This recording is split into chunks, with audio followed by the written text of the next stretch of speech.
start and see what happens.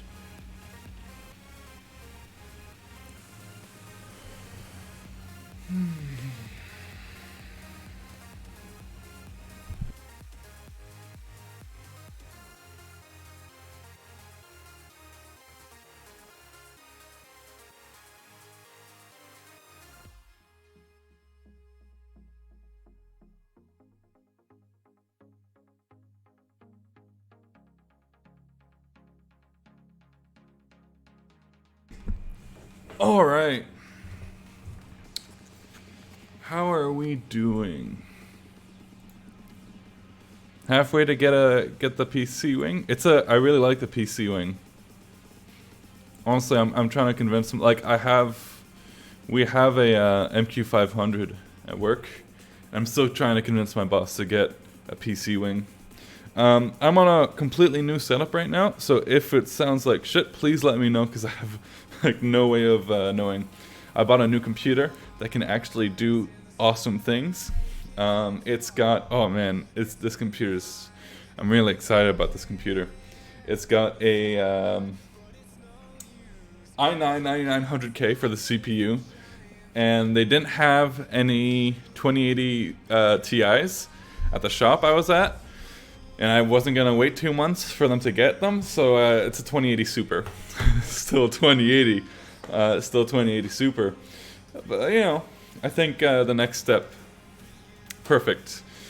So it sounds like shit, just like all the other ones, perfect. Yeah, you probably hear the air conditioner in the background. Yeah. I will slowly improve all of my live streams. But yeah, 32 gigs of RAM, i9-9900K. It honestly does, like, I haven't done too much. It crushes capture.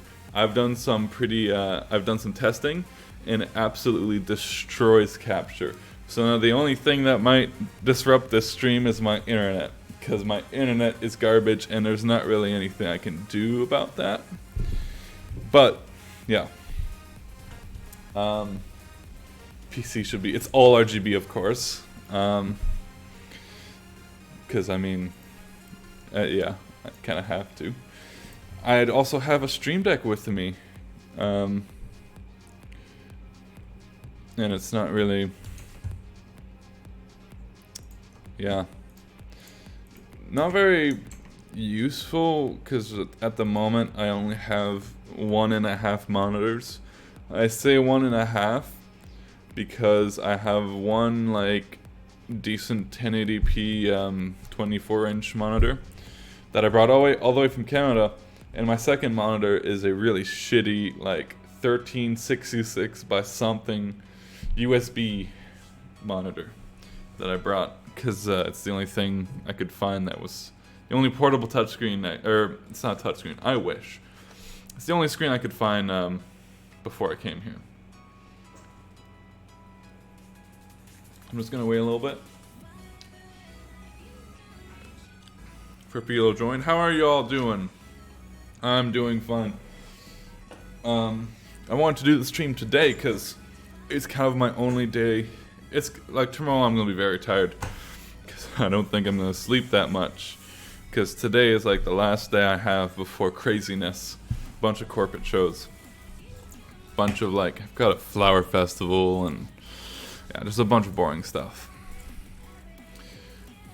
No problem, man. I love doing these. Like when I started learning, there was pretty much nothing to learn from. So it makes me happy to kind of be that person who, for people who are starting to learn, where they can actually find stuff. Because I remember not being able to find anything. There was one video when I learned, and it was that one video about the color picker, where they used Q-stacks and all that. This is actually not the right show file that I want to use, because I've got another one. Should be over here. Oh. Alright, I can just go look for the one that's in 2021. My console, for some reason, somehow, I haven't been able to get the date, the year right on my 500. So it always makes it 2021 for some reason. Which is just, yeah. Doing nightclubs. That's a good question. I would reach out to like just email them. Some of them you'll like that's kind of how I started, is I just emailed them and said, "Hey, I really love lighting and I'm trying to learn, and like I did a few shows for free or really cheap. But, you know, if you're not super hurting for money, then it can help to do free shows at the very start."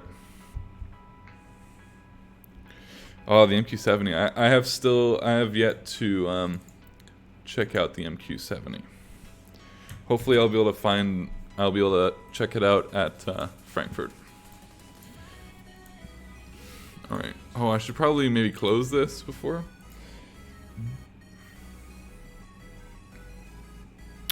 Yeah, honestly, nightclubs. Yeah. Just emailing people, because most of the time those nightclubs, they pick from like a small group of people in their circles. You like, from what I've seen, it's not like production companies can sometimes be involved if they're doing installs, but after the install, it's mostly who they can find. Although it does depend on like how big the nightclub is and all that, but you know. Is this the right one? How will I know if it's the right one? The patch. Yes, this is the right one. Yeah, so a few things that I'll be doing today.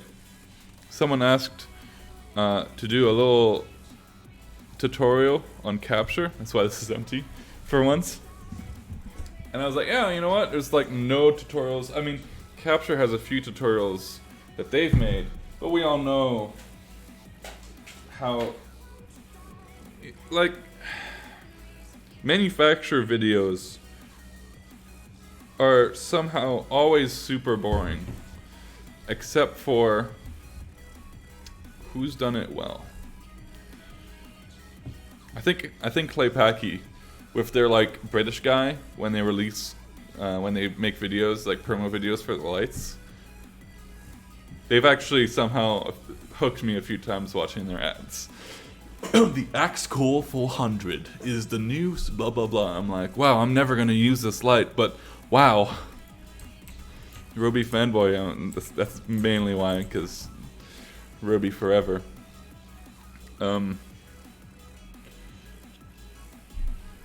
Yeah, I want to check out the 70. It looks interesting. I do. Oh wow, this song, Jesus Christ. This is before any of you judge my musical tastes. This is a copyright, like no copyright playlist on Spotify. Because when I first started streaming, I was just playing music I liked, and I got so many like all my streams just got muted because they're like, "Hey, we detected you were using this song," and I'm like, "How did they know? I like this obscure artist that like 5 other people know. What?" So now it's just copyright free. I might switch it to some lo-fi because this is a bit much. Man, I remember when I used to like this music. It's not bad. It's just not for me right now. Alright, let's get... Whoa. That was slow. Alright, let's get started. Cool. Let's start with capture before I go to programming. I'm also going to do some stream deck stuff because I took the stream deck. And yeah. I'll do a bit of that with Companion. I did upload... yeah, I should have to download it from my drive. Cool. So, capture. wonderful, wonderful previs software and just design software. Let me go to front. I will try my best to use the buttons and not my shortcuts, because I know on my other tutorials I always use my shortcuts, and people go like, "What? How did you do that?" Is that vid on VHS? Good lord. The first console, I hope you can perceive my air quotes there, was an American DJ something, little like board, I guess. It wasn't really a console, it was like a 16 channel thing where you can store stuff on buttons, and that's it. It was pretty shit. But I learned how to do DMX from their manual, and their manual was shit. It was not the way to learn it. But, you know, I learned it, so I guess, you know. Alright, let's get started. Capture, a wonderful piece of software. Honestly, it is just, I've been using it for around 3 years now. For most of the time, like 90% of that time, I was using a student version. If you don't have money to buy a license, just use the student version and like do all your designs. The only limitation that the student version has is that it has a limited library. It doesn't have like the unlimited library with everything in it. It's a very limited library. So like all my designs from that era, I'll use like the VL3000 as a spot because there's no other spot in that library, and the Claypaky Alpha Beam 700 for the beams because there's nothing else. But now I have, as you can see, hopefully, yeah, the Symphony edition. Symphony? Yeah, that. Wonderful. It's great. I've been using it for all of my previs, all of my programming. It works great.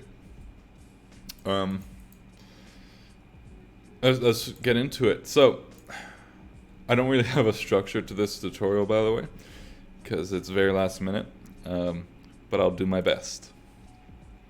Let me turn that down. So, first thing is, when you open a capture file, first thing you'll want to do, I won't go through how to license the software and stuff like that. That's pretty easy to do. And when you buy the license, they'll send you an email on how to activate it. But I'll just do the basics. Before I do that, I need to get some water because this is going to get my throat dry super quickly.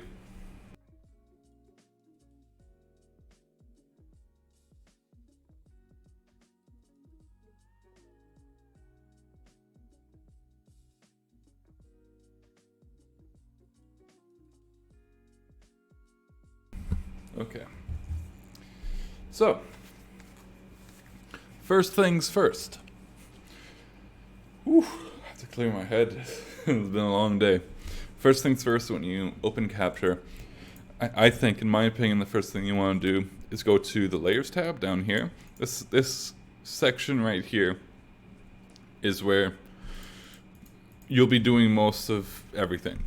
If you go to Views here, actually, let's just go through one by one.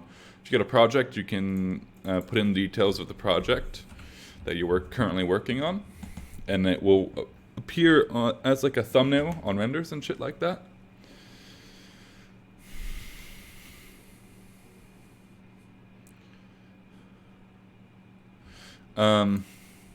So let's just do like,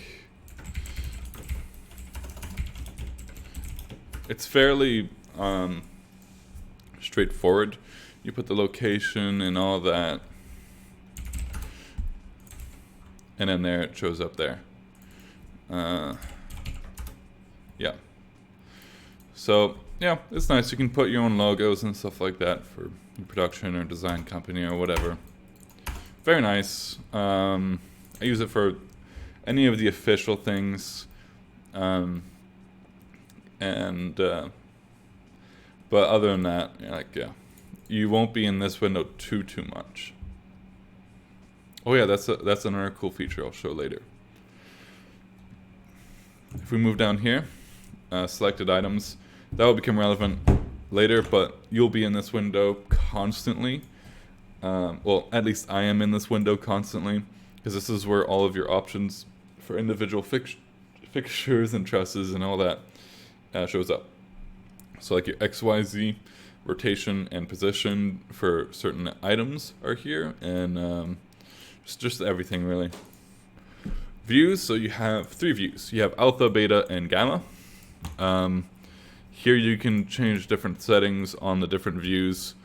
Like this right here has to do with the custom view. So if I go over to custom, there's nothing in it right now. But you can change what's how it. Ooh, Steam's still on. You can change how the custom view appears.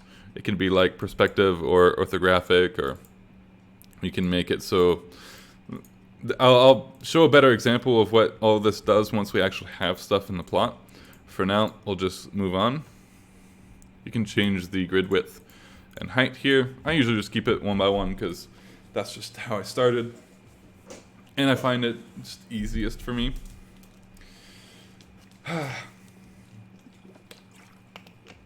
Everything down here has to do with your render camera, your live camera. I'll just call it render because that's what it is, but when you go to live, that's where it renders all the beams and everything. So everything here has to do with those settings.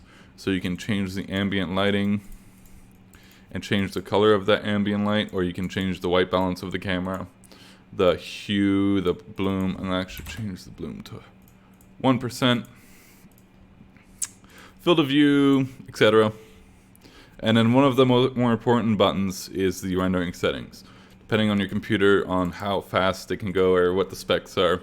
One thing for rendering is capture is mostly GPU intensive. That's why I have the 2080 Super in here. So if you have, I would recommend, if you don't have a really beast computer, to set automatic quality to yes. I'm just going to set it to no because I don't have to worry about that. And just set these to wherever you can run it at around 60 frames per second, because then it's just gonna, it'll be fine. Usually on a 1050, on a GTX 1050, I can run it at medium settings mostly. But if it gets to a bigger show with a lot more lights, I have to turn it down. But it will really depend on what kind of show you're doing and what kind of lights you're using. So we'll go down here, the most important view, the layers view. I will say that about like all the views because they're all really important. So this is your layers view. Here, it's my recommendation to make a layer for each fixture type that you have. So I'm gonna do, because the layer is just gonna group different items. So I'm gonna do spot. Usually I just capitalize these, but for now. Beam and wash. Excuse me. So then here, these two slots here let you color the items. So I always go through the same color color combo, or not combos, but color coding. I always color code everything. So like my beams are always green, my spots are cyan, and my washes are blue. So I'll get to all of these later. So let's bring in our first light. Or actually, first we need a stage to actually do stuff with. So usually what I do, there's different things you can do. So if you go to objects and you go down, there's a bunch of different stages you can bring in. So you can bring like a proscenium, and that's just going to give you a proscenium, and you can change the different distances and lengths and stuff like that for this. But usually what I like to do is I just bring in a box. So I go up forms, bring in a box, and just put it down here. So then I'm going to go to design and selected items. And in here I can change the attributes of the box. So I'm just going to change the X and Y position to 0 so that it is centered. Oh, just going to select it again. Set the width to like 10. No, let's make it like 20. It's very dry here in Qatar.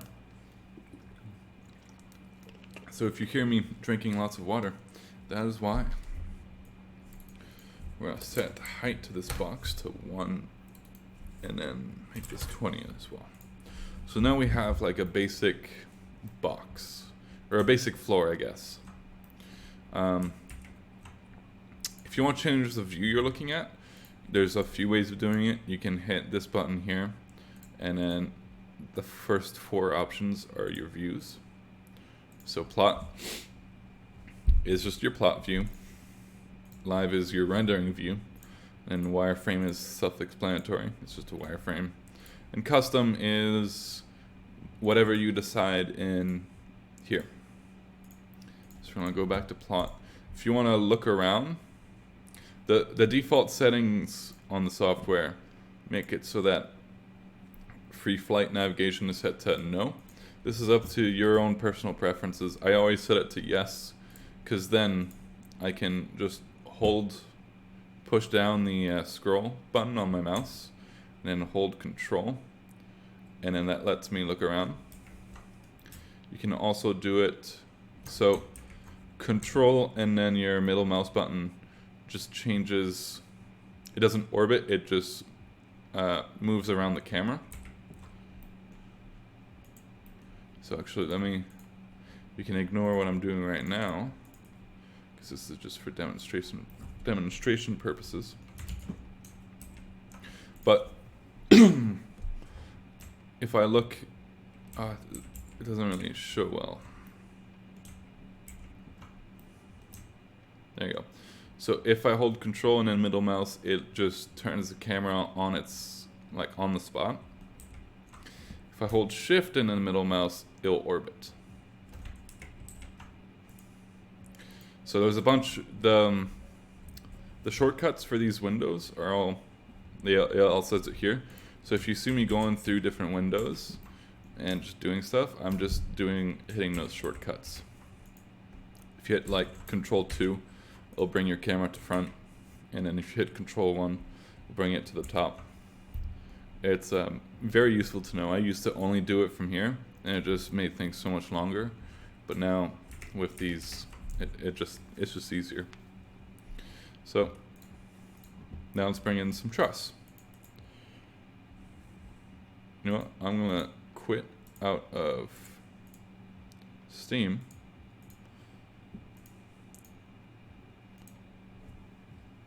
So this is the library. It holds everything. If you want to do some distance stuff or put smoke in, it'll all be under built-in. And in the recents tab, they're actually going to add a few things to this recents tab because it's not that great. But the idea is that it just shows you everything that was recently put in. Objects is just objects. You have a lot of different things here. Mostly you'll come here for crowd fences, like people, like actors and crowds, which are just like cardboard cutout looking things, and forms. That's pretty much it. That's usually what I come to this tab for. Different materials and then truss. So let's go down, select rectangular, so it only does rectangular truss. And I'm going to go down and just bring in some generic truss, some square truss. So it's all drag and drop. It's very simple, but you can move this around. I usually just drag and drop, and then I go to design, selected items, and then I just refine the actual XYZ positions in here, because I just like it being perfect like that. So we're gonna come here, we're gonna clone this, and we're just gonna clone it so it comes here. So this will just, when you clone it, it'll offset it by whatever you want, by whatever you enter. So this is 2 meter truss, so I'm just going to do -2 on the X. So then I can duplicate that truss. I can also add how many items I want to clone. So it's cloned 4 of these trusses. And there you go. It just cloned 4 of them.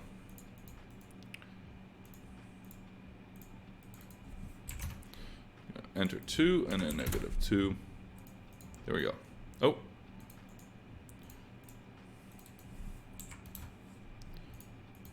There we go. Cool. First truss. Perfect. So we're actually going to make a layer for that called truss. I always make them gray. So if you want to change the layer that something's in, you just go to the selected items, you highlight everything that you want to change layer or you want to change. And then right here, under general, you have layer. And you just double click and it brings down a drop down. I'm just going to select truss. There we go.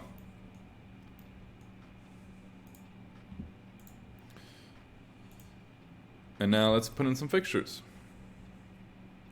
Let's see, what does it actually have? But I want to... Cool, so I'm just going to go to fixtures and scroll all the way down. You can actually search it here. Sometimes it's not super... Like if I search for Roby, it's going to show up on a bunch of other companies. Like it doesn't only show Roby, but you can search for like specific fixtures. So let's search up for the BMFL. There you go, the BMFL. So you literally just grab it and you drag and drop. So let's just bring it here. Now this is fine, but I want it to be perfect. So I'll go back to design and then selected items and then make this 1. So if you bring a light, it will actually attach itself to truss. That's what that purple dot is. You can just, yeah. So it'll just snap to the truss. Same thing with truss. Truss will actually snap to each other like that. See? Very useful.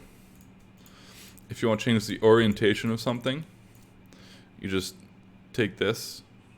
So like if you want to spin something or whatever, you can just grab this red bar and now I'll spin the item.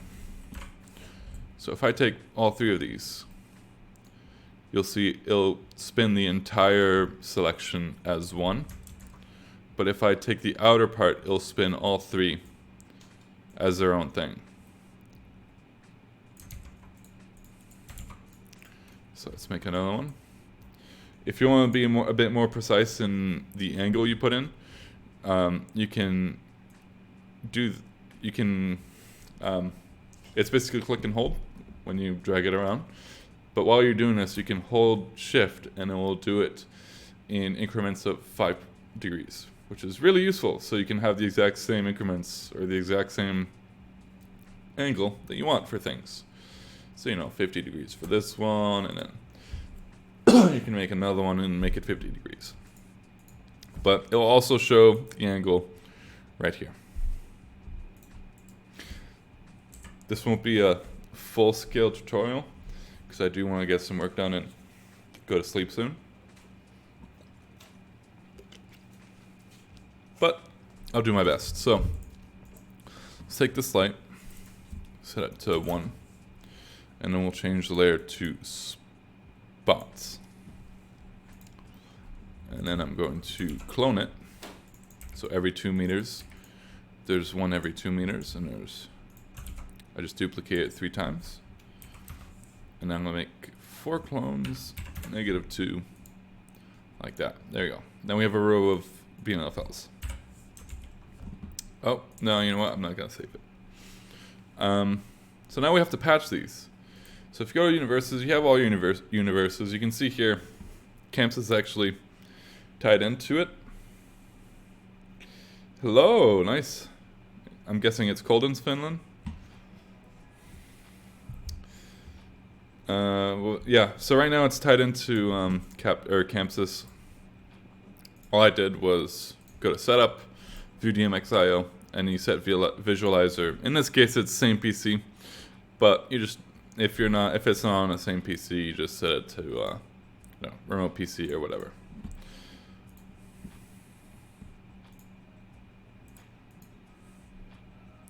Here you can change the name of the universes. I usually change this to match the number, so this is, instead of A, this is 1. And you'll see why, what difference that makes later. Hello, MB and Tommy. I am not going to try and pronounce that last name, because I will, probably not get it right. My apologies. Anyway, so if you highlight any one of these universes, it's actually going to tell you the levels of each channel in that universe, and also just what's on each channel of that universe. Right now it's empty because there's nothing patched to anything. So let's patch something. So we're just going to select this and then hold Control. It works with Shift as well. And we are going to just select all of these. Now the order you select them in really does matter. If I selected them this way, then the first address would be here, and then it would go in the order that I selected it in.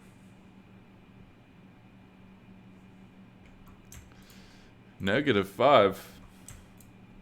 That's nice. So I'm going to select it like that from left to right, and then hit the little cog, go to sequential, and then patch.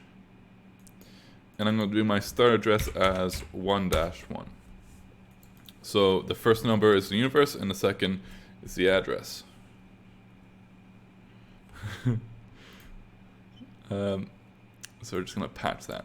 And there we go. Now it shows you the address of each of the lights. And this is where that name comes in play. If you're making plots, if I change this to 1, then you can see, oh, it's universe 1. But if you do A, then people who don't know that you're using capture will go, why does it say A? You know, oh wow, what the hell? How did it go? It went from like 4 people watching to 0 people watching. Oh no. Am I still,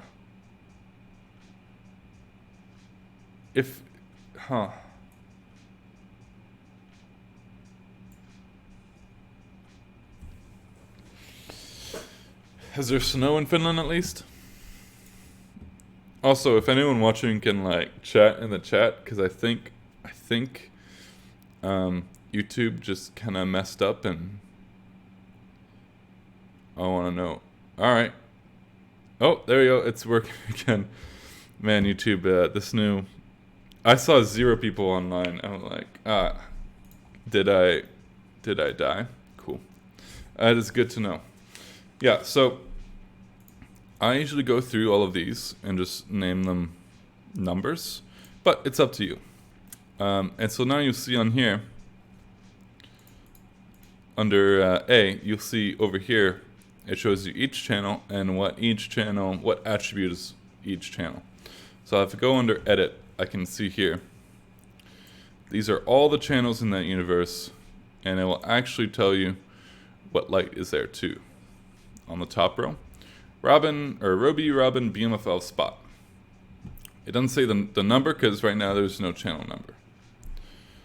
So let's put that in right now. You're not required to put a channel number for it to work.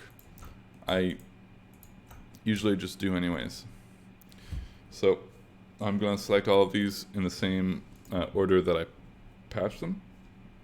And I'm going to go channel and just assign channels.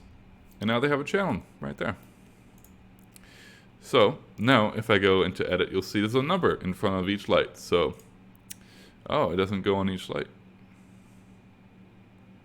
Oh, that's because I missed one. There you go. You can see I actually missed one. So there's a few different ways of selecting the lights or selecting different items. This way, if you select or drag this way, it's only going to select things that are entirely in the box. So you can see only part of the BMFLs are in this, and it's not getting selected. But if I do this, then it's going to select the BMFLs. You can also do it from bottom right and up. And then anything that is touching it is going to get selected. So you see, if I only kind of touch the truss, it also gets selected. Whereas if I do this, the truss doesn't get selected. Very useful. Very, yeah, it's just very useful. So we're going to go over sequential channel, and I'm going to start from, actually no, we're not going to do that. Because usually highlighting isn't super reliable when you're patching. That's just, oh, and I accidentally unpatched it. I guess you get to see me patch it again. So one great thing about this window is I'll also tell you how many channels it's going to take for this amount of fixtures with the mode and everything, which is pretty useful. You can do some offsets and stuff. I usually just don't bother with offsets because I never really use offsets. So while this is still selected, I'm going to go to channel and do this. And there you go. Now the channel numbers are perfect. So if we go down here, you'll see this is the first light here, and there's a little 1 in front, and there you go. There's the second BMFL, the 2. You can also, if you want to change the address, you can also just drag the different lights here to different addresses, and it'll show you a little highlight of, you know, where it's gonna go up to.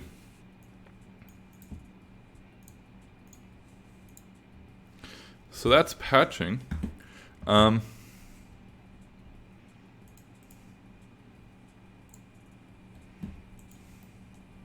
So let's go into, if you have any questions about anything, just let me know, because then I can address it, because I have no idea what people want to know about capture. But let's go here. So, oh right, since we have a link, oh, it does work. That's nice. So one thing that's really nice is that, actually let me go to quality. So if you're, this is the rendering view, as you can see. This is the bread and butter of capture. If you go down here, go to live, that's your rendering view. And like I said, you can change the settings of the, oh no, you can change the rendering settings. But for now, I'm just gonna keep it like this. Before I actually do any rendering though, I'm gonna go and, I'm a little bit familiar with video walls. I have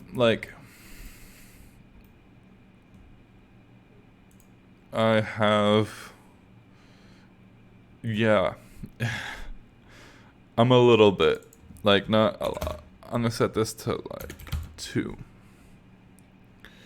and variation to 0.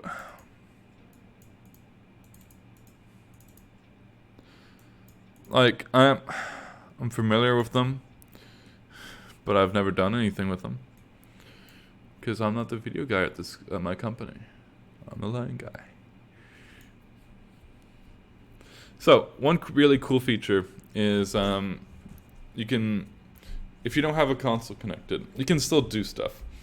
So you just highlight the lights you want to turn on or whatever, and then so for the BMFLs, it's going to go over here and select all of them. And I'm going to full screen this. And you hit, let's see, let's turn this off. So you have all these selected. You can hit this little on-off button, and it'll bring up this window here. And it'll give you all the, or most of the things you can do with the light. So you can change the dimmer values, the shutter, color wheel, all that good stuff. So you can actually see, I can see everything.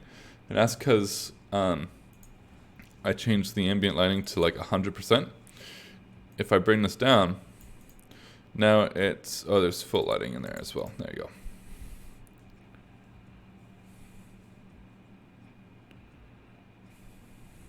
Of course, Chamsys is the good shit.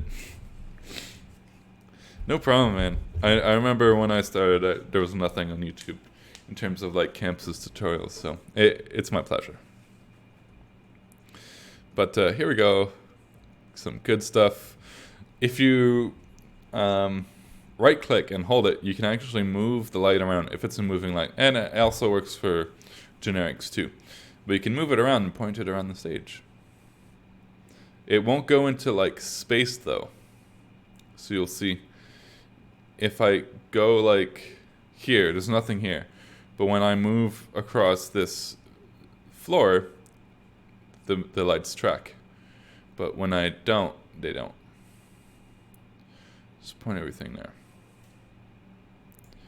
So yeah, you can change everything here. Gobos, everything. This is really useful if you just need to do some quick things. Quick like renders or whatever. Yeah. To save a render, to save like a rendering view, you just, you know, get a position with the camera that you like, and then go here, and then save image. And then you'll get a dialog like this, where you can name the picture, and then you'll get a dialog that tells you how, like, the rendering settings you want.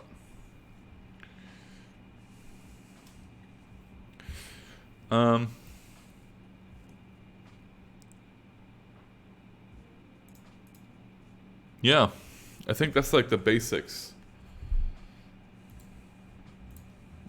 There's like there's a ton of other stuff that I can go through. What did I set this button to do? Why is it hitting position?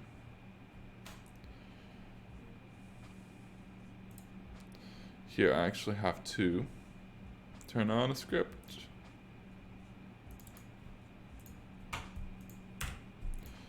There you go.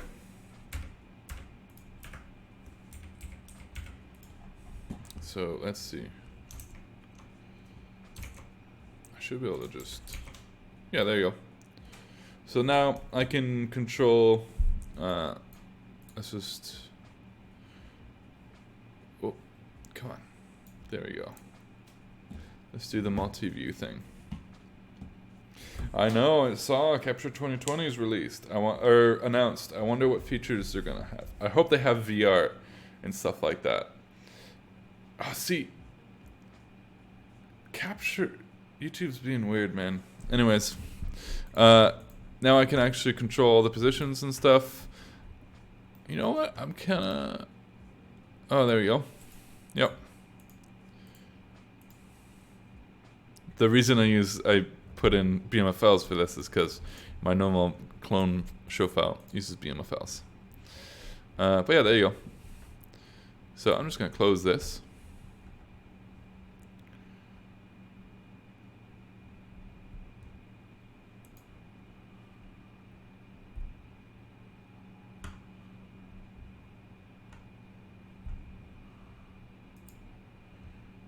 Make pause layer 1. Should have to go over here.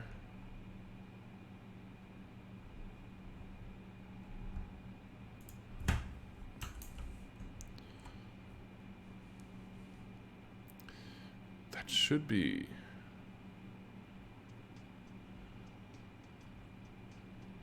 Is it? No, it's not. It's the wrong date. Yeah.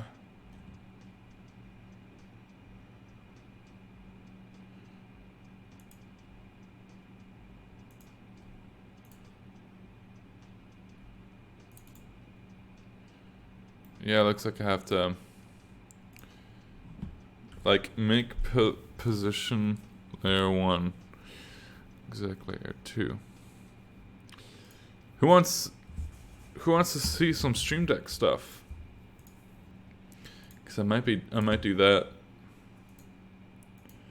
But first I have to go to my drive.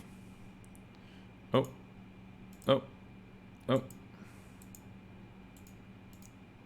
There we go.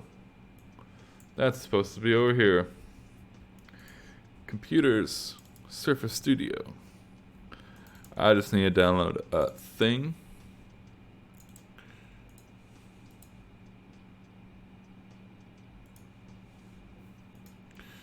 I'm gonna download it. All right, I guess I'm gonna show you some Stream Deck stuff. I have the XL. It's very nice. It's a wee bit buggy, but it's like it's stuff I can overlook. So, make of that what you will. Oh man, that's a pretty big capture file. It's like 5 megabytes for capture. That's pretty big. I wish. Oh, there is. Cool.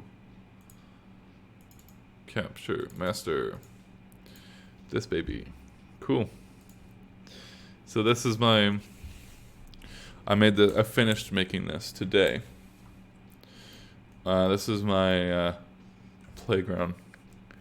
I call it the playground because, yeah, that's what it is.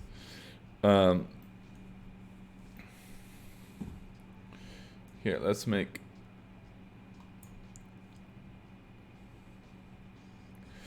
It is buggy because of Companion 2.0. That's exactly why it's buggy. So let's launch Companion right now. There it is. Yeah. That's like the only reason why it's so buggy. Launch the UI, and then we're gonna go over here. Alright, cool. I'm gonna import.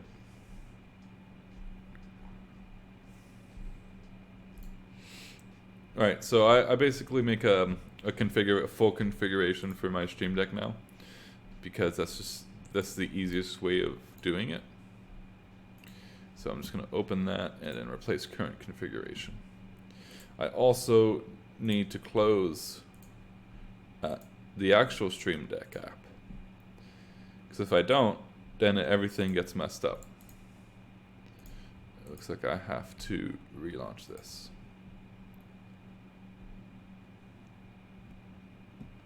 There you go. Hide. And one thing I always have to do. So this is the Stream Deck setup for Chamsys, my 500, MQ500. It's all OSC, like all of it. There's nothing that's not OSC in here.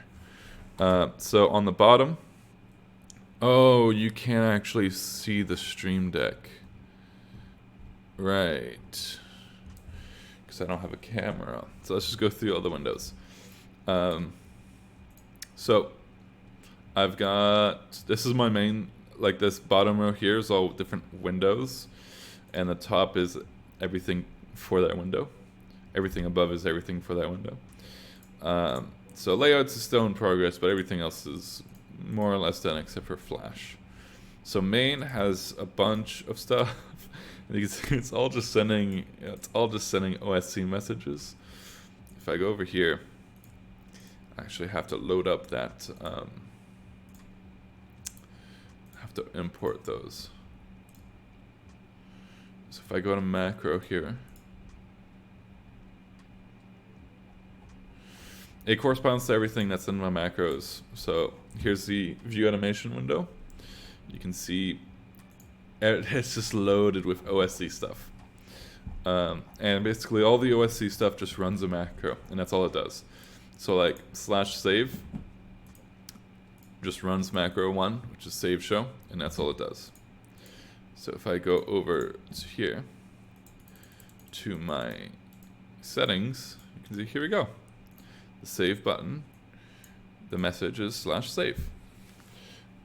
So it's really simple. Honestly, it's you just have to start off. You have to add an OSC instance.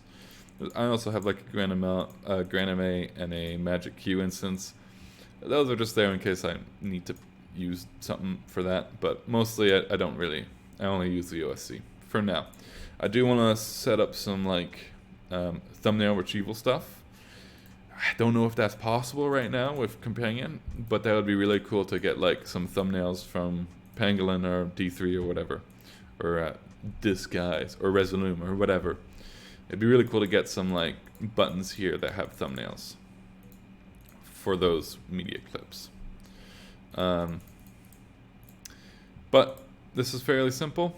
Bottom, these buttons, they just they do an internal thing. So it just sets the surface, the current surface, to a certain page. So this one just sets it to page 2, which is Flash. So if I hit this button, actually, can I? Oh, there you go. That's not the right emulator. Web buttons. All right. Oh, it doesn't switch with the actual Stream Deck.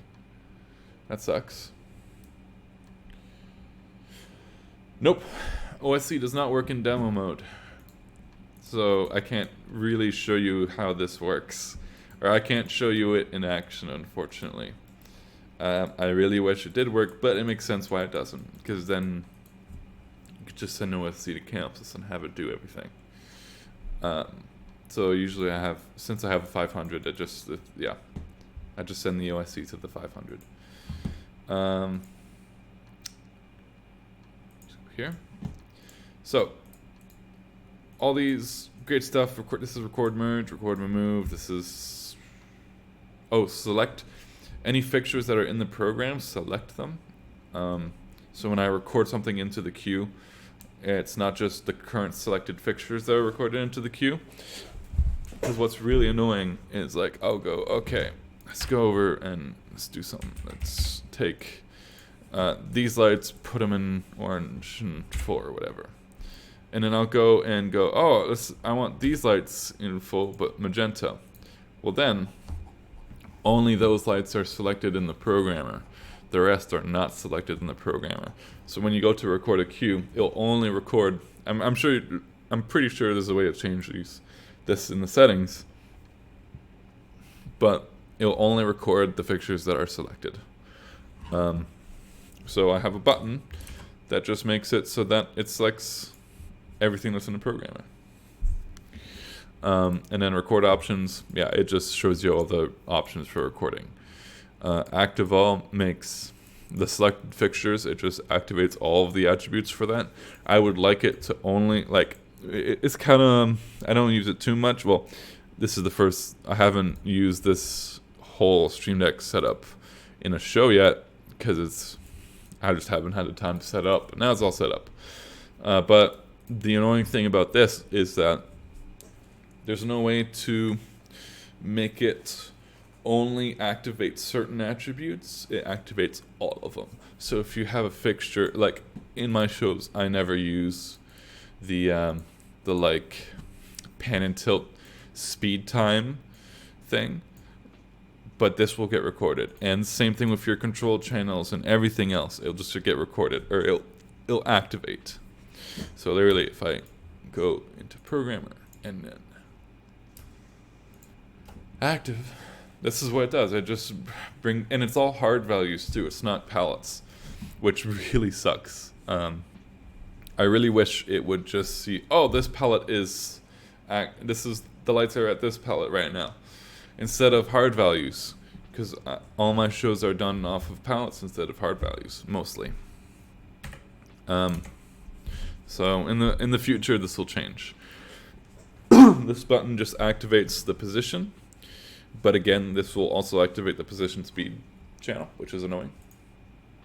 Activates colors, activates beams. But this one activates the control. It just, I'm pretty sure you can set up a mask or something like that, but yeah, I'm too lazy to set that up right now. Programmer times, levels, effects. This just goes, it's just basically a window button. It just goes to programmer. So like programmer times. Let's say you're, doing whatever, and you want to go see the programmer values, or you want to go see the programmer effects. That's all it does. It hits the programmer button and hits whatever soft button it corresponds to. So programmer, view effects, view times, whatever. I haven't really used them, but I was just like, oh, maybe, this is the same idea, queue levels, queue times, although this is a bit more useful. In a current queue, I can go and see the times, the specific times to that queue, or the effects in that queue. And the effects is actually really useful. But, you know, the really useful ones are honestly the record, merge, remove, select programmer. These ones are really, really useful. Yeah. This one just goes home, so if I'm scrolled all the way down, so if I'm like way down here, it just hits home and goes all the way back to the top. Which is, yeah, that's nice. Close all is really, really nice, because sometimes I'll be like, okay, I need to make kind of like a new layout, but I don't, like, just for a specific thing. And yeah, I can always just hit close, close, close, close on all of my tabs, but I can also just close all of them in once, which is really nice. I can't, there is some, and literally all these are just because I'm too lazy to learn the shortcuts for them. I don't have time to learn 5 million shortcuts. I already know quite a bit of the shortcuts, but some of them it's just nice to have them on a dedicated button. So I guess it's this shift close. You just hit shift close and it closes all of the windows. Which, like, for the MQ70 and all that, and the 80 and 60, the compact consoles, it's like, what's the point of that? Just hit close 4 times or whatever. But on the 500, when you have the stadium wing, you have so much like real estate and so many windows open sometime that you're just like, it takes a bit to close all the windows. So then there's tab, which is really, really useful, especially like on most Chamsys consoles. Pretty much all the other consoles other than the 500, it's a useless button. But on the 500, when you have 3 touchscreens, it's really, really useful. It basically just sends whatever windows. So if I have the group window selected and I hit tab, it just brings this window, puts it to the next touchscreen. So basically just, yeah. Very nice. Which means I don't have to go and, oh, this is the wrong version. I have to remember to update. There's a new version, by the way. It's 1.8.5.2. Very nice. There's the one glitch that's really annoying with the group moving, but that's been fixed in one of the betas. But I don't use betas anymore, so I'll just have to deal with it, I guess. And there's a set icon button size. Basically, now it's super great because it just brings up the size option window, which is super, super useful. Before, it would just tab through all of the different sizes, which would take a while, and it meant that this button was barely used. But now it's super useful. And then release. These are really important. These release playbacks. So let's say I have, because I do this during a show a lot, constantly, really, especially for corporate. It basically just like if you have a playback selected and you hit a number and then release, it will release that playback over the number you put in. So it's kind of hard to show because all of my actual main ones are here. I don't have faders for them. Damn. How can I can't really demonstrate this really well. But it just, so if this one's at full, this is my blinders. If I want to fade these out over 5 seconds, I just hit 5 and then release. And it'll fade those out over 5 seconds. Really nice, very, very useful. So I'll just have those on hard buttons because I do it a lot. And sometimes hitting two buttons doesn't sound like a lot, but during a show, during a concert, it's like, seconds count. Next is this. This is the cool stuff. This is the really cool shit where the Stream Deck comes into its own. So you can trigger stuff off the execute window on with OSC, which is why it is awesome. Speed, intensity, size. Yes, I can. I will get back to the OSC after I explain this. So, effects are triggered off of, they're controlled off of 6 faders at the moment. They used to be controlled off of 3, 4, but now it's 6.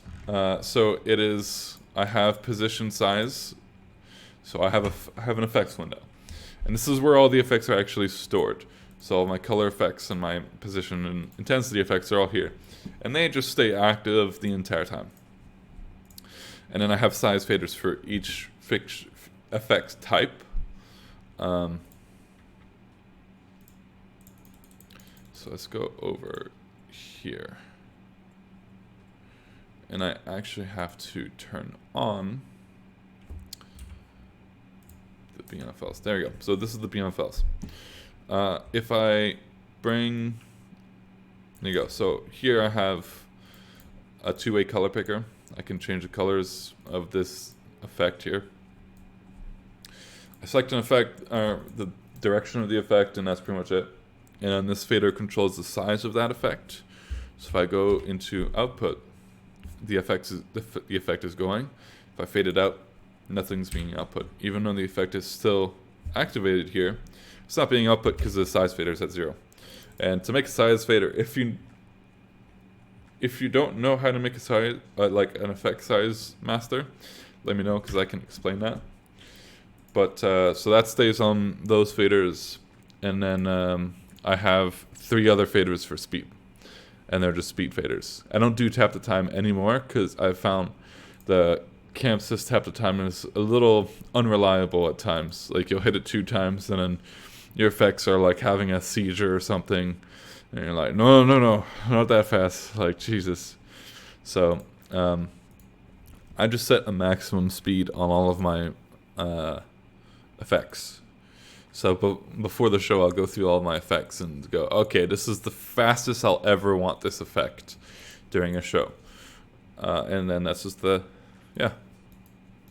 So I have 3 speed masters here that control the speed of the different fixture or effect types. So this controls the speed on all intensity effects. This controls the speed on all color effects, position effects, etc. Very nice. Although my position effects, the position size fader, it's not really great. It's great, but like you can't. It's not easy to fade in an effect because it just doesn't look great. I think it's because the faders are really, on most Chamsys consoles, they're very loose, which is nice sometimes because you can flick them up really fast. But like if you've ever messed with the faders on a Grand MA, there's a little bit of resistance because of the motors, because they're motorized. Chamsys doesn't have that, so they're really slidey. So fading in an effect, a position effect specifically, sometimes it doesn't look super great. Yeah, that's my one. Like before it was fine because I was doing all EDM and heavy metal and shit, and now I'm not doing that anymore. I'm doing like pop and stuff, or like Arabic music, and so now I definitely see it and go like, ooh, that's ugly.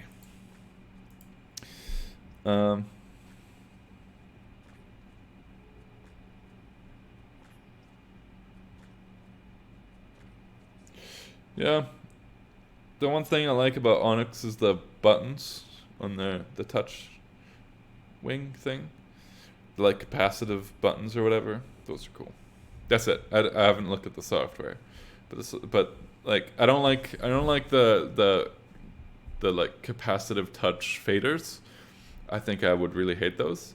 But the buttons, I'm like, that'd be really cool. If you had like a button that if you press it harder, the light goes to like 100%, but if you like half press it, it only goes to like 50%.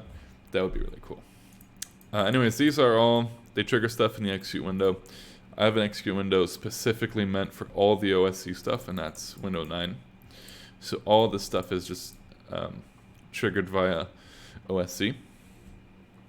I have not seen the Super Bowl halftime lighting. Who was it again? Was it Katy Perry?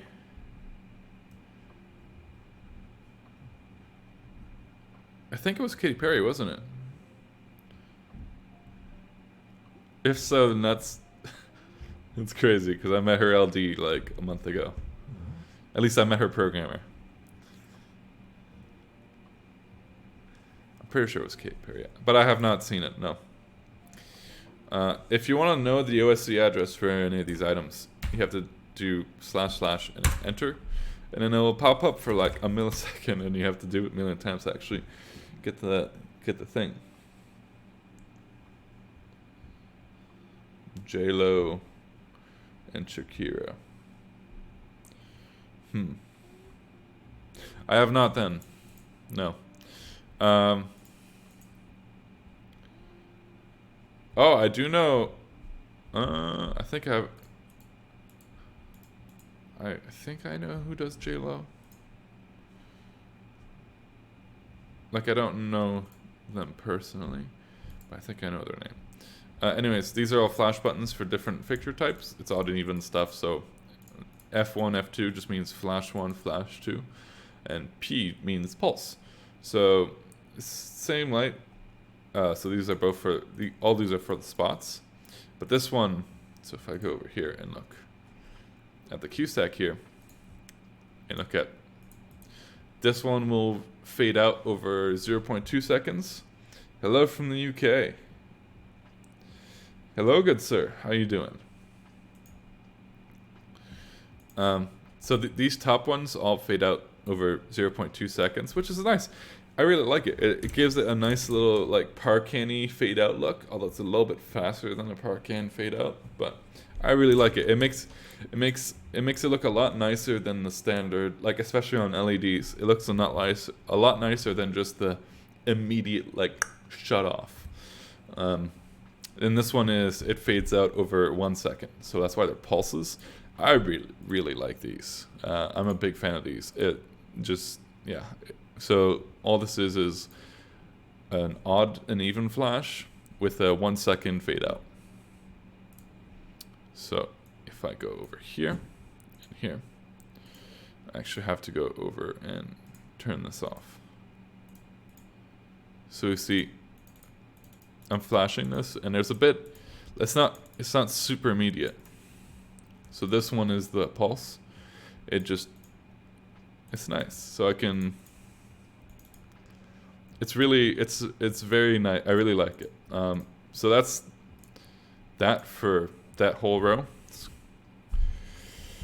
I'm still figuring out what I want to put down here, but for now this is fine. So all it is it's slash, it is the idea here is a bit different.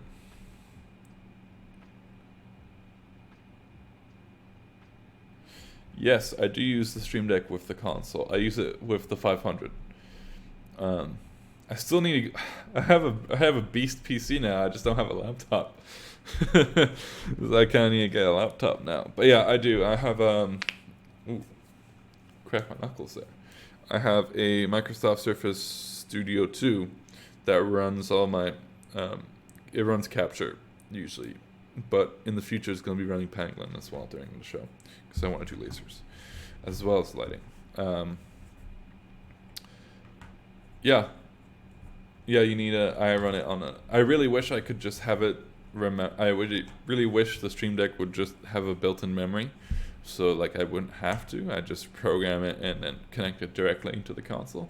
But I don't have that luxury, so I just connect it to the whatever PC, because there's always a PC network to my console, whether it be a laptop or the Surface Studio.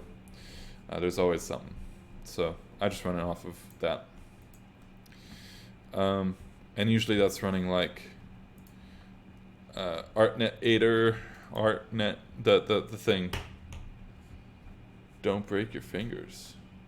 I'm not gonna break my fingers. Pfft. I've broken a lot more things, but I have not broken fingers yet. These buttons are actually kind of different than all of my other OSC buttons. All of these Q stacks are just normal buttons. They're not flash buttons on the Executor, solo buttons, or anything. So what happens on the Stream Deck side is there's a key down and there's a key up action. So the on action is it sends it activates whatever this is. ArtNet Omninator. Yes, exactly. Thank you. So this cell right here, if I do / and then enter, you can see exec 9. So the first number here is the execute window number, and then this is the cell. The last number is the cell. So 9.201. So that's exactly what this button does. it activates 9.201 or 9/201, whatever. And then the off action is 9/201 as well. So when I hold this, the reason is because then I can hold the button, and it won't. Because if I just do 1, then I have to hit the button twice. So if I didn't have an off and I only did this, then it would send the message once and it would activate it, but it would not release it. So what it does is I can hold the button down. So when I hit the button, it sends the first message and activates that queue stack. And when I release the button, it sends the same message again to deactivate it. So it's a flash. It's basically just a flash button. But yeah. Then I have another work in progress window.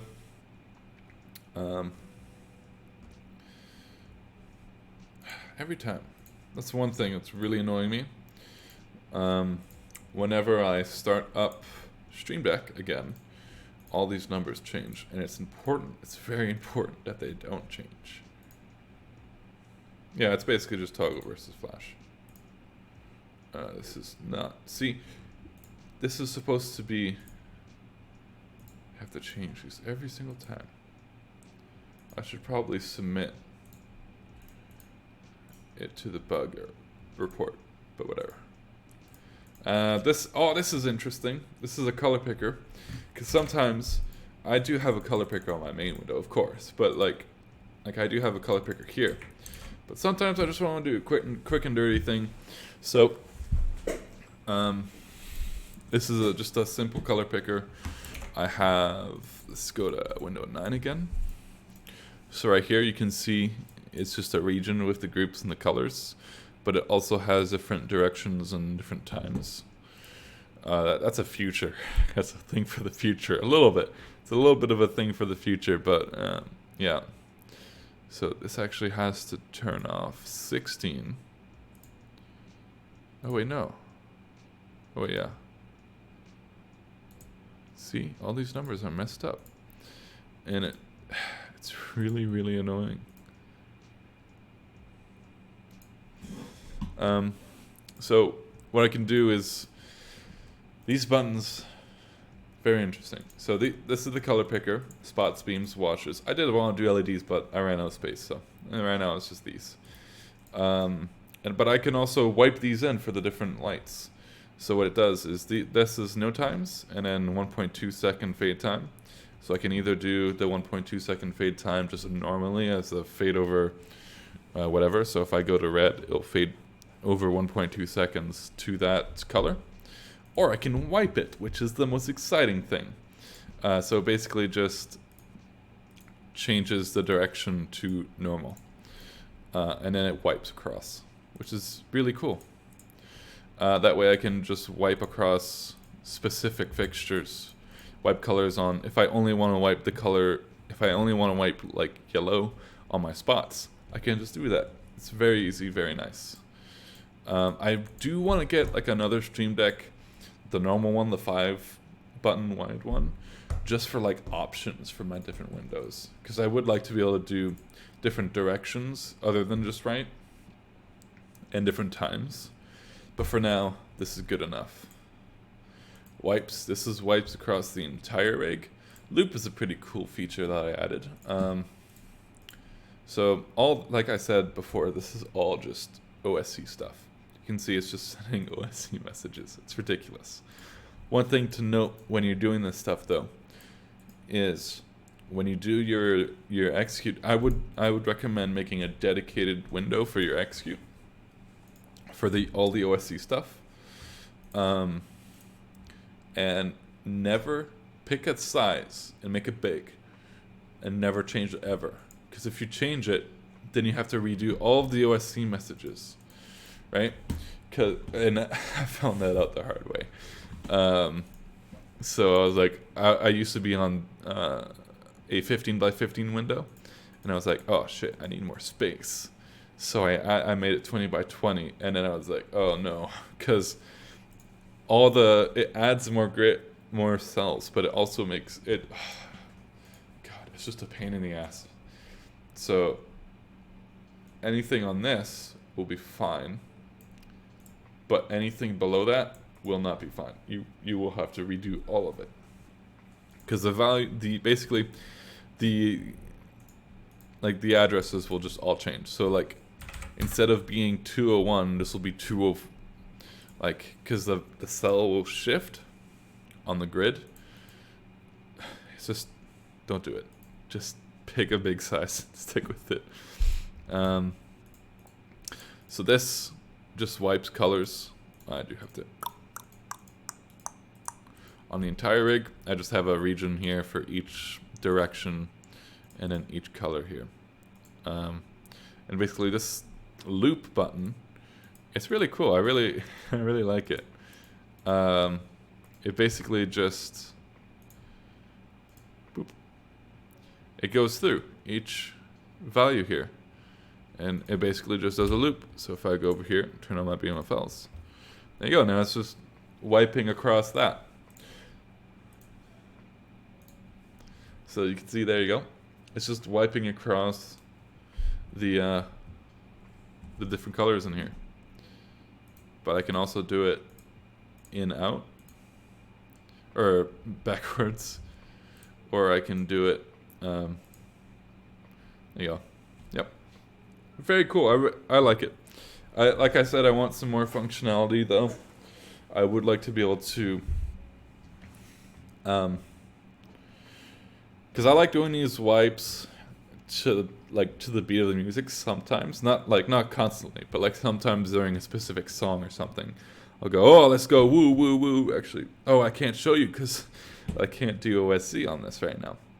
But yeah. Anyways, I'll hit all these buttons during like a build up or whatever, and then I'll do some other stuff. I really wish this supported GIFs, because I want to do like put a rainbow GIF for like effects or something like that. Right now, yeah, nothing. But this page, actually the chases page, is going to be all custom chases. It's all going to be, this is another thing I would like to do GIFs for. I would like to have a GIF of kind of what the effect looks like, because these are all like dimmer chases. Because I do like doing, I think that's kind of what makes honestly, it's one of my favorite things. I really love chases. And there's kind of two ways that I do it. The main way is literally just a chase. I just make a chase. But the other way is to make it an effect and just mess around with the selection of the fixtures. So, oh right. The reason why, so when I hit F1, it goes to layout 1 because I have a script running.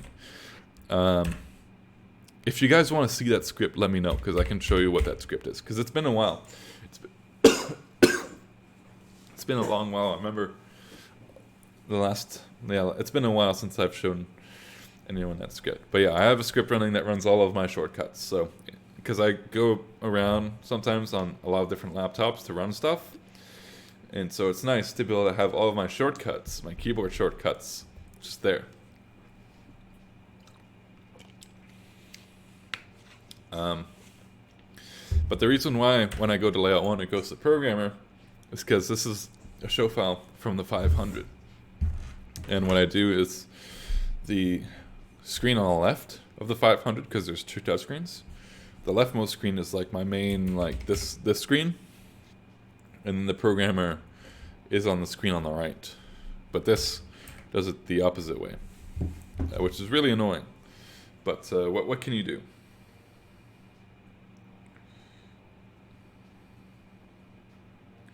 So whenever I switch from the 500 to the PC, I just have to switch it. Let me record this layout views. But what I'll do is I'll go and select, so just this row of heads, and let's go over to group, add effect, dimmer chase. And I also have to go down here, turn this off. Oh. Yeah. Absolute. So now it's doing a wheel. Oh, there you go. Now it's doing a so usually for these chases, bring the crossfade down, and now it's doing a thing. And then I'll go over to my next output window and do it the opposite way. Add effect. Oh, no, not user. Oh, I don't have any of my custom stuff. Obviously, you can also do this easier. But you can see this effect now is just doing the thing. Yeah. But like my actual effects, let's go to, actually let me just show you what one of my, so Chris. It's like this effect here. This is what it looks like. I really like it. So, to what I was actually, to get back to what I was saying, I would really like to have a GIF of that effect, like the output window, on these buttons. But right now, yeah, it's just not possible. So layout view, I'm trying to set up a thing, and this is something I'm going to do later after the stream, or maybe tomorrow, I don't know. I'm trying to set it up so that, because what you can do in the output window, because I always have so the way I organize my output grids is 1 is my main, and 1 through 10, basically 1 through 10, is things that involve more than 2 fixture types, and then 11 up is fixture types. So first 11 is my spot fixtures.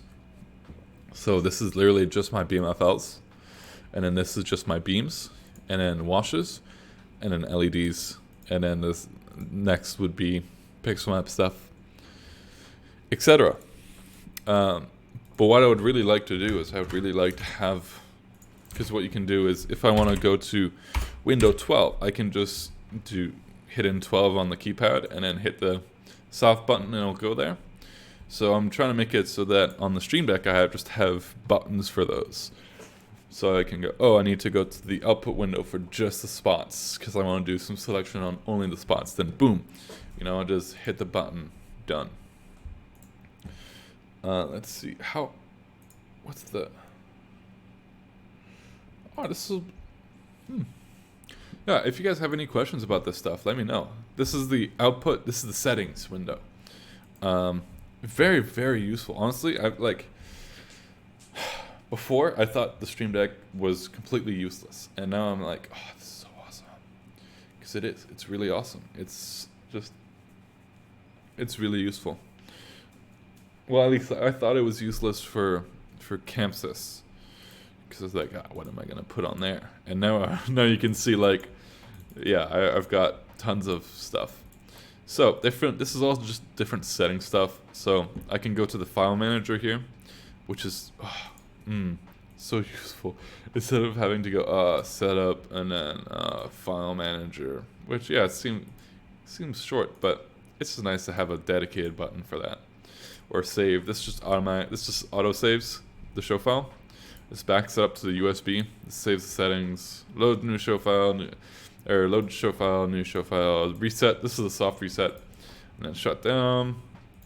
This changes between the dark theme and the light theme, or the color thing. So if I go to setup and then window, the color scheme, it just changes between the high contrast and the black. Because I do a lot of outdoor shows, but I also do a lot of indoor shows. And whenever I'm outdoors, I always switch the gray, the high contrast one, so I can actually see what I'm doing because it's in the sun. So it's just nice to have it on actual buttons.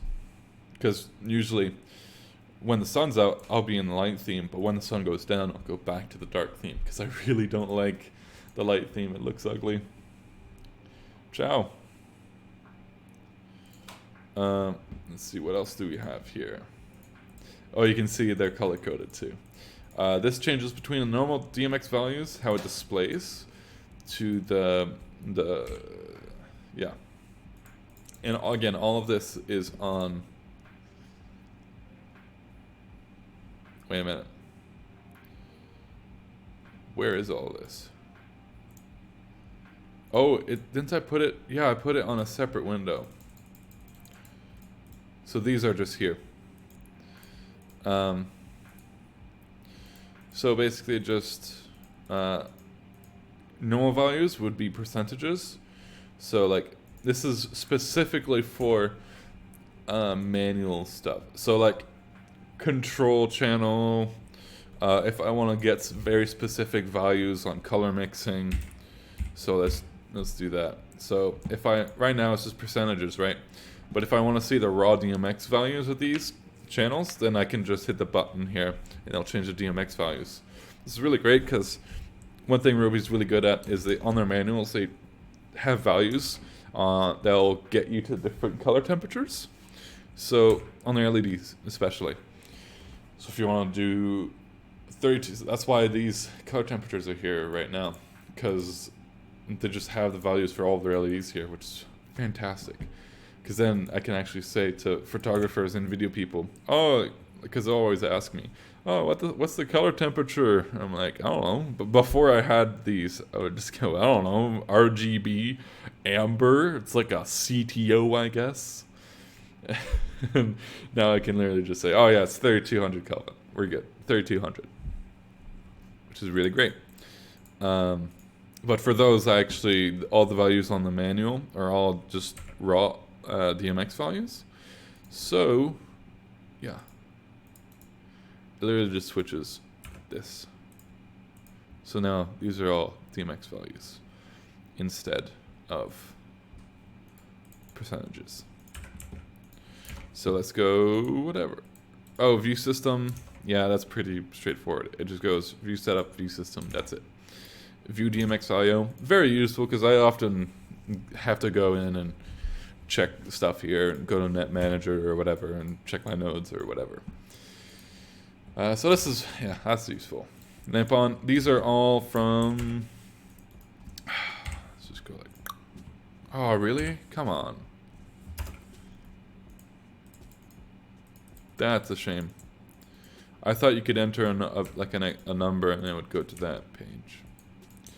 Anyways, if I have to lamp on or lamp off or do a reset on a specific fixture, instead of having to go like, oh wait, what fixture is this? This is like 222. No, 222. Do I even have it? Yeah, 222. It's like that light. So if this, let's say this light is misbehaving and I need to do a full reset. Before I would have to select the light and then go to beam and then go to control and then just go through all the values and go, all right, where's the total reset button? God damn it. Stupid light. But now I just have palettes for everything. Oh, why is this full? Should be bottom right. Whoa. Okay, that was strange. But yeah, if I scroll all the way down here, there you go. I have a bunch of palettes here, and I just update it for every fixture that I have. So for the points, it's all here. Lamp on, lamp off, total reset, pan and tilt reset, color, all that stuff. So that's all just on the buttons now. I just have an entire row just dedicated to that. So if I have one fixture during a show, especially during a show, if I need to reset one fixture while I'm busking, I can easily just go, okay, that's this light, and then hit the button on the execute or on the stream deck. Just so useful. Yeah, that's pretty much it on the stream deck side for now.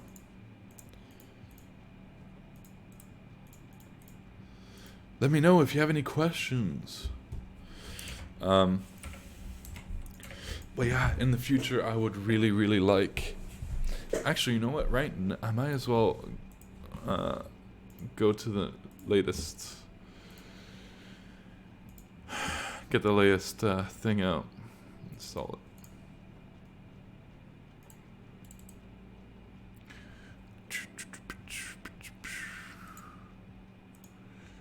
Let's get the latest version of Chamsys on. So how are you guys doing? Got any cool shows you're excited about? Any cool fixtures you're gonna play with? Or consoles or anything? Let me know. I'm kind of sad because I actually won't. I might get a chance to play with the BMFLs again, but I don't know when. I do really like how fast Chamsys installs. It is ridiculous.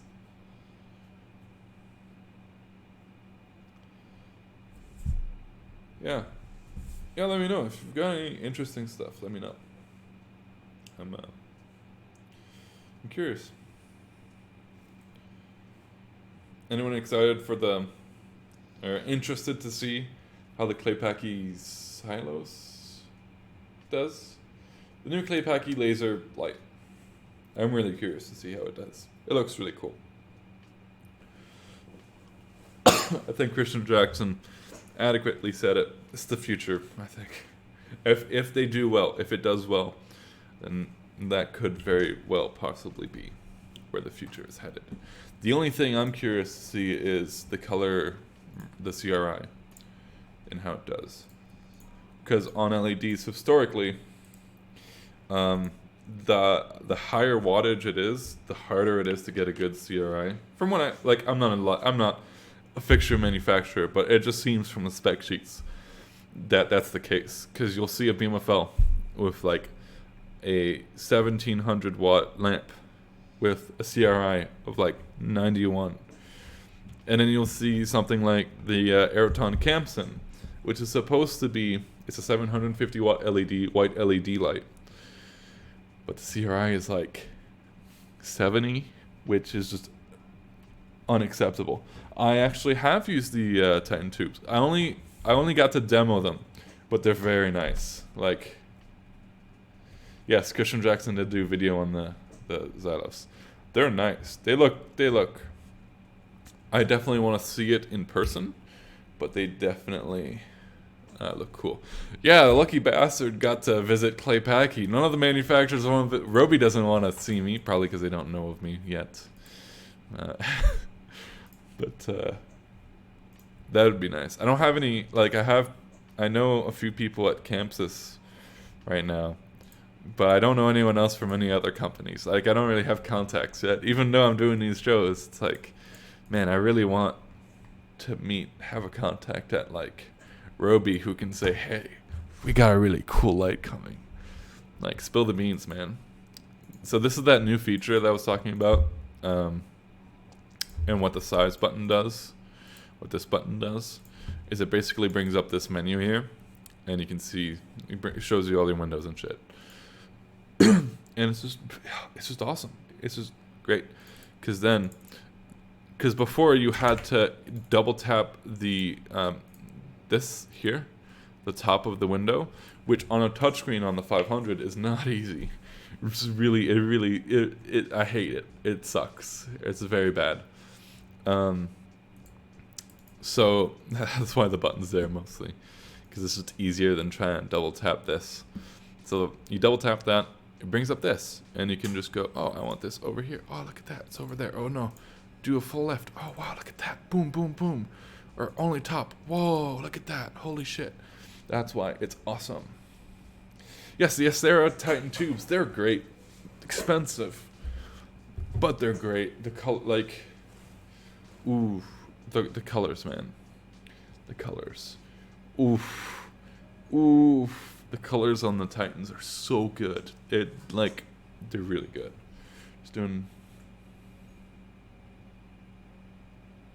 usable house lights.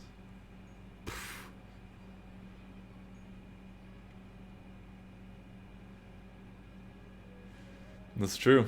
Yeah, I'm only just starting. It's true. I'll get there eventually, but it is possible. My situation was mostly just a fluke accident. I have no, man, it's crazy how I got here. I don't even jeez. My mind is still blown that I'm playing with all this cool shit. Like a year ago, I was like, oh man, the BMFL, whoa. One day, a few years from now, I'll get to play with one. And then I did a show with like 36 of them just a month ago. I'm like, oh boy. I listen to a few podcasts. Oh, if anyone is looking for a really good podcast, I would check out Luke Stratton with the Lightside podcast. He like interviews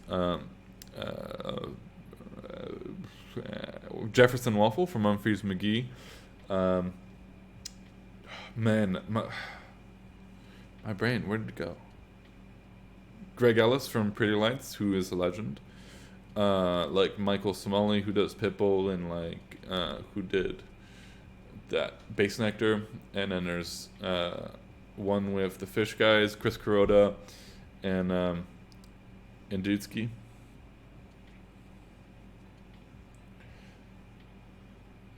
Oh yeah, but like the channels, for me at least, it's not a big deal. The only annoying thing is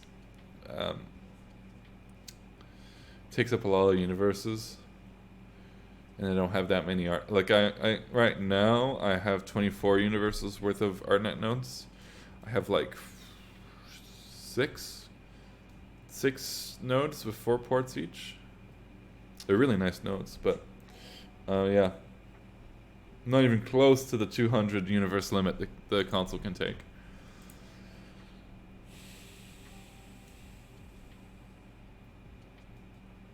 Yeah, I'm not sure about like Astera. They seem to make some pretty nice lights, but they also seem to be hard set on the wireless thing.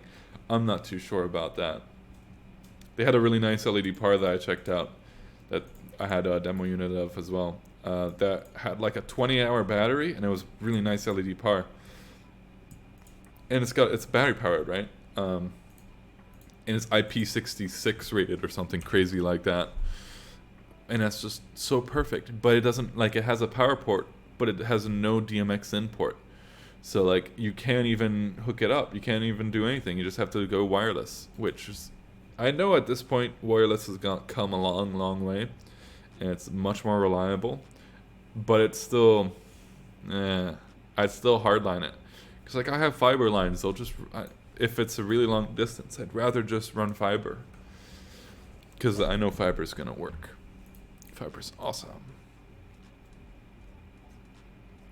Yeah, I think that's the one thing with the Titans is you really have to have like an ecosystem for pixel mapping, or some sort of structure or system for pixel mapping to make really good use of them.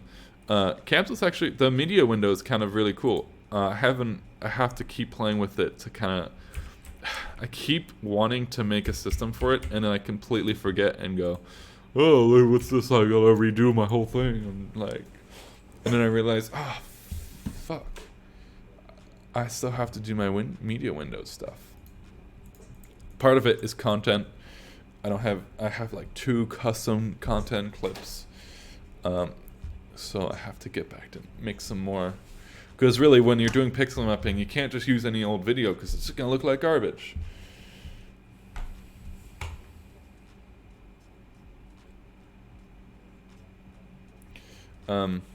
Yeah, that's the ones I had. I had the AX3 and the AX5. It's weird. The small one has DMX ports. The big one does not. It's very weird. I do like that everyone's moving to True 1 though. It's a nice port. It looks fancy. It, like, when you see a light that has True on it, like True 1, you're like, ooh, that was made pretty recently.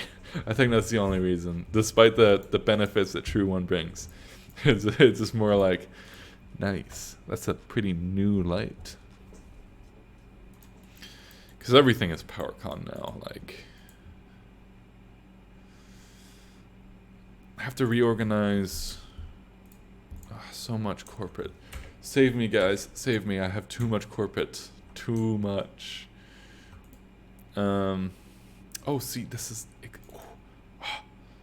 why I love this new version. It's so great. Oh, and another thing that's really great is they highlight issue, because I color code everything, obviously. Duh.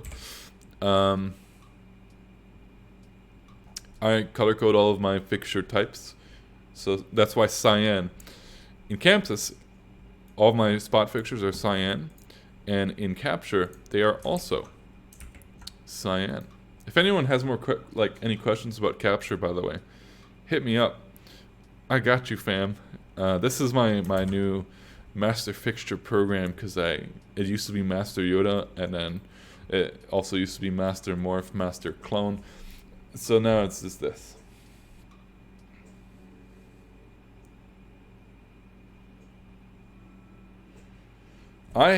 Fun fact, I have never been to a Chamsys training.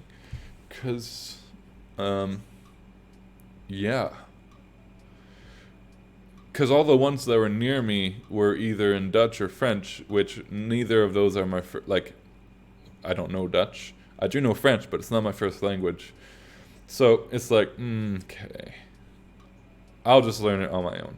And by the time I went to Canada and there were like training, not really, but in Toronto, like if there were trainings there for Chamsys in English, I still wouldn't take them because at that point I was pretty comfortable with Chamsys. It's like the manual. Like one thing I don't really like on Facebook is everyone goes like, "Oh, read the manual, right? Figure it out on your own." And I'm like, well, I mean, some things aren't in the manual. I've read the manual like a million times, and there's a lot of stuff in there that's just not like, all right, here, I'll show you a perfect example right now. Q-stack options. This is a new feature, and this is why I think is this YouTube channel. Yeah, I know. Thank you. It's good to know. Here's a secret, guys. The new Stadium console. I'm calling it right now. It's gonna have knobs on it because they added this feature not too long ago in one of the betas. And I've never seen it before. It wasn't on any of the update logs, the change logs, because I keep up with all the change logs. I've been keeping up with the change logs since like 2 years ago. So all the new features, I'm like, I know all the new features more or less. This one was not on it, and I'm like, that's weird. And it doesn't right now. It does absolutely nothing. So. Knobs, guys. We're getting knobs. I can't wait. Although I might switch to MA3 before we get them, but that would really, really suck. As much as I love Chamsys, I also can't wait to go to MA3 to do some weird shit over there. Because I'm sure you've noticed I do some kind of weird shit on Chamsys. And, I just can't wait to do some even weirder shit because I know MA can do some crazy, crazy stuff. I was talking to an LD a few days ago and he was like, yeah, I've got like a database of like 3,000 queues and everything is just automatically updated from he just has a really long macro that just updates everything. And I'm like, whoa, dude, that's crazy. Like, jeez. Actually, I'm gonna plug him. His name is Tiberius. He's starting to stream now. Let me see what he streams on Twitch. He doesn't do it often because obviously when you're in this industry, it's very hard to stream super often, as I'm sure you guys have probably noticed. It's kind of hard. It's a little hard.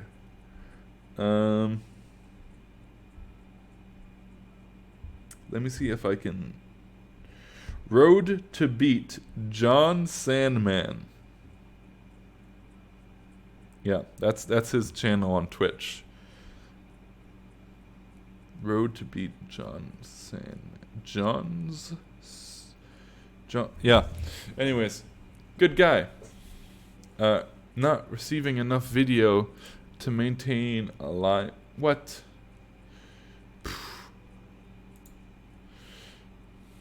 Anyways, what was I saying? I lost my track. Nothing. I have changed a few things. I'm trying to get. Thankfully, one of the newest things in I think one of the latest betas was like, yeah, finally you can do a third-party MIDI into the 500, the Chamsys 500, but you need to update the firmware. I'm like, I have no idea how to do. And when I was reading the manual on how to do that, it was like, yeah, if you mess this up, you have to send it back. You'll break your console and you'll have to send it back to us. I'm like, all right, I'm not doing that. I need this for for soon. So yeah, I'm not gonna update the firmware just yet. But yeah, apparently, because I have a bunch of MIDI controllers, it'd be really nice to, you know. So they finally, because they have this thing on here on PC where you can go to tools and then you can go to virtual USB. Oh, you have to have a thing set up.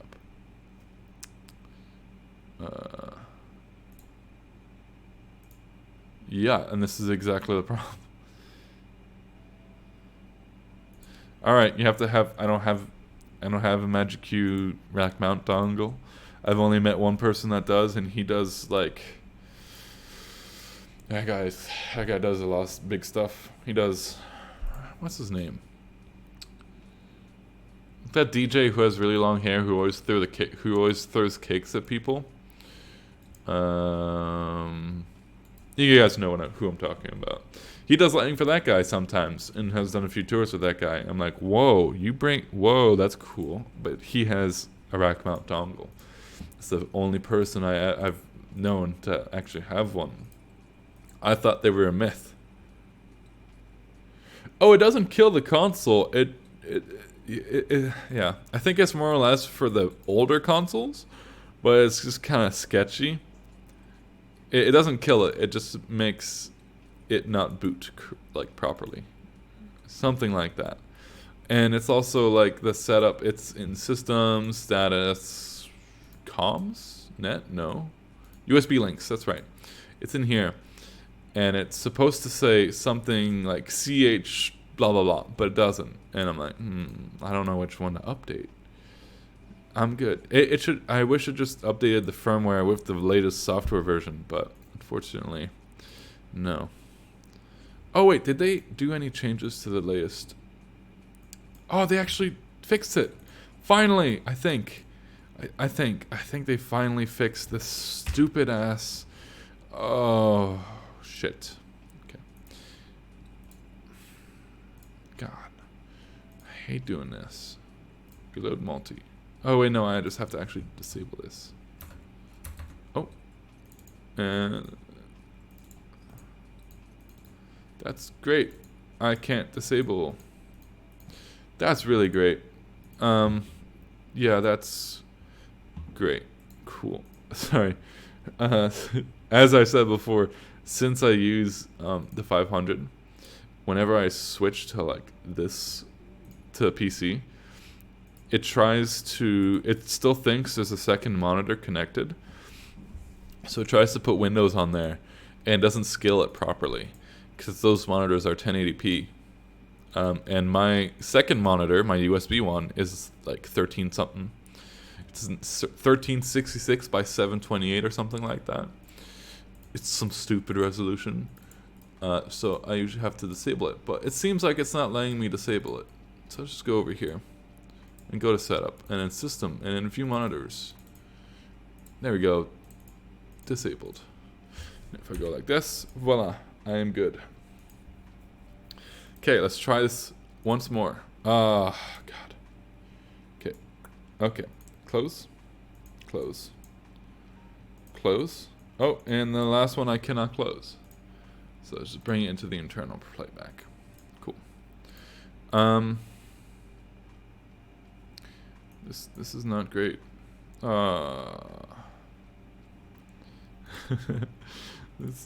It should be disabled. I don't know why oh, maybe I have to go to single. Oh, no, I did do, and it's still. Oh, that's interesting. Oh, that's cool. They actually fixed this. Just not well. That's cool. It puts, this is the monitor on the right here, and then on my other monitor it's putting the playbacks. That's pretty neat. The only problem is on the other oh no. On the other monitor, it doesn't display any of the Windows stuff, like the X buttons and stuff, or the minimize buttons. So, not gonna do that. Alright. Yeah, I'm just kind of, what was I gonna do? I was gonna do something today, and I completely forgot. What do you guys want me to do? Oh, how about this? How about this? Let's have a conversation with the chat. So anyone who's actually watching this after the stream is going to be completely confused. Luckily, though, I keep the chat in anyways for all the streams that are uploaded. What's your favorite fixture so far?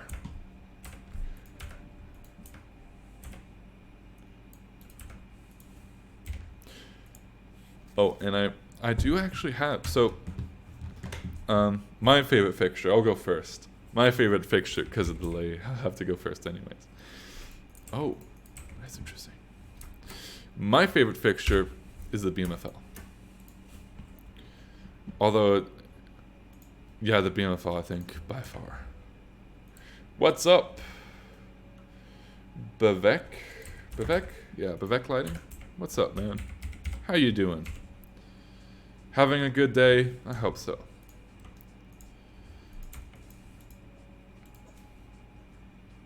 eSprite. All right, have you used the eSprite? It has to be a light you've used. For me, it's the BMFL Spot. The BMFL blade is really cool, but let me just show you why. It kind of irks me. It irks me. It's really.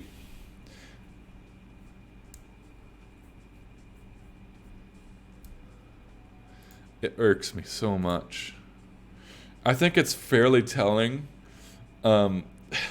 It's fairly telling how much I like Roby that I actually have their website just bookmarked on my main bookmarks. The only things that usually go on the main and not into folders is the main stuff that I use like constantly.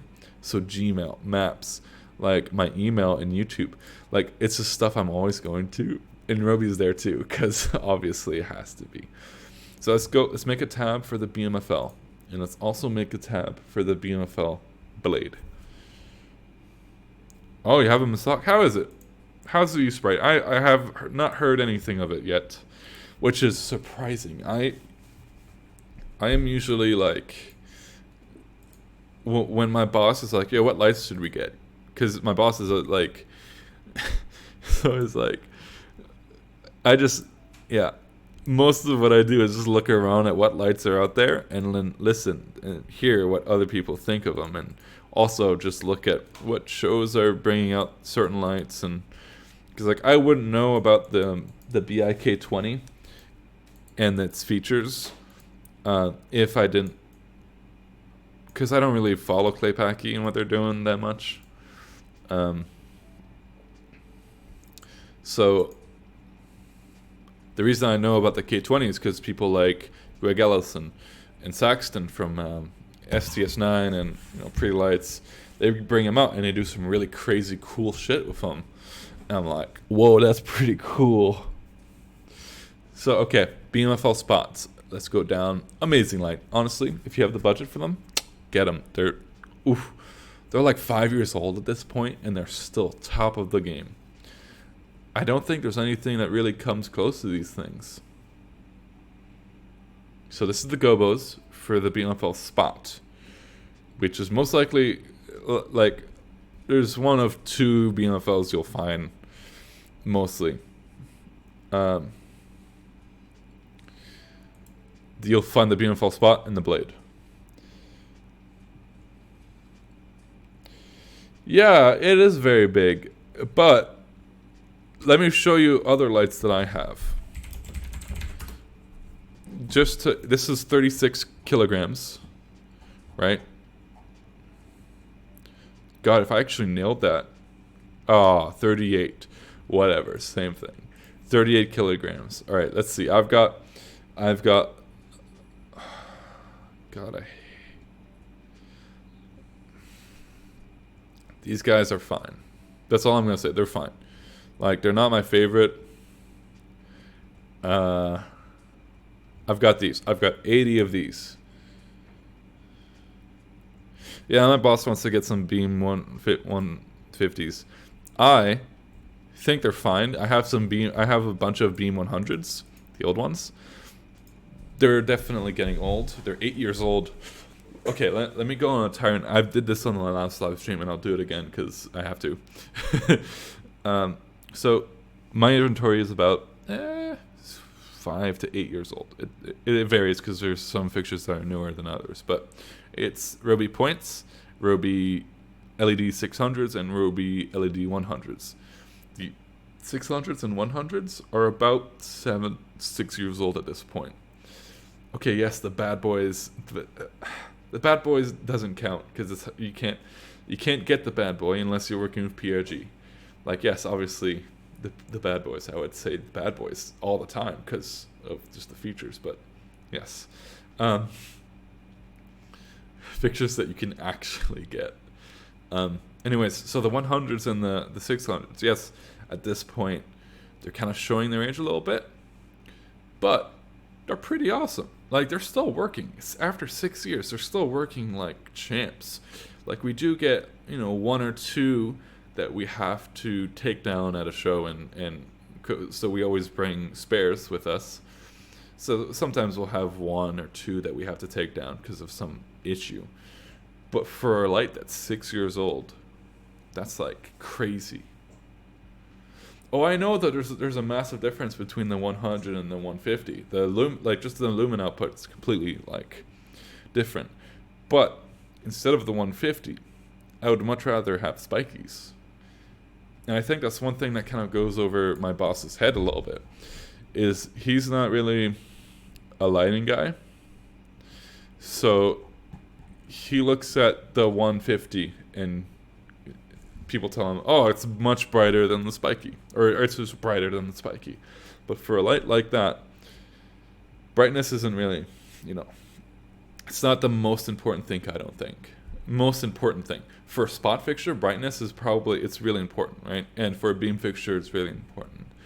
But for an effects light, which is what the 100 basically is, like, I would much rather have a spiky, even though it's less bright than the 150, because the spiky, just the effects package that it comes with, the infinite pan and tilt and all the effects it can do, it's just like, I want the spiky instead, because they're basically, they're similar. Anyways, beam of fault spot, 2 rotating gobo wheels, right? This gobo right here is so awesome.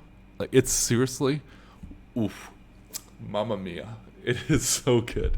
I honestly, let me see if I have some pictures. I'm sorry. Every time I do this, I see my view counter go to 0. Let me just go to my Instagram because I posted a picture there. Oh, really? Do I have to sign in? Of course I do. Oh no, I can just do this. Forget it. All right. Maybe I have it on here.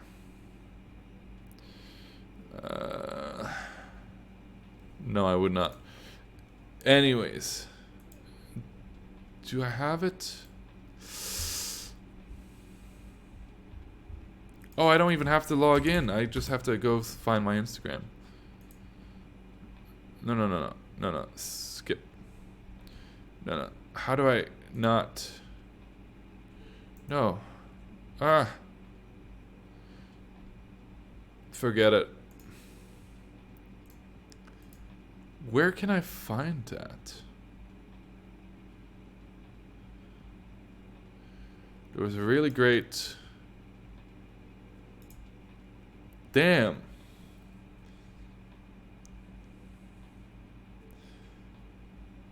Alright, you know what? I will, because I really want to find that picture. Because that gobo is if you guys don't, like, that gobo is seriously just, it's awesome.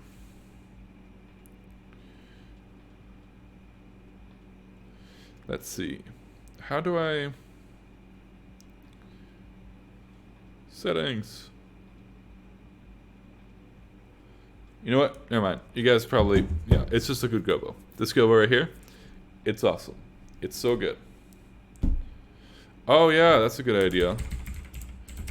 Guillaume the Pinecone. I don't know why I chose this name. Don't judge me. It's...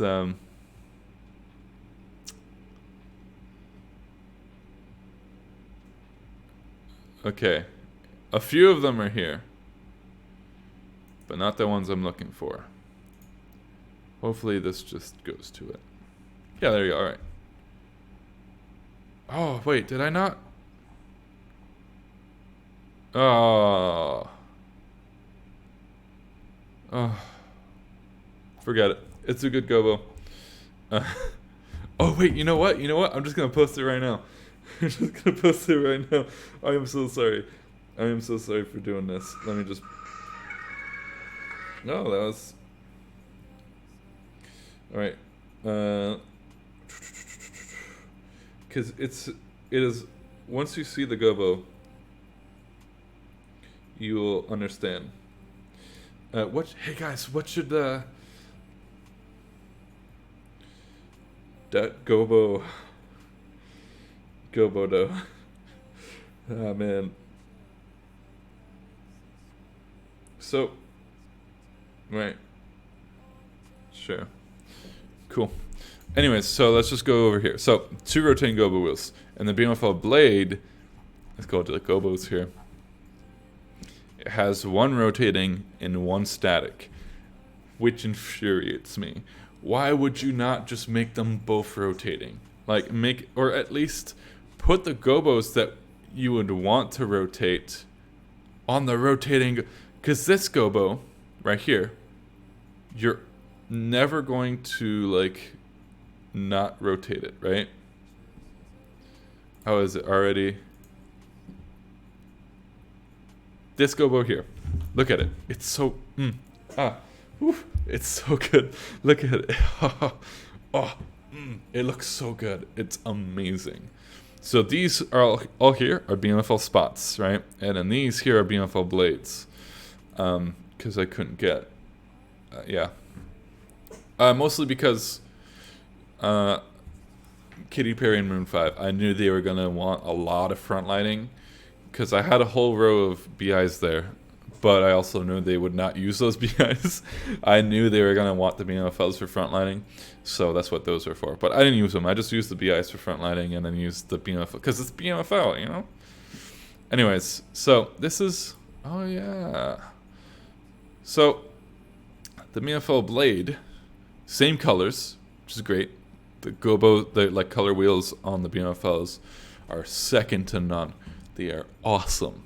The only thing is VO has better split colors. Fairlight has better split colors. But, you know, whatever. Just to go, the pink, oof. The pink is just, I might have, nope. Because I'm dumb and I don't post stuff. That was the rig there. So you can see BMFL's there. Oh, very simple rig, just straight. The G5, the G7. I might actually have. I don't think so. I think. Which ones do I have? I have not seen the G7. I have the SGM. I've used the P5. They're not bad. The P5s aren't bad. These guys are terrible. If you're looking for an LED strobe, do not get the XC5. It's really not good. It's like the first thing when the Maroon 5 LD came and turned those on, and he was like, "Wow, these are great!" Like as sarcastically as you could say anything. And I was like, "Yep." Same thing with the with the Katy Perry LD. He just turned them on and he was like, "Yeah, I'm not gonna use those." I'm like, "Yep." And I didn't use them either. And that was the house LD. So, yeah. Anyways. But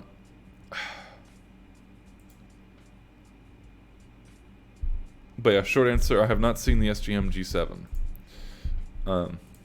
But anyways, it's like, I love you, Roby, but why would you do this? I get it's a blade and people are going to mostly use this for front lighting, key lighting, and set lighting or whatever, but like, at least, why would you put this gobo here and not here? Like, replace this one, please, and just put this one there. Voila, bada bing, bada boom, you know?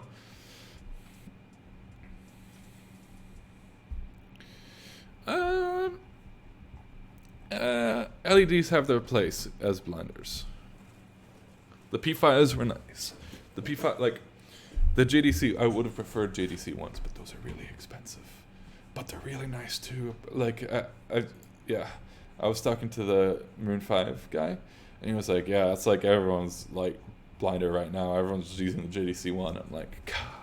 And then I went to newlighting.com and looked at the price, and I was like, oh, right. It's like, it's some ridiculous. Let's go right now. Let's go on an adventure, guys. Let's go see how much this thing is.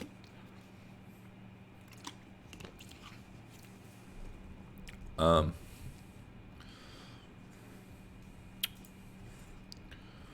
think it's a GLP. No, is it not? Who makes the JDC one? Martin? No.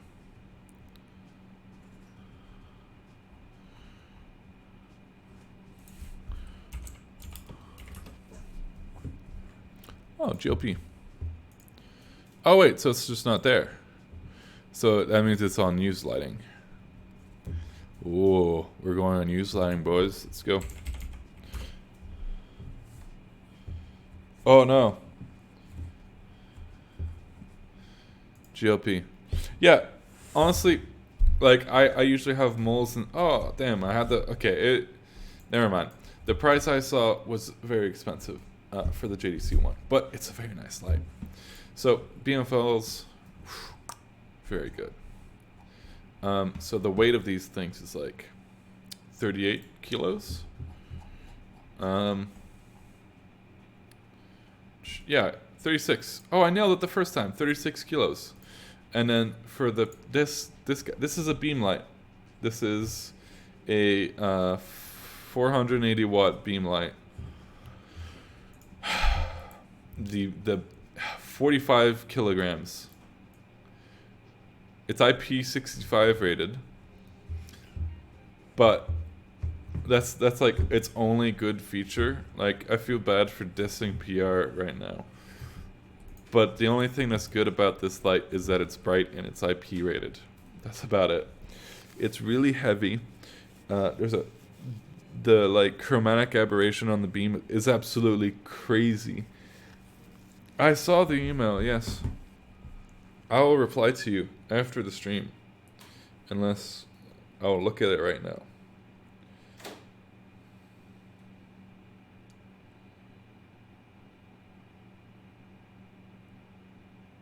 Yeah, let me know. I don't get to do shootouts. I wish I could do shootouts, man. I do get a lot of demo units, but like I never get to do shootouts. I got a bunch of... Oh, I hate the G-Spot. I hate the G-Spot. Don't even get me started on the G-Spot. It sucks. Sorry. It just really sucks. I've used the G-Spot. It sucks. It's IP rated, which is the only thing that's good about it. Like, why would you use...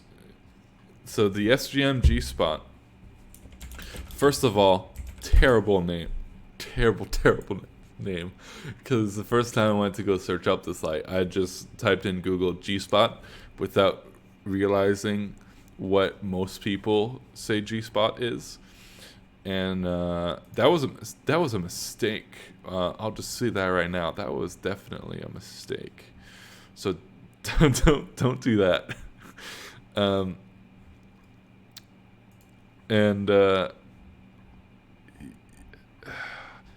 The problem with the G-Spot is that everything. It just sucks. The problem with the G-Spot is mostly the engine it uses. It uses an RGB LED instead of a white LED. This wouldn't be too bad if they actually had a CTO color channel, but they don't. So it for a spot fixture, it's just not great. The Go selection is not great. No one uses the triangle. Like, like a bar. It's a spot fixture, guys, not a beam. I do like the cone gobo. I really like the cone gobo. I really like, cone gobo is for the win. But Gobo is not that great. But yeah, here we go. Yep. RGB LEDs. When everyone else is just doing a really, really powerful white LED, SGM decided, hey, let's just make a spot fixture with an RGB LED and put no dedicated CTO or white channel in it. So the white that comes out of it, the stock white that comes out of it, is not white. It's really bad. I can't remember what it was. I think it was a bit purple, like really purple. And so there's no dedicated white LED, which is just not great. Does it even say the CRI? For anyone who doesn't know what CRI is, it's basically just how well it can reproduce colors. And that's really, really important for film and cameras. Specifically for cameras and just broadcast. Like you have to have, especially for high-end broadcasts, you have to have a light that has 90 or higher CRI, which is why the BMFs, they're great. They have a CRI of like 91 to 92 from what I remember. There you go. 92. Over 92. Which is great. Have a good session, bro. Oh yeah, no, that's right. The G-spot's stupid heavy as well. I had to rig them on oh god, don't even remind me about that. Yeah, Tommy, have a good session. I'm probably, after I'm done this, the only reason I'm continuing to do the live stream is because I actually have energy right now. But I'm probably, once I'm done the live, holy shit, dude. Good lord. 52 kilograms. That is entirely too much. I get a lot of it's from the weatherproofing, but like... I can say they are IP rated. I did a show, an outdoor show. These were used, we had 50 of these on the Qatar National Day celebrations, which is in the Qatar Amphitheater, outdoor venue. We had 50 of these on totems, or here they call them totems, I just call them truss towers, but yeah, whatever. So we had 50 of these on the totems. And first of all, they're gigantic. The base is entirely too wide and big. It's just it's ridiculous. So it rained a lot, and water got, like, for some reason I forgot to zero the tilt on these before we shut them down the night before, so water got like into the lens, and it was fine. I just tilted them down, and just a giant water, like a giant puddle on the lens because they were tilted upwards, and the rain just settled into the lens. And so I just tilted them down the next day in the morning. They were fine. Same with the Aquas. Like, honestly, these are fine, but like, I have not used the 2600. I want to look at it. I really like VL, and the reason I really want to look at the 2600 is I had the 2500. That was my first moving light that I ever used, and it was in high school. We had 4 2500 spots, and they were great.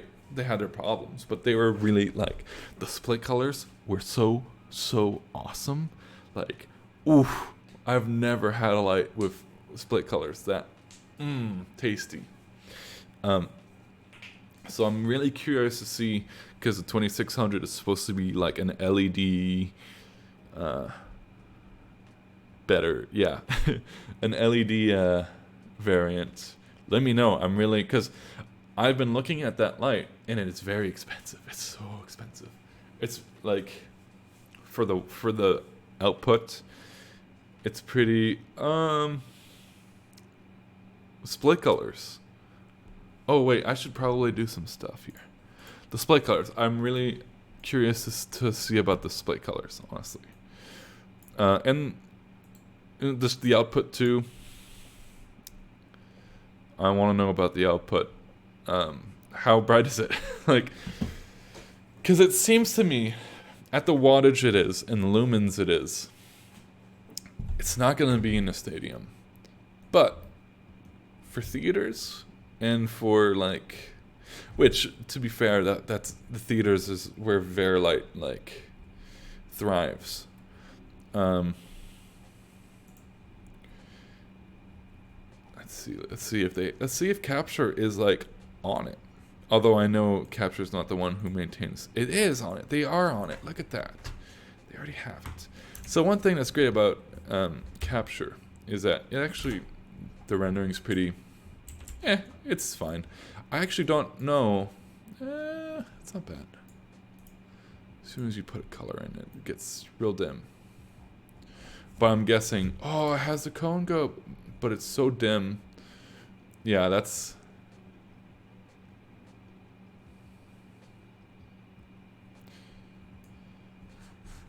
It has a nice... Oh, wait a minute. The, I know what this is. The iris is in. No? Have they changed this gobo?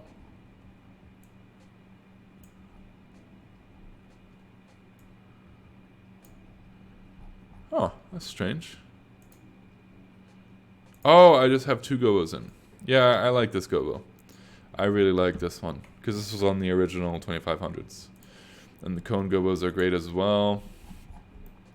I want if I end up getting and buying some BMFLs, I'm definitely putting in a cone gobo because they're just oof. Yeah, it looks good. Let's see, because I know these guys are great about putting in specs and shit. Let's see, 9,000 lumens. Oh, that's how they're doing it. That's how they're... Oh, okay, cool. So on the optics here, they actually put in the lumens of the light, so it compares well to other lights. That's cool. That is crazy. Why is it 47 channels? To be fair, the BMFL is like... Oh, that's why. It's got the framing shutters. The BMFL blade's like 42. 46. You know what? Let's see. Who thinks that I am correct? Who thinks... shit. It's either 46 or 48 channels for the BMFL blade. Let's find out. Oh, filter users. Nope.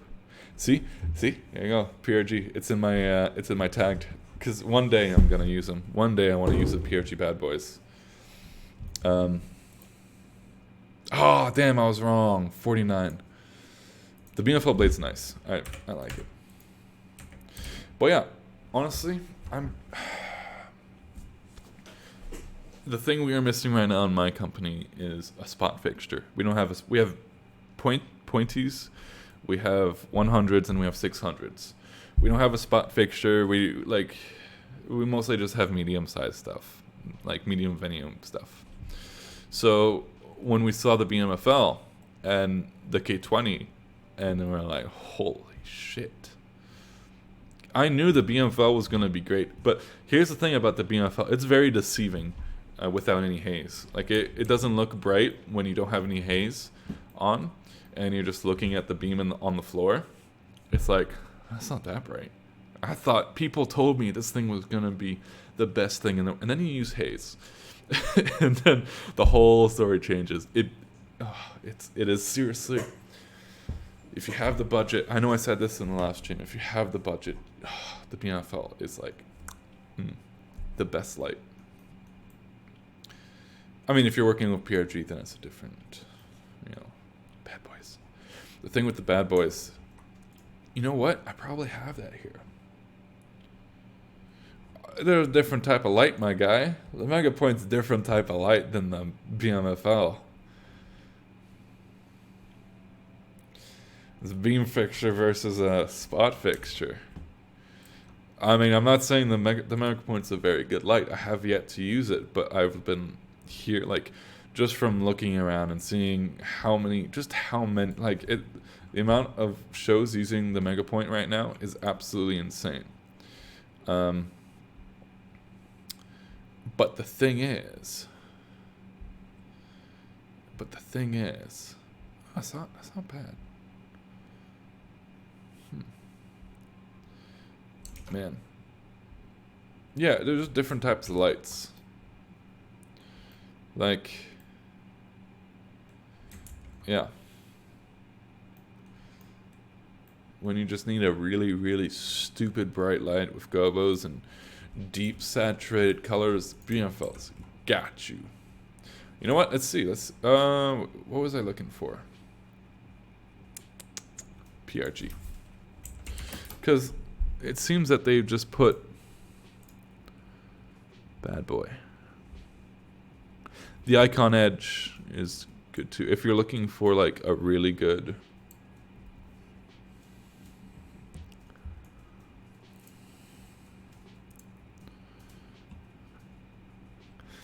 the BMFL dimming's pretty nice. It's very smooth. That's the one. That's the main thing. I think the main thing that's attractive with the BMFL. It's just like, yeah, you know. Damn, that's not bad. I never understood what the designer wheel is, because they just have a bunch of weird stuff.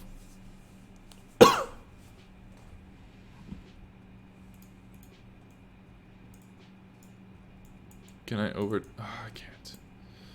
Well, our bad boys are really cool. Okay, I'm gonna take a 2-minute break, and then we'll get to some actual programming. I'll be back in like 2 minutes. But while I'm gone, what's your favorite like beam fixture at the moment that you've actually used?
J7 beam. Of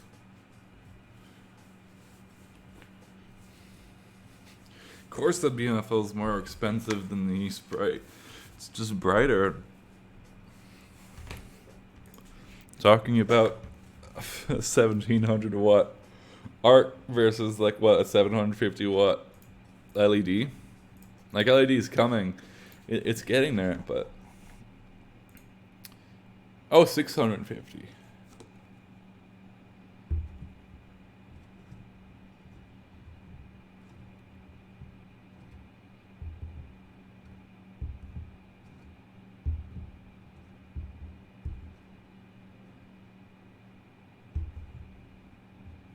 Oh, the prism? I actually didn't figure out the prism. I didn't have that much time, but I also messed around with the prism on the BMFL. Oh, nice. Check it out. Damn, you're lucky. Damn. I would totally visit the Roby factory just for fun.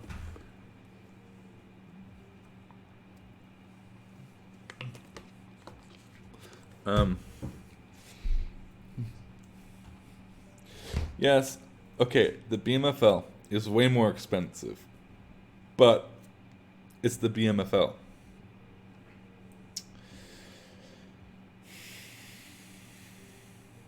And then you spray it.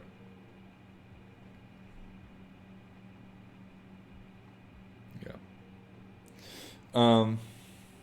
Yeah, so in the brief time I had the BMFL, which was 2 days of programming and then 1 day of show around. Actually, it was like a day of programming, and then I programmed a bit the day of before the show. I had a few hours to program, but I never got to the point where I was messing with the prism. I didn't mess with the prism on. Did I? Yeah, I did mess with the prism because I had like 66 Roby points on that show. And I do prism stuff on that because I like they're my fixtures. I know how to use them. Like I already have it all. I have them all programmed in on my show file, so I really didn't have to do anything for the points. They're already in there. Like all the prism, all the Gobo stuff was there. But the BMFLs, I didn't get like. Yeah. I just couldn't figure because the biggest thing with the prism was I couldn't figure out how to make good use of it because it's such a. It goes so wide and it's just so. Oh, it's good.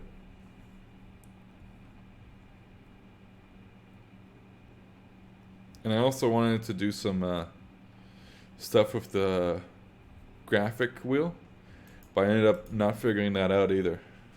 Because it's not.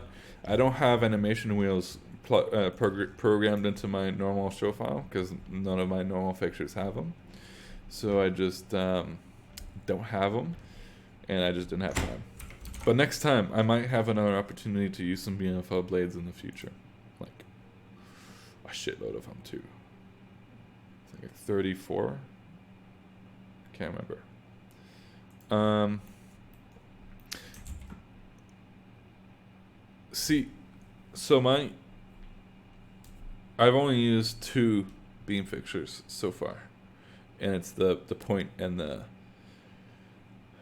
Aqua 480 beam, the PR Aqua 480 beam.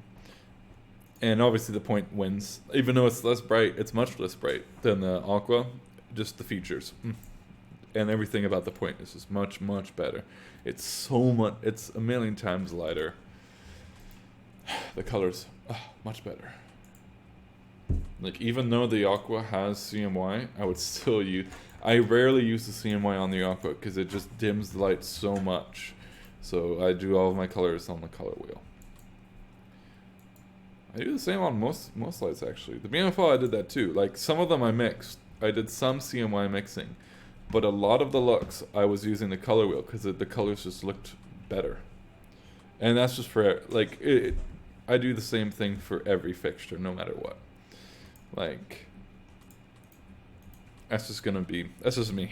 Like, because the gels on the BMFL are so saturated and they look so good, and they're much brighter too. Because when you mix, you're always gonna lose brightness because you're adding stuff in front of the light. So if you mix cyan and magenta, that's 2 pieces of glass in front of the light. Meanwhile, if you just put a gel in front, that's just one thing.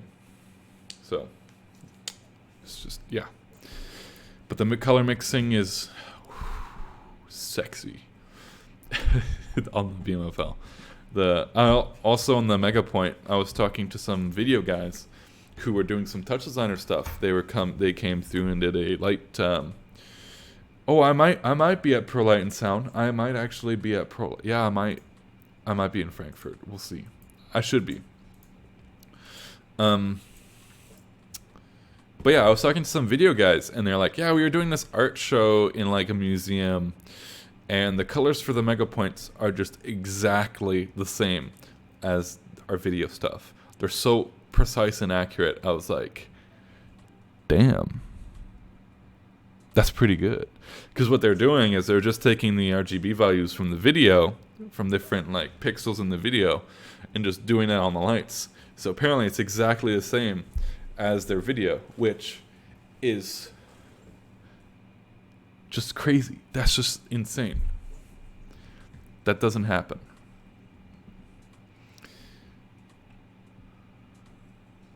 Oh yeah.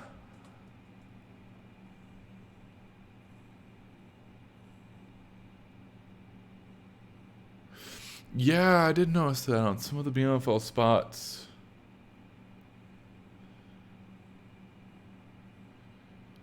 Too busy. One day. One day we will all meet at Frankfurt. Oh, yo, that would be so dope actually. I'm probably gonna be at Frankfurt for Pro Light and Sound because yeah. Probably. Not certain. Probably. But it'd be cool to meet some of you guys there. That'd be really cool. Yeah, that'd be dope.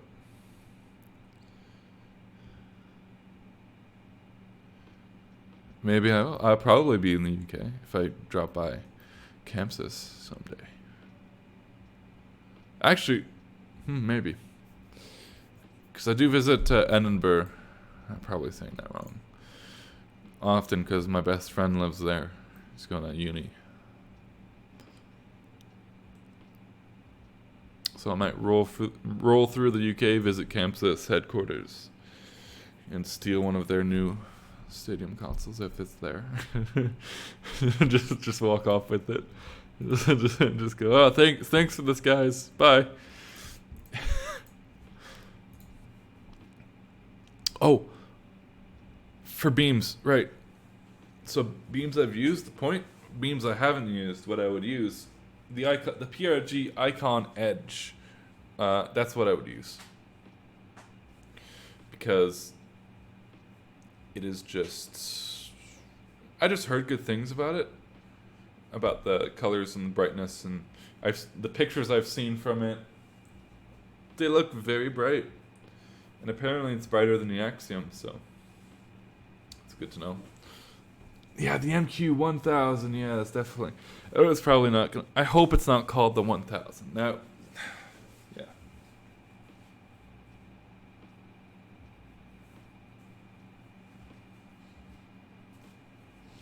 I like the naming convention of MA much better than Chamsys. It's just much simpler. MA2, or MA1, MA2, MA3. Easy. And then different sizes of consoles. Easy. Full size. Light. Ultra light. Favorite fixed light. Parcan. Parcan. Yep. Parcan, and then the next would be... Wait. Fixed light. As in like Lico? Like conventional lamp? Or like... LED, does LED power count? Because if LED power or whatever counts, then I think maybe I haven't tried them yet. And I haven't seen them yet. But the Martin Skeptrons, they look really cool. I want to look at those.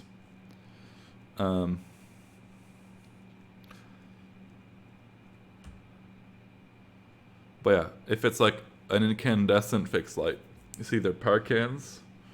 I have seen the VL800. Like, I actually had the VL5. No, that's not what I'm looking for. Oh, that's not what I'm looking for. Is it? Which one is it? Oh, this thing. I have not looked at this. Oh, wait a minute. Huh. It looks cool. I want the VL500 back. Give me the VL500 and I'll be happy. Oh, they made a new one.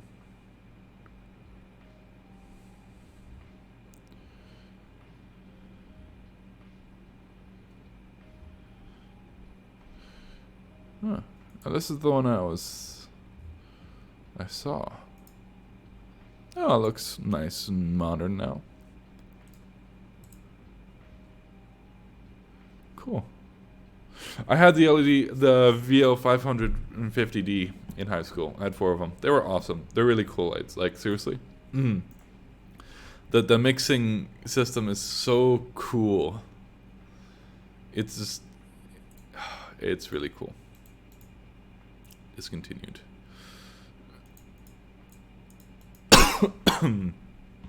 This one right here. I had this in high school.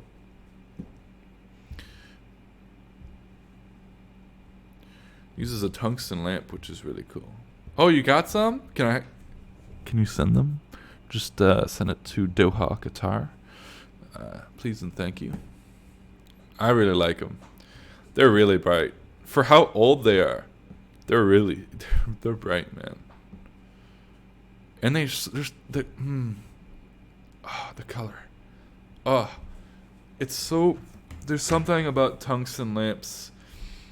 Even with when you use like CTO on an LED, it doesn't. Nah. It doesn't. I'm sure you can all agree. Like, nothing compares to an actual tungsten lamp. I'm gonna open up some. Ooh. This is surprising. 5 people watching me just stare at a Megapoint page. Yeah. There's something about tungsten lamps that are just, it's so warm, and it's like, I've never gotten the same. LEDs with the CTO filter or whatever up, it just doesn't feel the same. Like it might look the same, but it doesn't feel the same. You know what I mean? I'm sure you guys actually like get where I'm coming from with this. It's just something's wrong. It just feels, yeah, it just feels wrong, you know?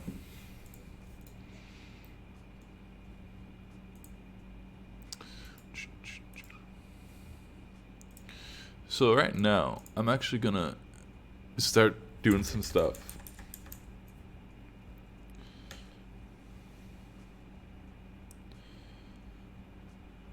They are old. I mean, yeah, how dare they, but they're also, like, ridiculously old at this point, aren't they? Aren't they reaching, like, the 20-year mark or something?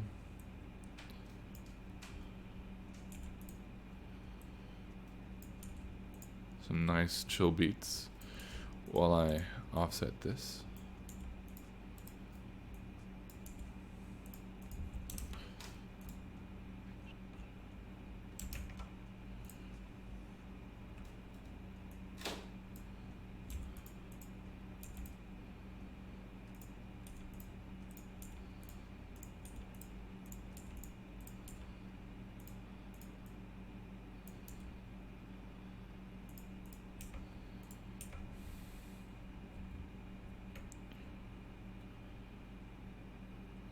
Oh, you're doing your output window? Yeah. Well, I'm just doing this because I kind of need to. Yeah, it's, this show file definitely needs this. The one thing that's really annoying is having to redo your windows every single time. But it's unavoidable.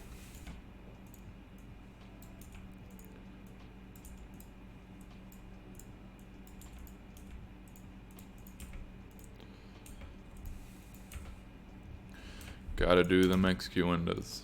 Don't really have a choice.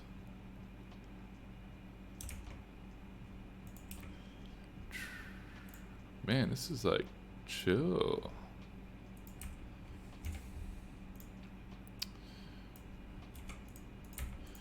I think I've been looking at the spider, And really, what it's come down to for me is the Ruby Spider versus the Claypaky BI K25.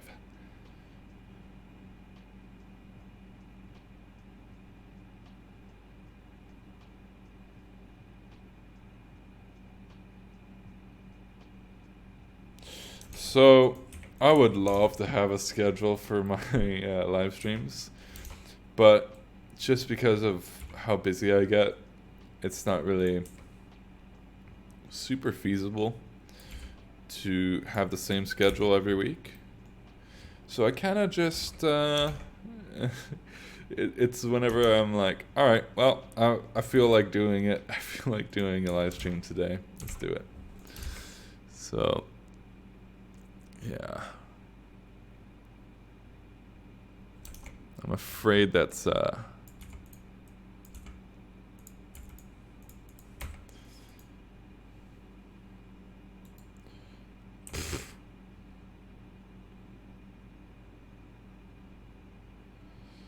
yeah, I agree. I know exactly what you mean by that. Yeah, yeah, same. They're really great. I really love the K20s, but they just break all the. I broke 3 of them, I think, in the span of a few days, and I think actually it might have been 2, but yeah, I think it's really hard to get a schedule down for these streams, like, because I never know when I'm gonna have free time. And some days I get home and I'm just like, I want to get some rest. And some days I'm like, you know what? Maybe I'll do a stream. And some days I just go to sleep.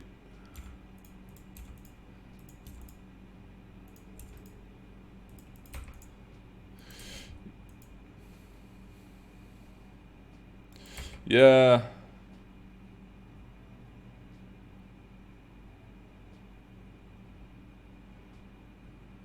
Yeah, honestly, the K20, I really like the K20s. Something that was interesting and honestly not super surprising though was the Moon 5 and Katy Perry LDs. They didn't spin the lens at all, which looking back doesn't surprise me at all. But it is I when I was doing because I did a show on the same rig because I was the house LD. I spun the lens like all the time. I also really like the effects mode or the pixel mode or whatever. That is a really cool way of doing it.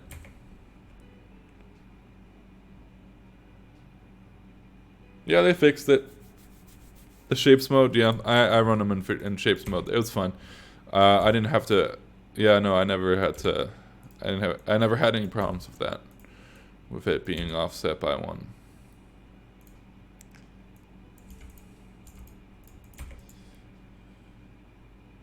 Favorite hazer? That's a good question. Alright, counting hazers that I have not yet used but I heard are awesome. The MDG. The MDG hazers. Those are the ones to go for if you have the money. Yeah, so the K20 is really nice, but I think the K25, which is like double the brightness, double the wattage on the LEDs, it's pretty new. It was like just released a few months ago, so I'm gonna wait a bit. Wait a bit to see what I hear on the reliability and maintenance. But they're getting old. Those lights are getting pretty old. But yeah, the maintenance is really shit on them. It's really just the problems I experienced were never with the LEDs themselves. It's just the spinning the lens. Sometimes that would get stuck. And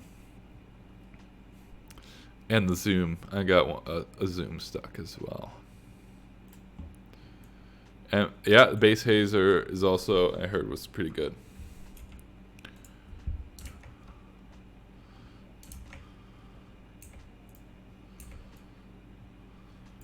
Unfortunately, I do not have the luxury of having a bass hazer or a MDG. I have an Atari something, which kind of tells you how much you need to know about how much I like it. I don't even, I think it's the HZ500. I got 2 of those, but really those are brand new. Oh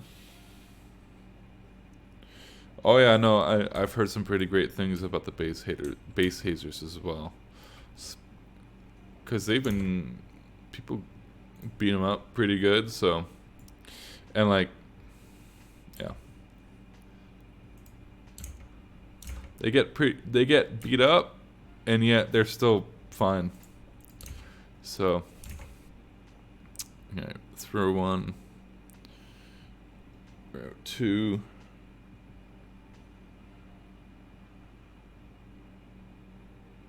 Yeah, that's basically why I want the MDGs, because it seems like the MDG is kind of a hazer. You don't see the haze, but you somehow see the beams, you know?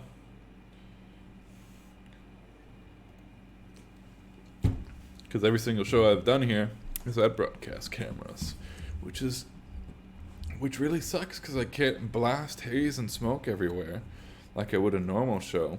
Because then like the camera people complain, oh, whoa, you're using too much smoke. Like, dude, you've got your camera set up like 30 meters away from the stage. Fuck off. Sometimes I just want to like punch broadcast people. Some are really nice. Like I've had some, mostly photographers are nice actually.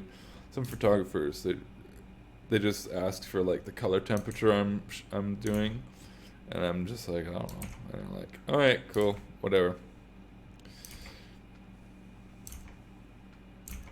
Beams. I really don't want to get this wrong. It's the biggest thing.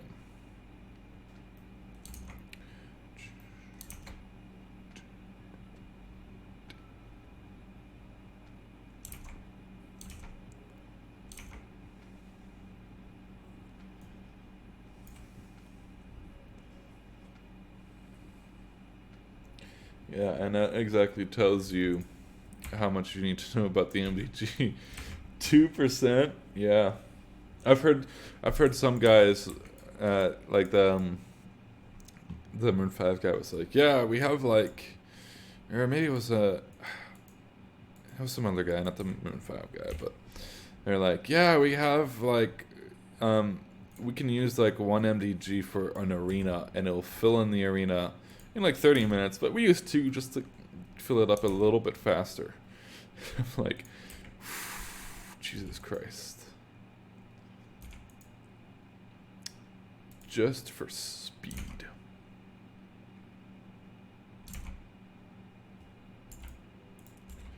That's insane.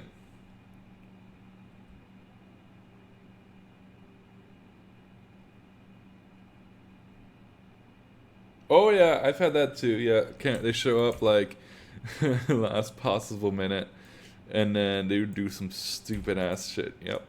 Like, I'm guessing, I'm gonna take a wild guess and say there's no camera broadcast people listening or watching this podcast, because why would they?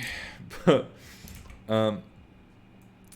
it doesn't go for all broadcast people. Just a lot of broadcast people. Like, it's not hard to just, yeah.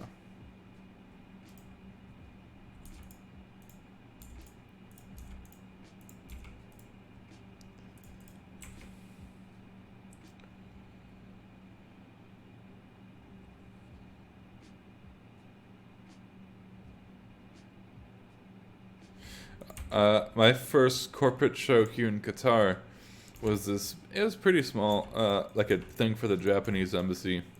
We do a lot of stuff like that. No, like, that was my first show. It was literally 14 Ruby 600s and 8 Ruby points. And I was like, we were gonna bring out the MQ100 because, you know, that's kind of a console for that show. I was like, you know what? No, fuck it. Let's bring the 500. Let's bring the 500, the MQ 500 over for like 20 lights. And so we did. And it was way overkill. But honestly, it was nice. It was a nice, really perfect way to break in the console for me. Like if there's ever, if there's ever a time to use a new console, it's on a tiny show. Where the stakes are pretty low. Like, yeah, sure, Japanese embassy, whatever. Not huge stakes.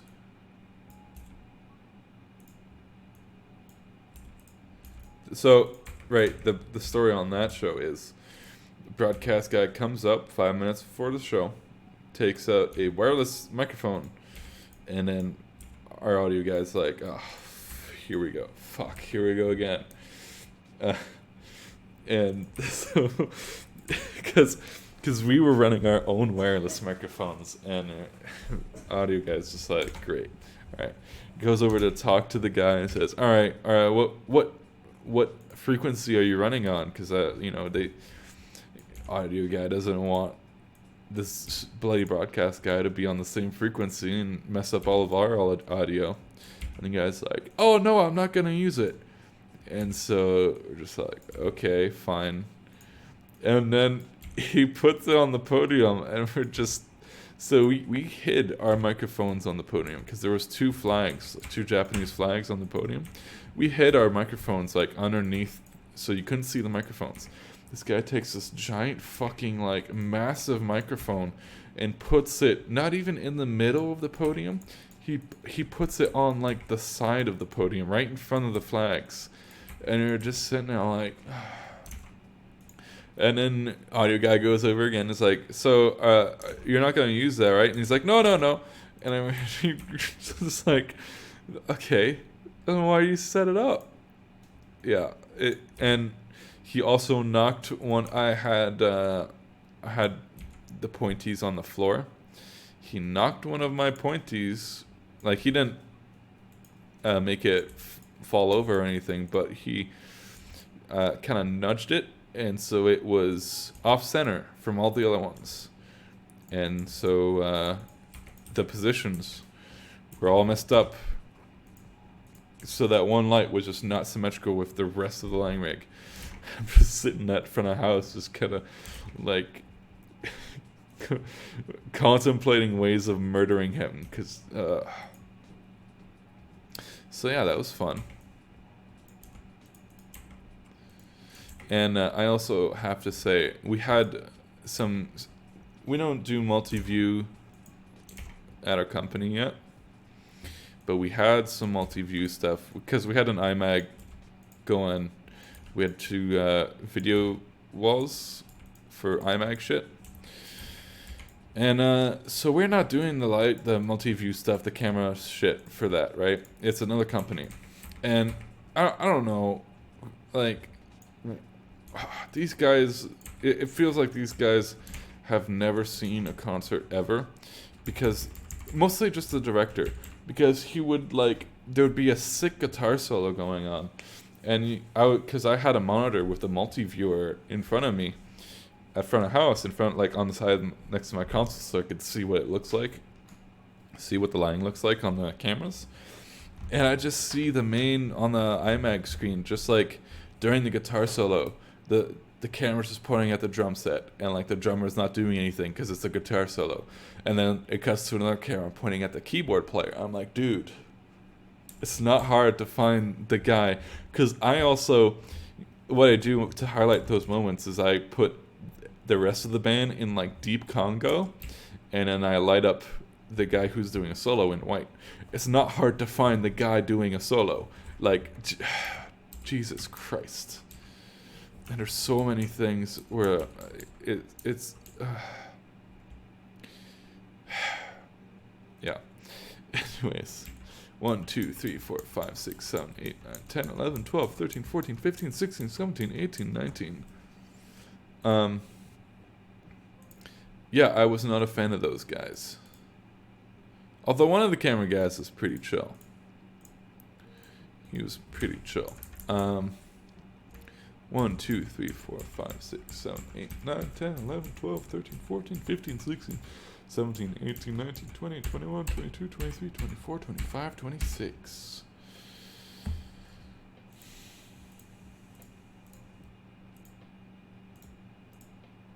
Cool. Yeah, indeed. Nice hanging out, man. See you, let me know how that shootout goes. I'm legitimately curious to see. The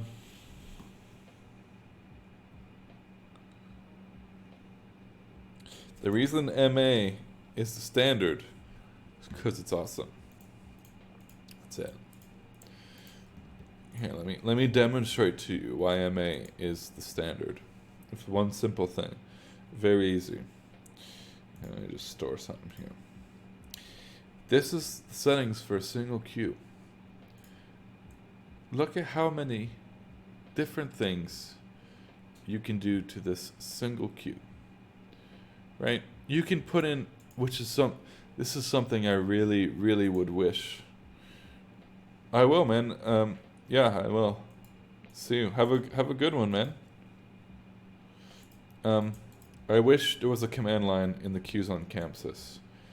I can't remember why exactly, but it's escaping me as to, I can't pinpoint why I want it. There's one feature I wanted it.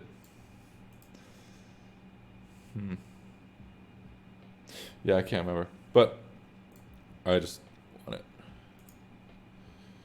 Yeah, I can't remember. I definitely wanted,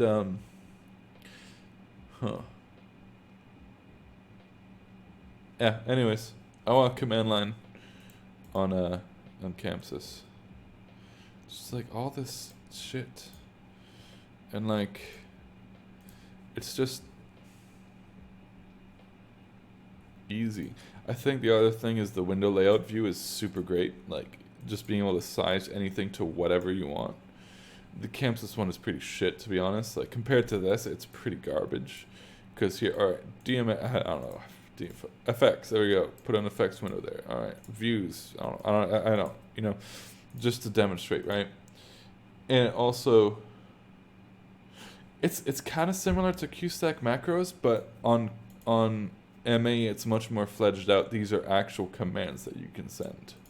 So if I go over to system and command line, right? Anything that happens on the console, you can see it in the command line here, right? So what you can do is you can have a queue store things, right? Because this command line can have anything in it. So you can put in like store sequence 1. I think I need a different, but like, yeah, see, so now that command just is asking me if I want to store something there. So it can do anything, like it just can do anything. It can record variables. It can just do anything. Like I mentioned before earlier, I was talking to a guy, and he's the line designer for STS9, very, very good line designer. And he was like, yeah, I have like a database of like 3,000 queues just for colors, just for different ways of executing the color, the way the color comes in on different fixtures. And it's all just like, it's not like he's updating every single one of those 3,000. It's the console's updating all of those. How do you connect the console to capture? I'm sure. Wait, when was that? Oh, that was like 8 minutes ago. Right, how do you connect it? So basically, if it's an actual running console, you go to network. You have to set your network IP. So in my case, if you're using ArtNet and shit like that, you have to set it to 2.9.200 and then whatever you want. For my main console, I usually do 1 as my last IP address. and then you have to set your subnet mask to 255.0.0.0. You have to do all of that manually. I'm going to go back to my normal IP. And then you go over to view DMXIO. And honestly, the easiest way for capture is you set everything to ArtNet, and then go to Visualizer. You highlight all of this, hit here, and then set capture remote right here. And then just make sure that capture is just using, for ArtNet, it's just doing automatic, because it's going to find captures are really pretty great at that. It really easily finds the IP it needs to be on to receive that shit. So yeah, that's pretty much it. I might be missing something. If you're doing it on PC, you have to, and you're running capture off of the same PC that you're running Chamsys. You do send to applications on this PC. Then you set the IP to, I don't know. Honestly, I never, because I have so many goddamn IP addresses here. I usually just find the one that's 192, and most of the time that's that one. But yeah.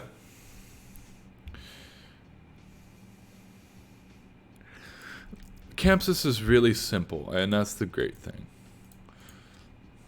I want to switch to MA because that's just the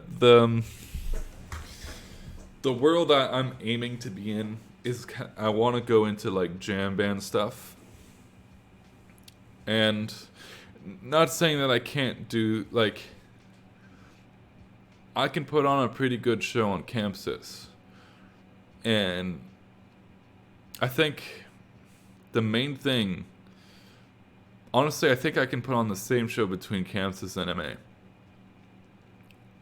The thing with MA is that I think I'll be able to set up things to make them easier, to make my life easier, right? To have things just automatically update and just stuff like that.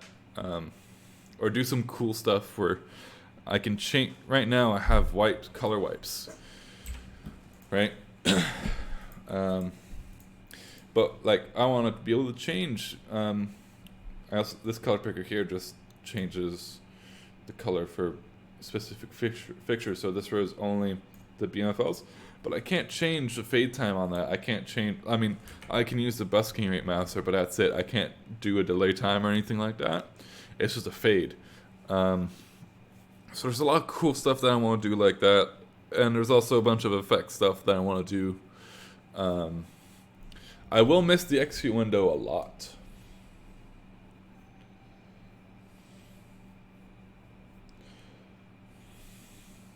Like, I definitely will really miss the execute window. I'm gonna have to figure out how to like replace. I think it depends what shows you're seeing. Like Fish, I think it also depends. Yeah, it really depends on what show you look like. So the shows I look up to and I really like, Pretty Lights, Fish, STS9, Humphreys McGee, stuff like that. That's all MA. Although the Pretty Lights guy, he used to be on the Chamsys, but he switched like 2-3 years ago. Now he's doing, and to be fair, the stuff he's doing on MA right now is not possible with Chamsys. It's just straight up not possible. He is doing, because he runs lighting, video, and lasers all at the same time. He runs video off of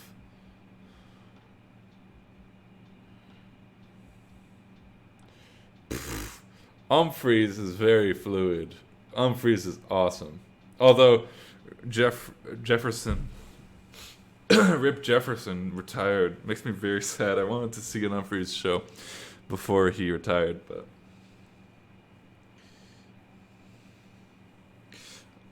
I think. Oh wait, you saw. Oh, you saw Damn, dude, I'm jealous.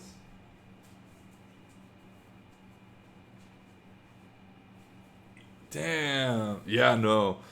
Dude, fucking Laser Shark. There's a reason he has a nickname, the Laser Shark. Like, there's also a reason the fans know him. Like, you don't get a nickname from the fans by being a shit at anything. You get it by just being absolutely batshit insane. Like, yeah, the stuff he was doing on Chamsys was insane, but the stuff he's doing on MA is like,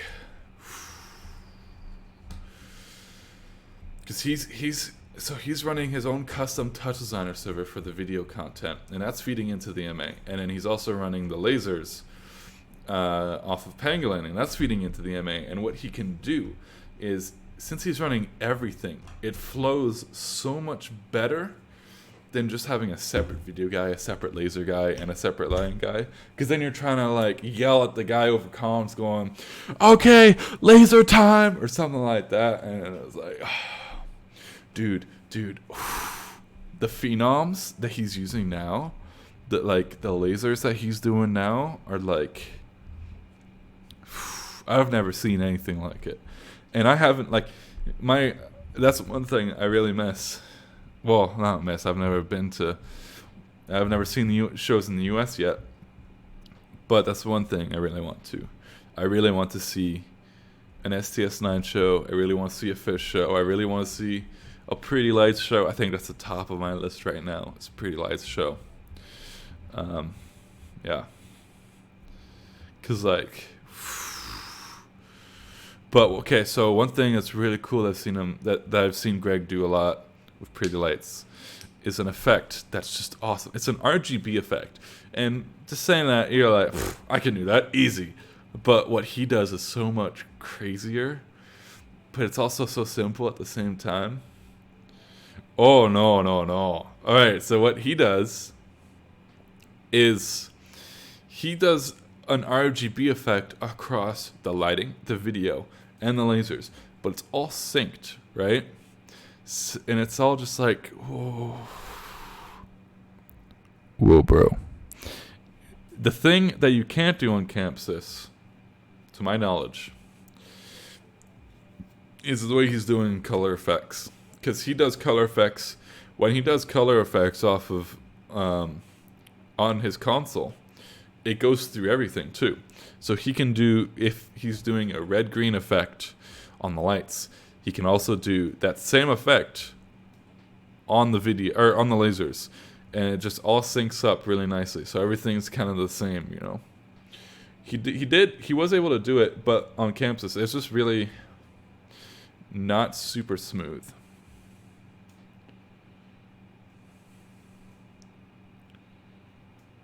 I really want to, that's the next thing for me. I might be getting some 22 watt RGB lasers, like 20 of them. So if I do get those, then I'm definitely gonna do some like cool stuff. Oh, okay, no.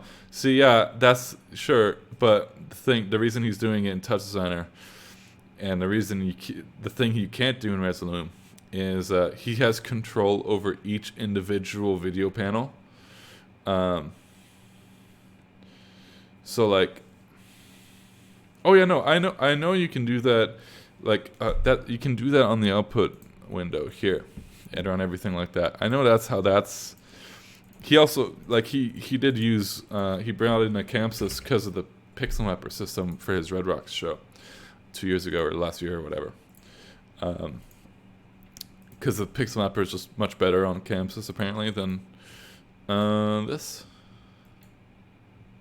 But like the thing with Touch Designer, from what I know, I don't like. I've only I opened Touch Designer for like an hour and was just like, okay, and just kind of messed around for a little bit. But from my understanding, how it works on the ability he has with Touch Designer is that he can individually control each video panel in the rig and treat it as an RGB, which is like, it's just, And then he's also doing some crazy analog video stuff, and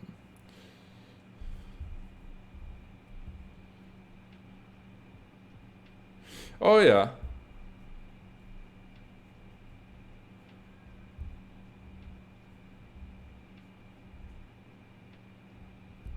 Oh, that would work, yeah.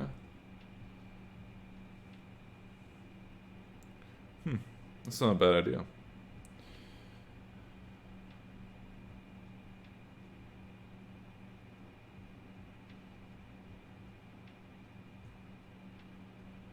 Huh. Yeah, that's not a bad idea. So you basically make the equivalent of an output window that sends ArtNet to line console, overrides all your RGB shit that's on the console, and then bada bing bada boom. And you just merge it. Interesting. Or it just goes through the console itself and overrides the channels on the console instead of doing an ArtNet merge on the yeah. Huh, interesting. That's it, yeah.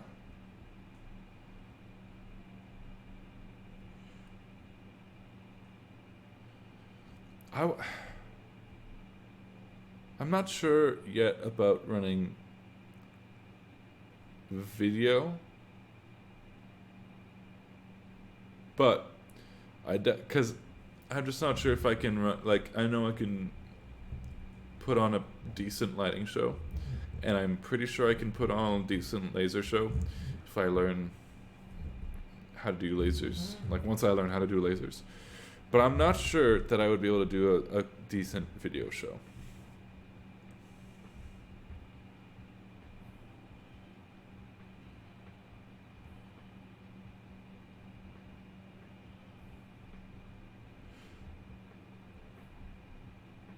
Huh, that's cool.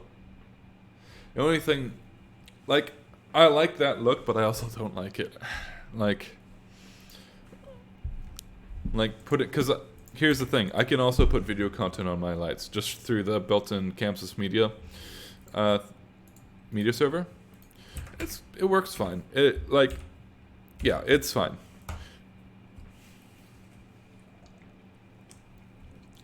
I have to spend more. I think I definitely have to spend more time with it to kind of mesh together and make a good workflow, a good system to kind of just make it work much better. Smooth server and the patch. I probably have to do it off of this window. Patch pixel map, 3 layers. This is one thing I found.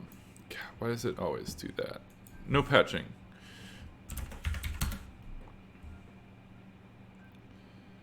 Did it, why is it not? Oh, those universes aren't. Oh, shit. Oh, I have to go do that, don't I? Yeah. Set universes. Yeah. 64. This should always be 64. There we go. Just enable, like, all of them. Cool. Oh, do I have an ArtNet conflict? I do. Yeah, I saw that. There you go. Yeah, for simple stuff. But you can also load in video content onto the server here. And I also think you definitely need to have a certain kind of video content to do it right. I think. That's just my opinion. I don't think just any video content will look good on an entire light rig. Just because, yeah, it's the nature.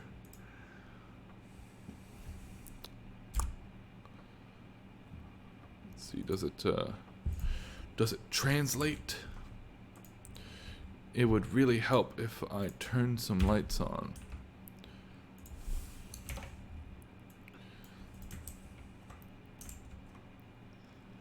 I missed something.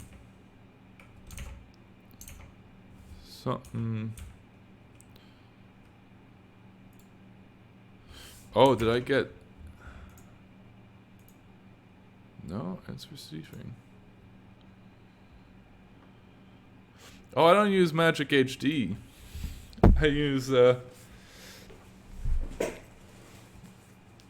I don't use Magic HD. I use just the built-in pixel mapper.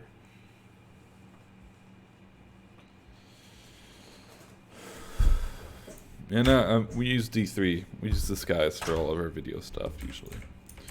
I mean, Resolume for the concerts and D3 for like everything else. Because, you know, it's D3. Can't go wrong with some good old D3. Some Disguise. It's interesting.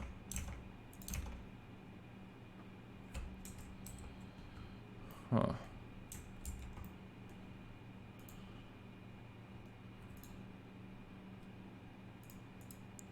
Alright guys, here's the challenge. What's wrong with my universe here?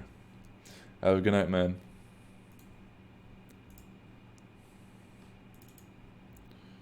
Oh, no, nothing. Okay, cool. It's good to know. Cool. Let's go over to the media window and go push. Oh. Yeah, there you go. Yeah, and just go, yeah, and go like that. Yeah, there you go. Everything's all good. See, that's the thing. You have to have content kind of like this. I have some other content that's better than this, but like, it's very neat.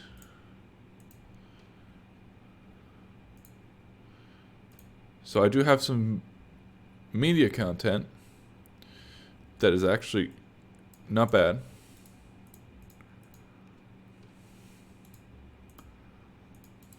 I need to load it in. But yeah. Yeah, I have to make a system. One thing I think, because the pixel mapper system, the shape mode thing on the BIs, it's really cool. Like, if I had more time, I would definitely try and actually pixel map it, but I only had 2 days and this was kind of a one-off, so I settled with using the shape mode and it worked. You know, it was fine. It worked much better than I thought it would. It was very straightforward, and this is good. It's honestly, the system they've built into the shape mode profile is just really, really good. I really like it. It's top notch. All the effects and shit you can do and just everything. So I just had a whole section for just the BI looks. I kind of want to replicate that with the media window on normal pixel, like normal lights like that. So the spider and like all that stuff.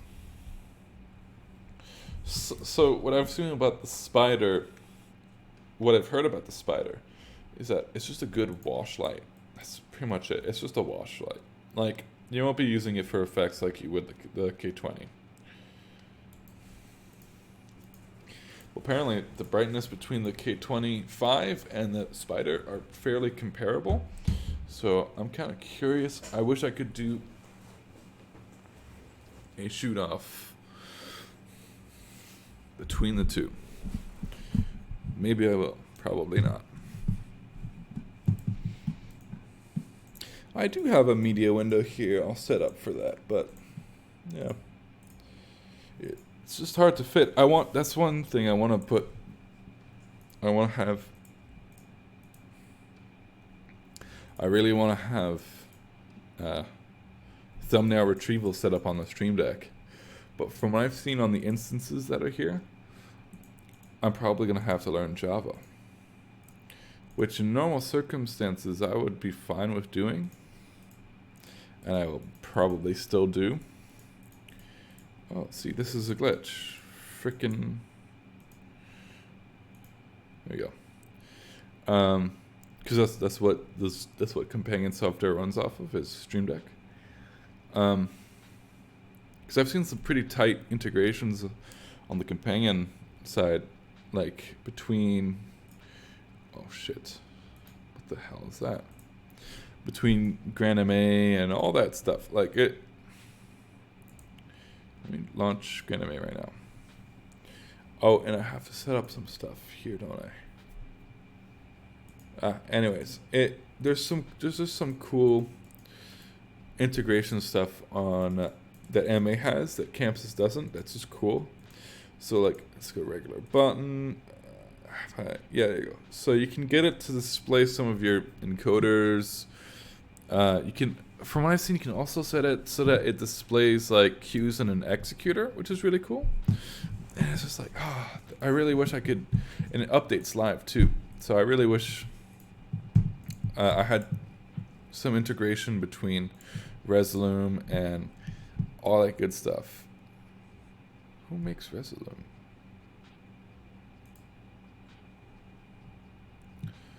Like media server.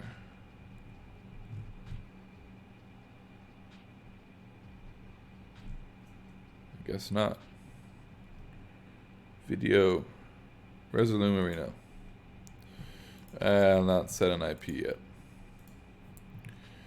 Yep. So let's make a button here and see what options we get for that.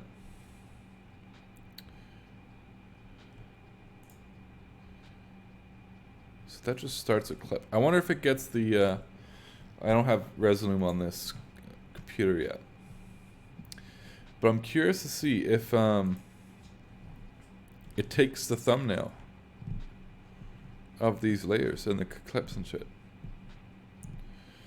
Anyways. Alright.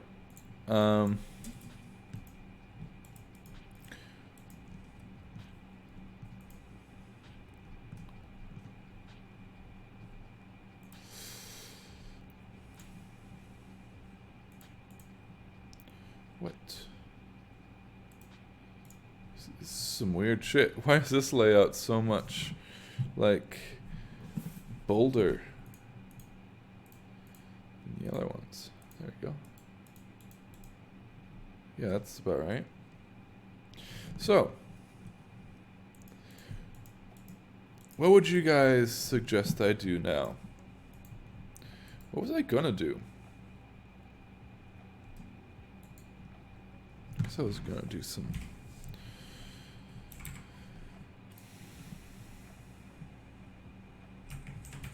Let's try that.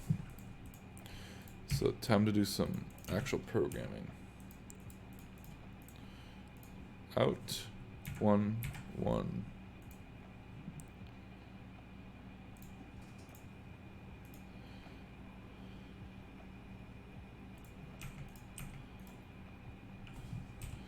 Let's go here.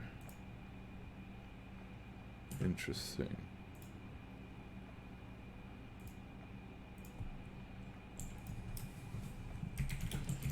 Out spots. I'm curious to see if this actually is reliable.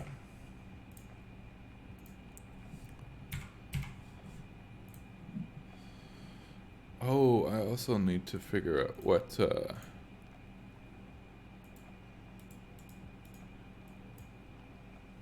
cool, it's sitting in soft key.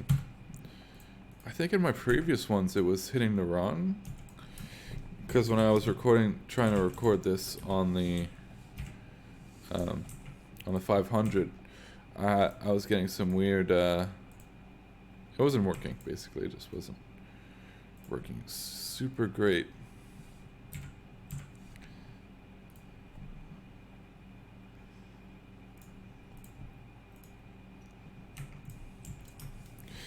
So what I'm doing now is I'm making different macros that go to different things. You're welcome. Yeah, that might actually work. So if I go over here, and then, interesting. So I'm just making different macros that go to an output window and then sets the number of the page number for that output window. It kind of looks like this kind of works. So let's bring this like over here and then make another one that's out. 1, boom, macro end, and then I just go Main. I'm really curious. Oh, shizzle. I'm really curious. I really want to see the PRG Bad Boy. I really want to try out the PRG Bad Boy at least once, especially for the Gobo stuff.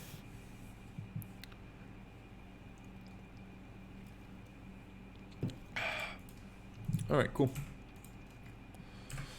Kind of looks like that's fairly reliable, which is very surprising. I never thought anything would be fairly reliable. The main problem now is all this stuff is getting triggered from the macro window. I need it to be triggered from not that. It needs to be triggered by something else from another window. But there's no way I can trigger it from anything else right now, so. Oh, I can. I can copy it to an execute window. Here. Okay. Yeah, it looks like it does work. Cool. Oh, shit. So, I'm not gonna do the... Oh, fuck. I don't have the 500 tomorrow. Damn it.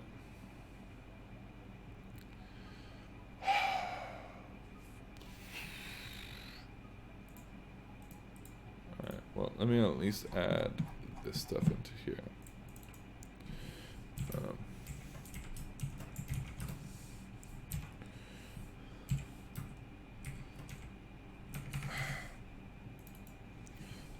Slash. So right now I'm just adding the OST messages so that when I can so that jeez.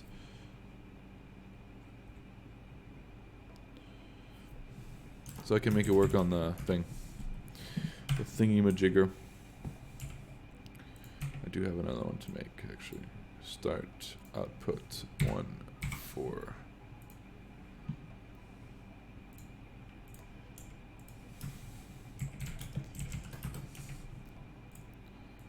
I don't know what to call this. I've called it LED right now just because that's kind of... Oh. That's... Yeah.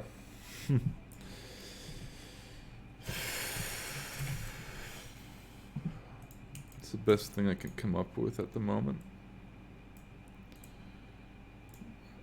Run macro, run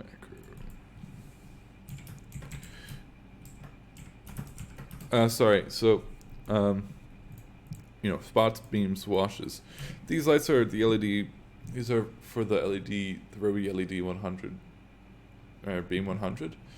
I just call them LED because I don't want to call them beam because I actually have beams. So, yeah. But then it's like, what if I have actual just LED strips or something stupid like that? Then what do I call those? It's truly a mystery.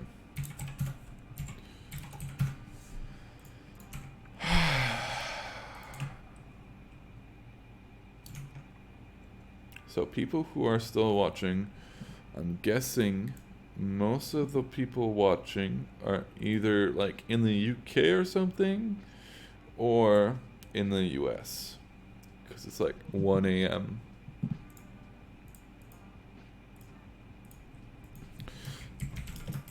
And no one is. Wait, no. Oh, wait.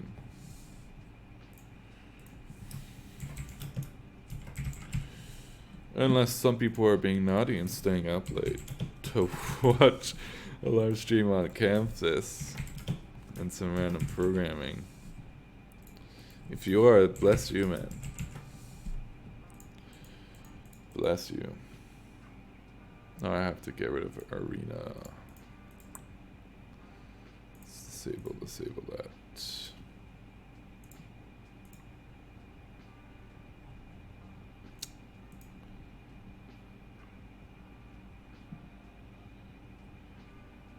Nice.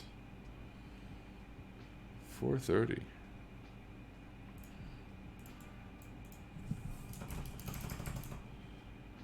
quality content. Thank you. Yeah, it's like at some point it does just become me being quiet and just kind of doing random shit. Because at this point, this show feels pretty locked in. I think there's always stuff I can improve. There will never not be things I can. Wait, there will never. Yeah, you know what I mean. I'll never run out of things that I can improve. Wow, that. Yeah.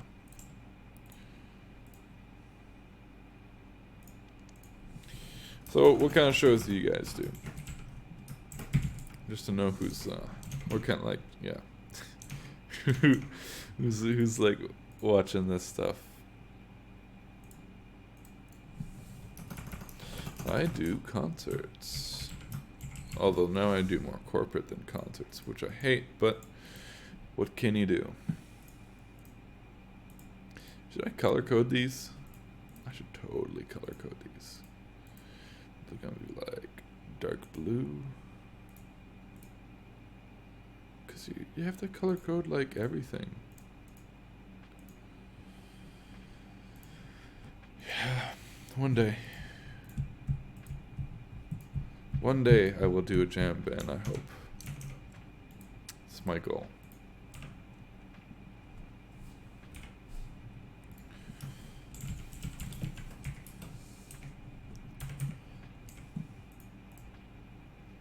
Oh, this again. I really hate this stupid ass shit. Oh, I'm totally right about that. There's so many more positions. Holy crap. I think I'm missing a bunch of icons on my 500. Oh wow, it fell to 0. 0 people watching again. I think either YouTube's having like a heart attack again, or it's late and people don't want to watch it. Guy doing oot. Oot. Get oot. I don't really think I need the layout one. These, because I have them on hard buttons. I don't need that. I don't need this either. Like, honestly, I just have them on the console. All these. Don't need them. I do think I need to get better at not having as much stuff. Like, my files more or less pretty organized, I think. Like, if you just look at my actual queue stacks, they're all organized in sections, right?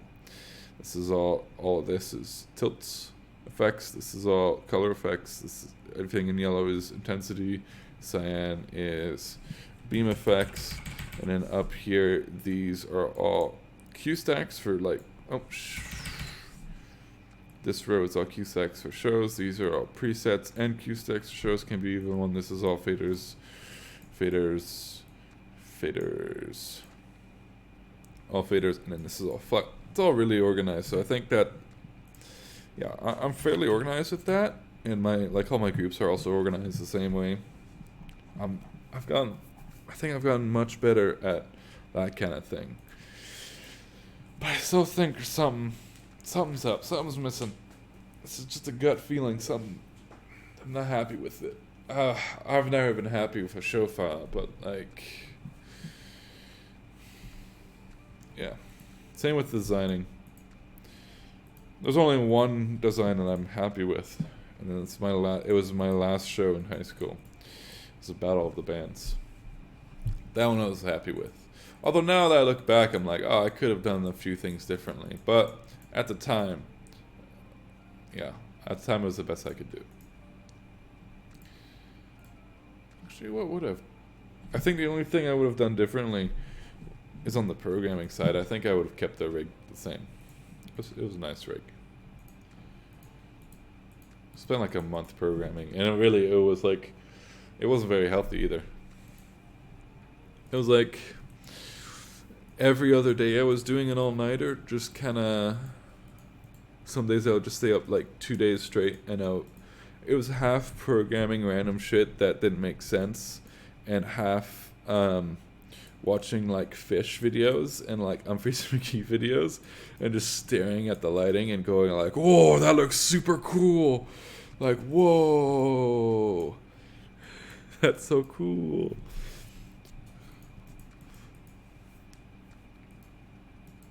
Good times. Unfortunately, I no longer have that time. I think I'm a much better programmer now, though. That was like a year ago. 2 years ago. Good night, man.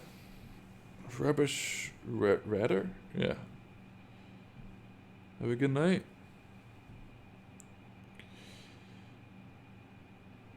Yeah. It's much cleaner now. Show file's much cleaner. It's weird. I joined Chamsys when I first started programming on Chamsys. I remember regions were a thing that were just coming out. They were in the latest beta, and I think it was like 1.5 something, 1.5.7 or something like that. That I first started on. And I thought, oh, regions are useless. That's garbage. That's complete garbage. And now, like, my entire show uses, like, let's go. Oh, this is a region. All right, let's see. Oh, region. Look at that region. Oh, whoa, look at that. That's weird. Region. Oh, wait, what's this? Oh, it's another region. Huh, I wonder. Oh, look at that. Every single thing in here is in a region. Huh, weird. It's seriously. And it's also when they added, when I first started, they also added the built-in effects things. I thought those were useless, and I still think they're useless. They really are just useless. On the execute window, they're useless. Like the set color, I never liked that, because you have to hit a button. You have to hit set color and then hit your color, and then yes, the timings only affect the things that are in the region. So these timings here, they affect the master region here. No, unfortunately, it doesn't affect individual color regions. I really wish it did. I really, really wish it did. I have requested Chamsys adds this many times, but yeah, no. So these items right here, they control the master region here, which is this top row here and all of these. So this lets me wipe in things, because what I do is this group is I do a symmetrical selection of that group, which I'm actually gonna update right now, because I need to update it. But just to demonstrate, you do a very symmetrical selection. It's really simple. So I just update this group here, and then let's go over to this baby, and then let's do like a 5-second fade to red. So you can see now it's wiping over 5 seconds. Usually I don't do a 5-second wipe, just because it doesn't look, because you can see what it's doing is it's wiping over the way I selected it.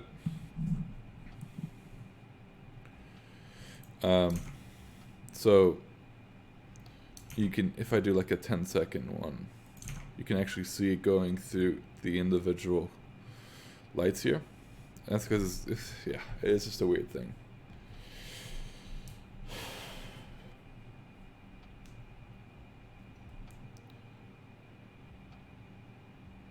I know, that's exactly what I wanted.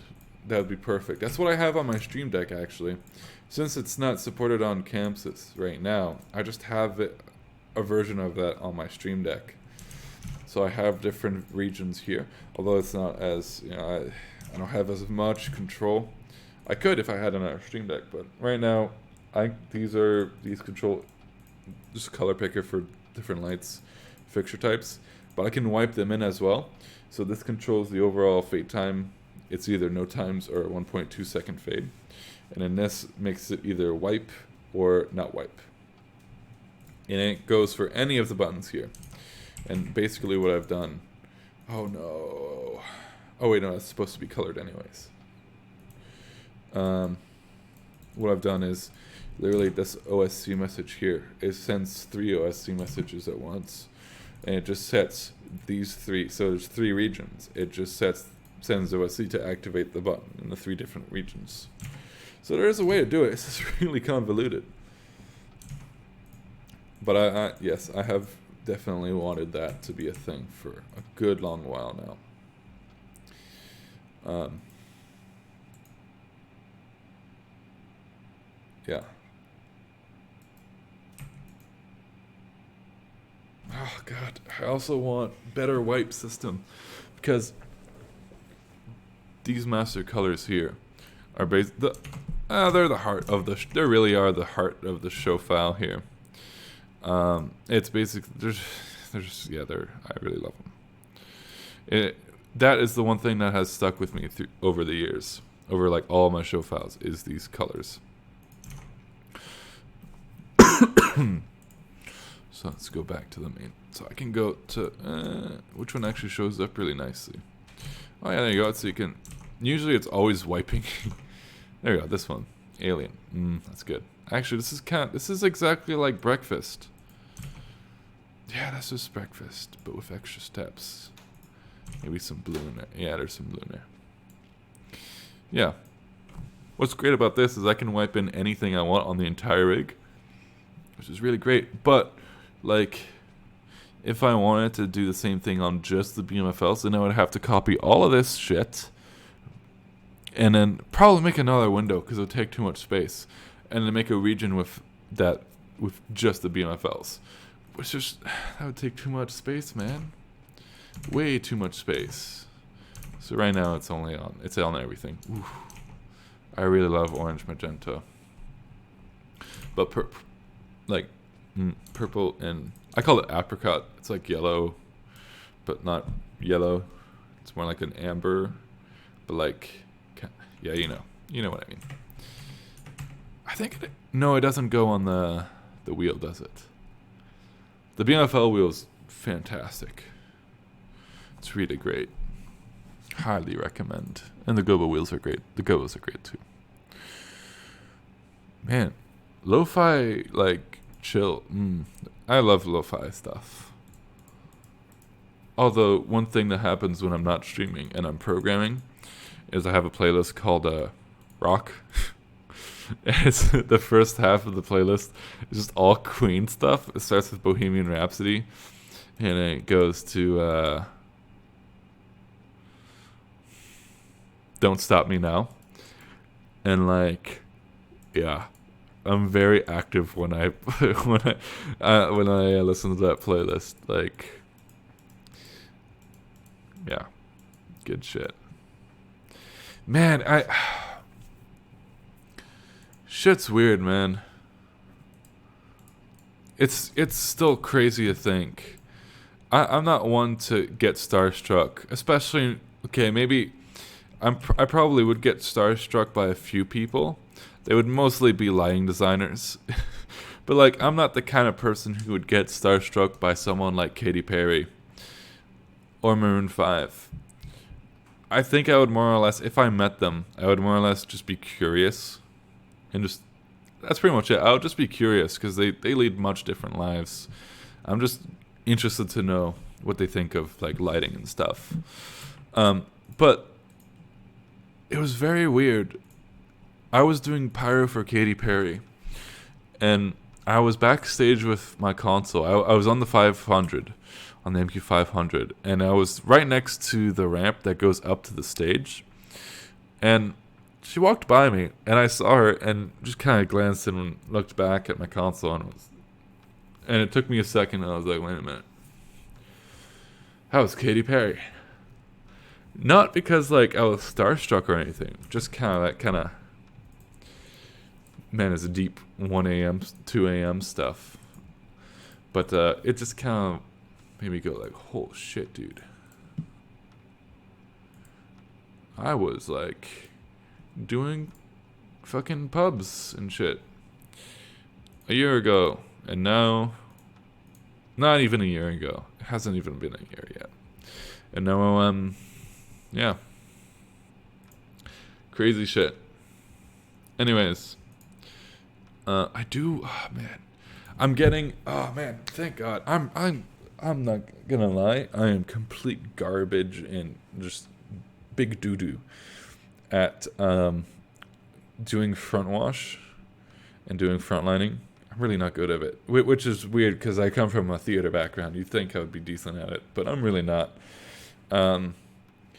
And so I'm really trying to get better at it because, especially for the corporate stuff, it's really important. And I really I've been watching a lot of videos on cinematographers and stuff like that. So I was watching a masterclass on YouTube earlier that was published by Arri, the camera and lighting company. And it was this like German guy, really like it's the kind of, he's like an old German cinematographer, and he was just it's just one of those guys you look at and you watch him talk about things, and you're just like, wow, they know like everything about their thing. And I was like, that'd be really cool if I could do some like film kind of looks, like front lighting and just lighting in general, but during a concert. I still have not figured out how I'm going to do that, because it's going to be very hard, considering that this guy had like bounces and stuff, and just and he had like light shining through windows, and I can't do that in a concert. I can't have like light bounces or anything like that. At least I don't think. Maybe I'll figure out something. But yes, the BMFL. Roby just makes. I'm definitely a Roby fanboy. I didn't think I would be, honestly. A year ago, I thought I would just be kind of everywhere, but I'm mostly a Roby fanboy, with the exception of. Wait, can you provide the link to what? Provide the link to what? The show file? The thing? I'm kind of reluctant to share my show file, but it's also like whatever.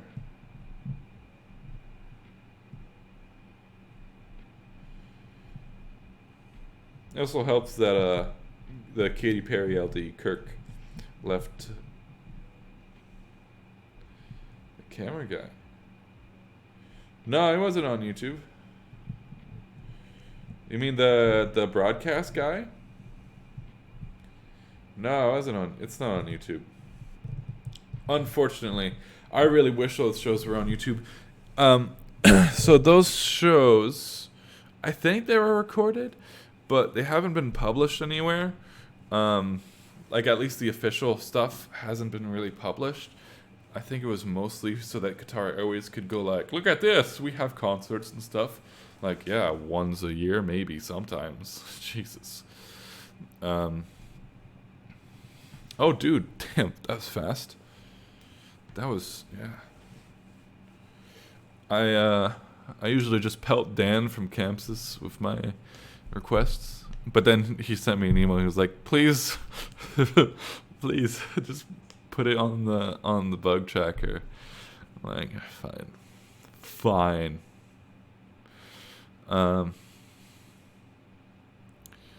Man, I'm kind of sad that the latest stable is out because that means I have to wait a few months for the next latest stable to come out. But I'm also very happy. I think the thing I'm happiest about this new version is the color coded output windows. Those are really, really cool. I really, really like those because before you just had to look at them and go, if you had a really big grid, if you had because I do shows nowadays that have, the most I think was 300 lights. Yeah, around that. 200, 300 lights, right? And putting all those in a grid, your grid gets a lot bigger. Let's just say, for those shows, my grid gets to 50 by 50 usually, and the buttons get really small. And so when you're trying to figure out, if you're just before, you didn't get the little colored highlight around the box. It was just a box and the number and the head number. So you have to remember, oh shit, 200. Is that right, that's the beams. Okay, let's do 200. Now I just go, all right, here we go. Beam. Easy.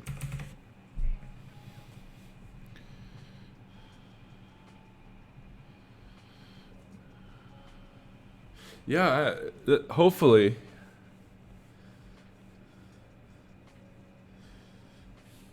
Yeah, no, I usually check out the beta sometimes. Yo, Peter, what do you do? Because you seem to if you did a show with Resolume and Pangolin and Chamsys, that's must have been a pretty a decent sized show, man.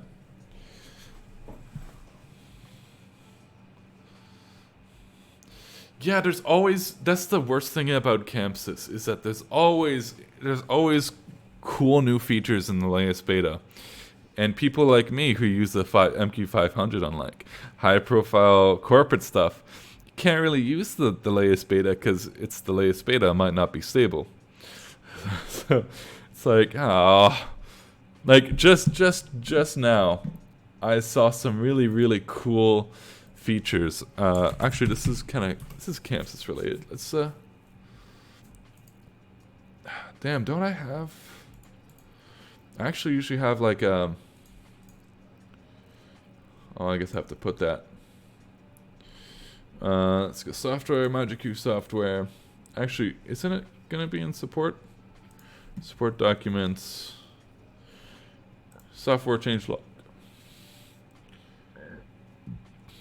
There we go. Okay, we got some really cool new features. Here, let me bring this over here. This one's cool. The latest one. You can activate grids from the Execute now from QStack macros, which is I don't know what I'm going to do with that yet, but that's really cool. And now you can receive MIDI CC messages for the MQ500, which is really, really great. What else? Oh, there's a preload cancel button. Finally, it's about time. Jeez. There's a new color picker, I know that, yeah.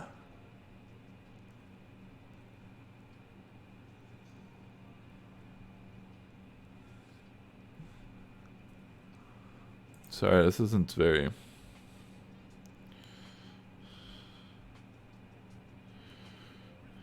The MQ80s, yeah, it's powerful. There you go, new color picker. I'm very interested in this, but what I'm more interested in is the new group. You can actually have you can make, finally, it's about time. You can make more than one group window. So you know how you can actually you can go to execute and then you can have a maximum of 3 execute windows, which I wish there was no limit on, because, seriously, why is there a limit on it? It doesn't make sense. Don't put a limit on it. That's just a limitation of your software then. MA doesn't have limitations on how many layouts it can do. And I'm on the 500, so plus the stadium wing. So during a concert I have execute windows on all 3 touchscreens. So if I connect another touchscreen, quick thing, you can only hook up one external screen to the MQ500, and if you have the stadium wing, then that takes up that one extra screen. So it basically means you can't have an extra screen. So you have to network. I've tried to do like multi-console networking, but the problem is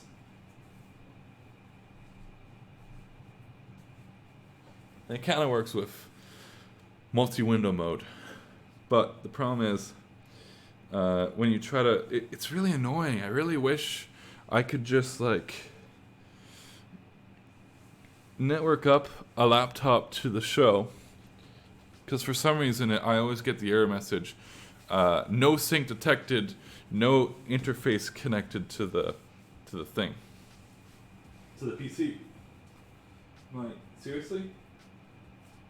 I have an MQ500. I have the most expensive console you have, and yet it's networked, and you can, like, the laptop can see the console on the network, and yet for some reason it doesn't see the MQ500 as an interface, so you can't unlock anything, which is stupid.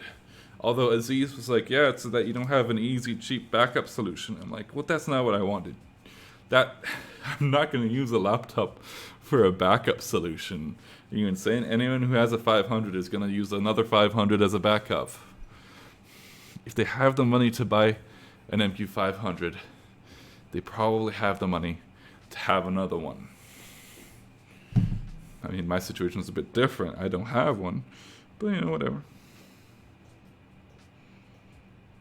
Oh my God, I have a friend who just, I was telling her about, so I was watching this Martin Garrix show, the one he does in RAI in Amsterdam every year. Fucking like Gabe Ferroni going insane all the time. And I thought Gabe had covered the entire ceiling of the stadium with BMFLs. I mean, honestly, I wouldn't be surprised. But turned out it was super spikies. So I just sent the video to my friend. I was like, this guy, you know, it's BMFL's like $15,000 a pop. This guy just covered the entire roof of a stadium with them.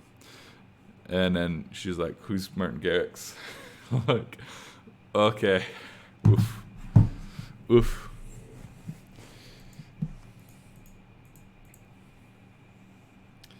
Father John Misty. Let me guess what kind of act that is.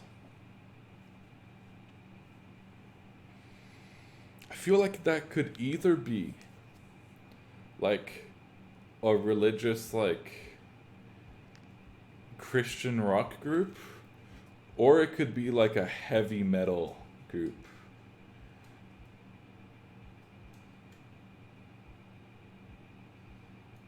Or some like bluegrass or something like that.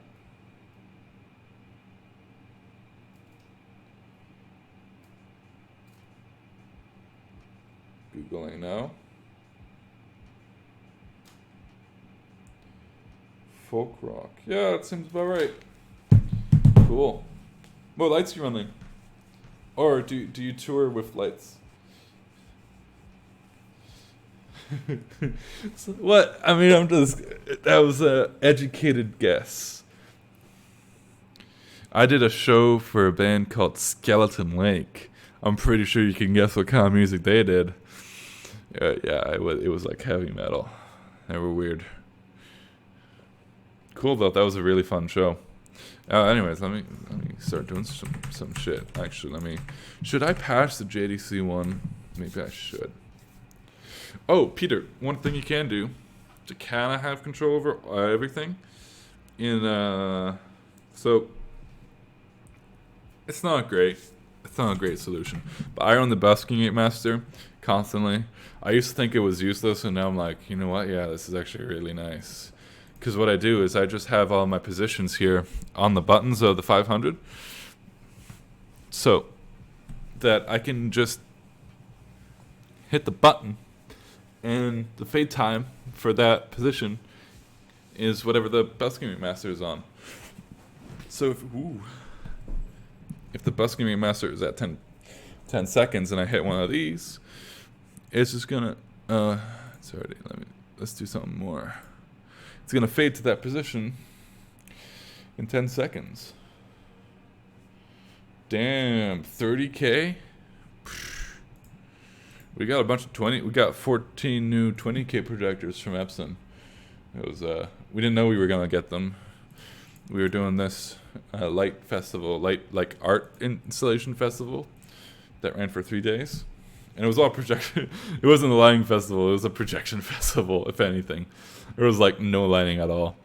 But Epson was sponsoring it, and they gave us like 14. Or they gave the production 14 projectors, brand new 20K projectors. We didn't know we were gonna buy them. A few days before the show, we got a call from management, and we're like, "Yeah, we bought them," and we're just like, "Great, we don't even, great." So yeah, K20s are nice. Mythos. I used to think the Mythos was like, I thought the Mythos was the end all be all, like 2 years ago. I don't know why though. I have like no legitimate reason why. Because the spec sheet was kind of standard. I thought it was like, oh my god, this thing can do, like, this thing is gonna, like, clay packy, like, the Mythos. Ooh, it's so good. I can't remember. I legitimately have no idea why. I think it's because this was a kind of one of the first hybrid lights to come out. And this was before we actually kind of got to know that it's just a Sharpie. And I was like, oh, this thing's like a spot fixture and a beam fixture. Like, oh. But at the time I didn't know what yeah. 2 CTOs.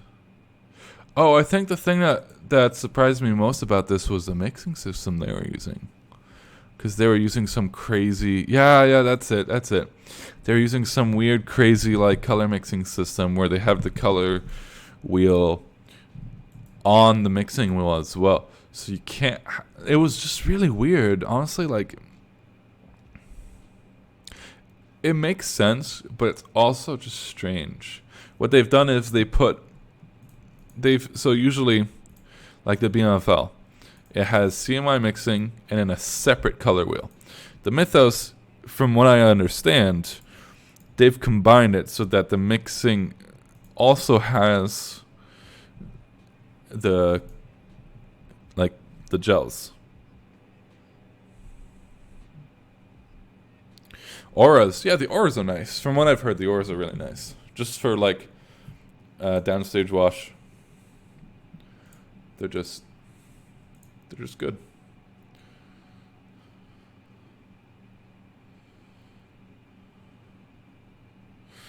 I'm thinking of some axioms. Oh, damn it. It's kind of a mix. There's like 3 different beam fixtures I'm considering. Although really I think I don't really have a super good choice, but honestly it doesn't make a huge difference. They're all the same wattage, and they're all good. I'm looking at the Megapoint for like a high-end beam fixture. Looking at the Megapoint and the Axiom, and one thing that would be really, really, really, really fun, and I would really love to, but I highly doubt I'll be able to play with, at least in this company, is the PRG Icon Edge, which I've heard. I know Fish uses them, and from what I've heard from them, they love them, and like they're apparently really, really stupid bright. And all the pictures you see from those Fish shows, you just see the Icon Edges just like, it goes from one end of the stadium all the way to the end. It's just like a laser beam.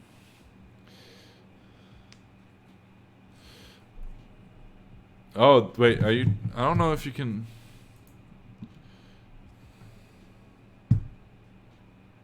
I'm not sure if you can post a picture to the chat. Maybe, try. Yeah, as you can tell, I'm also procrastinating programming. I was gonna do some stuff. I don't know. I can't remember what I was going like. I was like, yeah, I'm gonna do an all-nighter and get like all my programming done in one night. And now I'm like, what programming was I gonna do again?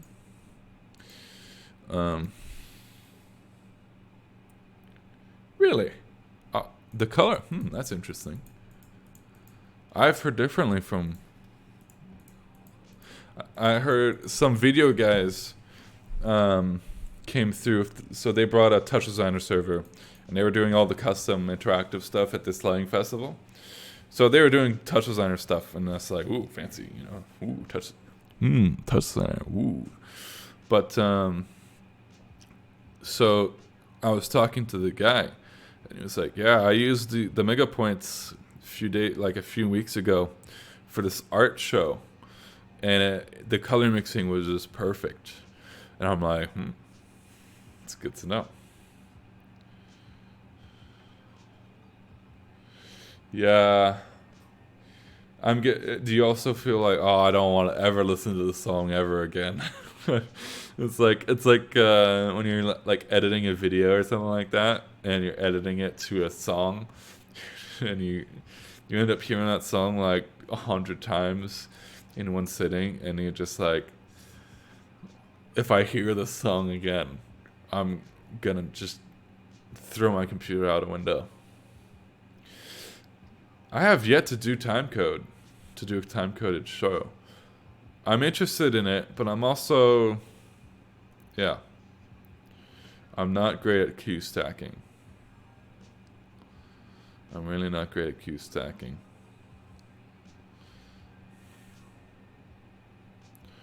Like, tracking, God, don't even get me started on tracking.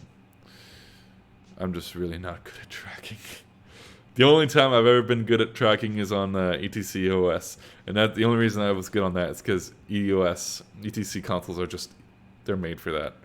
Like it's very hard to mess up tracking on those consoles. I honestly really, I would not mind using an getting an ETC console, like a Geo or something, or a TI, just for corporate shows.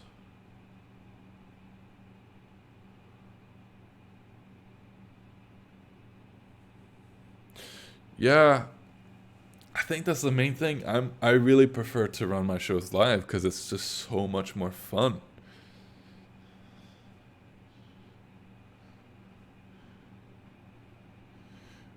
See, if you've seen that video that's on my channel, the one last two videos, so you can see me just. I mounted a GoPro behind me during the show, and you can just see me up just jamming. That was the most fun show I think I've ever done. It's one of the most fun shows. It's definitely the biggest and the most like coolest show, because I had like 36 BMFLs. 36 BMFLs, 66 pointies, 26 K20s. Good morning.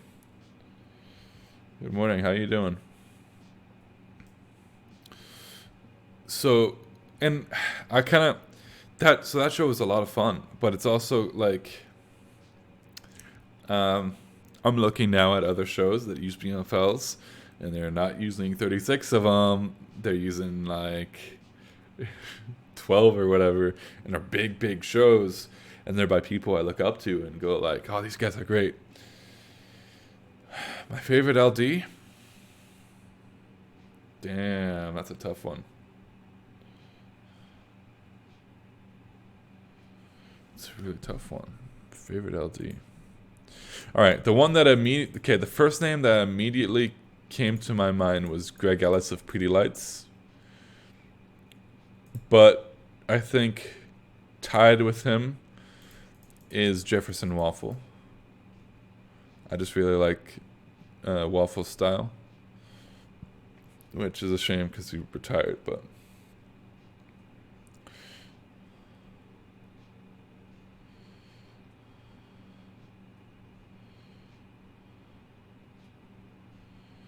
See, I mean, one of the main reasons why, sorry if that sound kind of moves around, I need to stretch.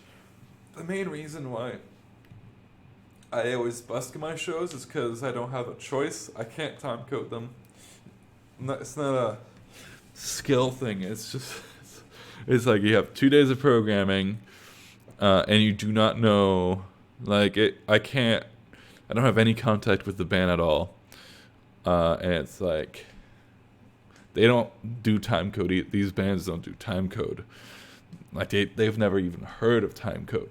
So it's, yeah. And it's really weird because these bands are doing really big, like that's the thing I've seen a lot with Arabic bands, is they do really big like venues and stuff, but they never have like a sound guy or a lighting guy or a video guy. It's like, if you're doing these big shows, wouldn't you at least try to get a proper show so your show looks good?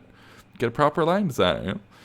I mean, it's fine for me because I get to light their stuff and have a good time, but it's strange. It is definitely a different set of brain muscles to flex, and also a different set of just muscle memory to flex. It's all muscle memory at the end of the day. Like, this show file's simple. Just like,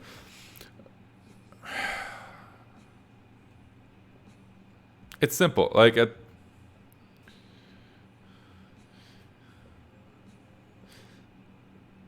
that's good to know. Yeah, like this. At the end of the day, this show file is pretty simple in terms of what it actually does. Oh yeah, no, it's crazy. I've seen I've been looking at so I have Katy Perry's show file, her touring show file, which is really, really cool. I thought Kirk was just gonna delete it from the console, because that's what those guys usually do. But he was like, "Oh, I left the show file for you on the console," and I'm like, "Dude," because I think I was kind of like, I was behind him, and just watching him program, and just kind of going like, "Whoa!"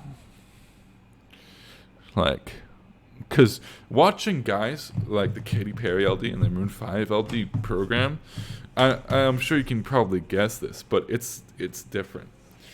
Watching, because these guys are obviously at the very top of their game.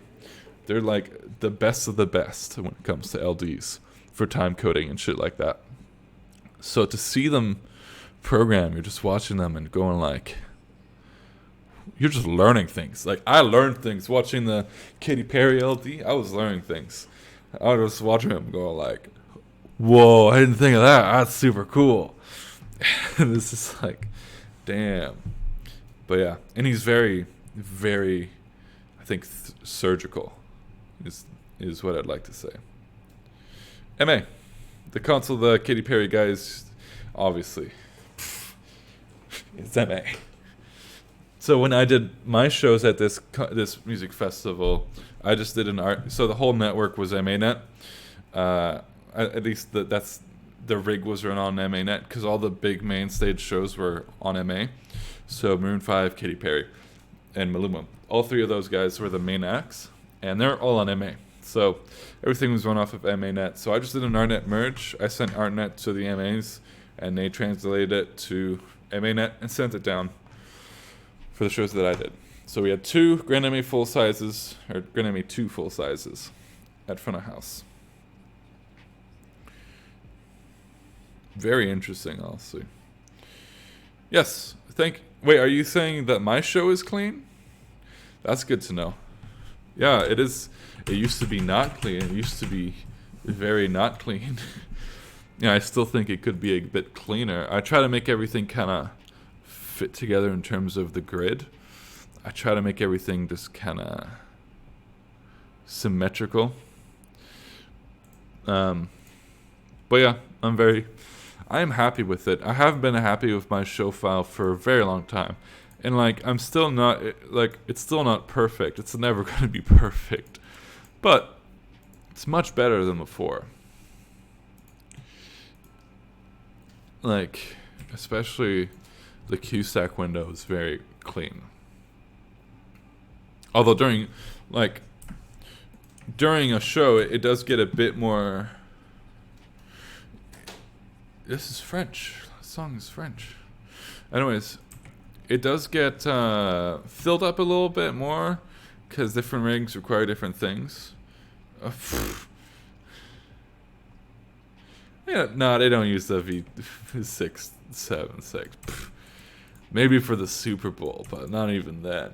Jeez. Apparently, I was talking to a few guys about that console, and they're like, I thought it was going to be I thought people were going to say, yeah, that console's so cool. But no, I talked to a guy from this guy's from D3, and he was like, yeah, it's actually pretty shit. Because you have, like, the console itself isn't the console. It comes with its own rack. Like how the SD5, like the audio consoles, all come with racks. So the console is just like a surface, and all the processing is done on the racks. The same thing for that PRG console. It looks cool, but sometimes and there is something to be said about how many freaking touchscreens the thing has. It has, what, like 5 of them? It's ridiculous. It's a very strange console, but honestly, yeah, like,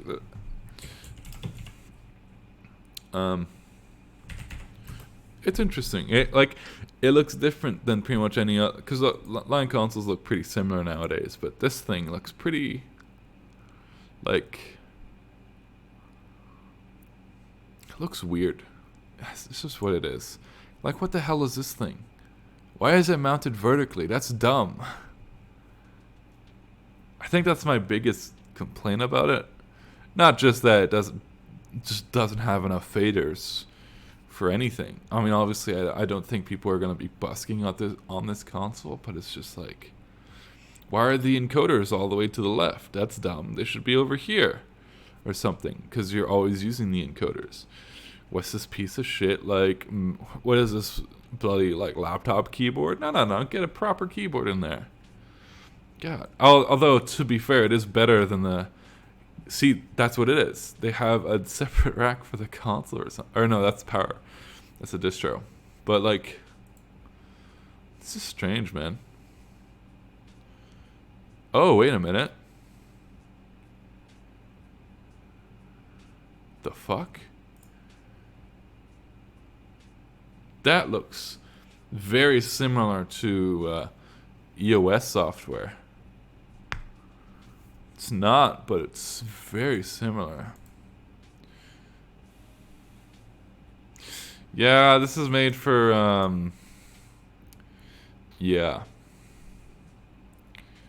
This is made, like, I know what shows they're using this. It's like the Super Bowl and shit. But no one's bringing these on tour. Like, seriously, what? I think, yeah, my biggest complaint with this thing is this right here. In, like, no matter what situation, it's always a bad idea to mount buttons vertically. It's just an ergonomic nightmare. Honestly, that's what this thing is. It's just not ergonomic. You can't sit down at this console. Like, good luck sitting down. All the freaking touchscreens are flat. And the ones that aren't are at an angle for, like...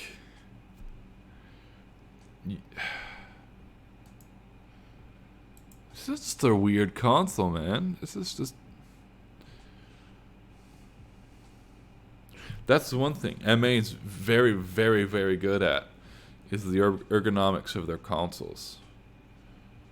Like, Chamsys is getting there. They're definitely getting there.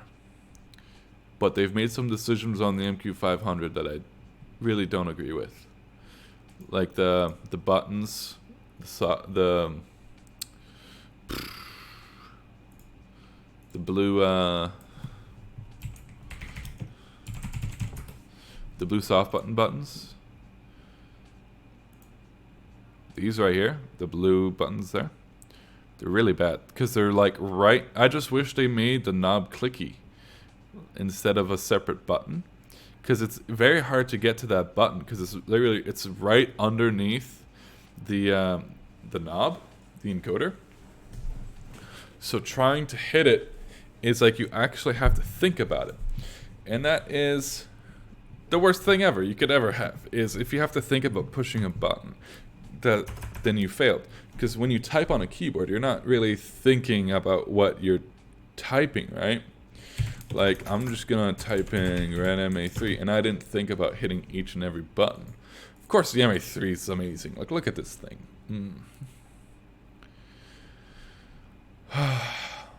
I do want to replace the encoders. Man, playing with an MA2 has spoiled me. The encoders on MA2 are really nice because they have that little indentation for your finger so you can spin it. That's one thing I don't like about the Chamsys encoders, is there's nothing really for to put your finger in, right? So if you try to spin it really fast, your finger will kind of like not always stay on it, and like, yeah.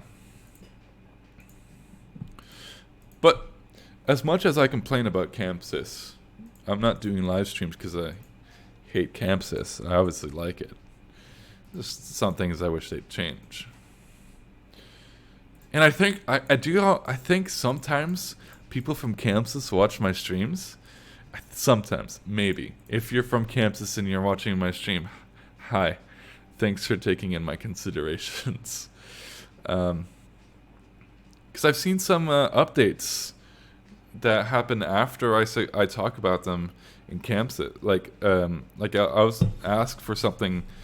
I'll ask for a feature during a stream, and then, you know, a few versions later I see it and I'm like, huh, that's exactly what I wanted.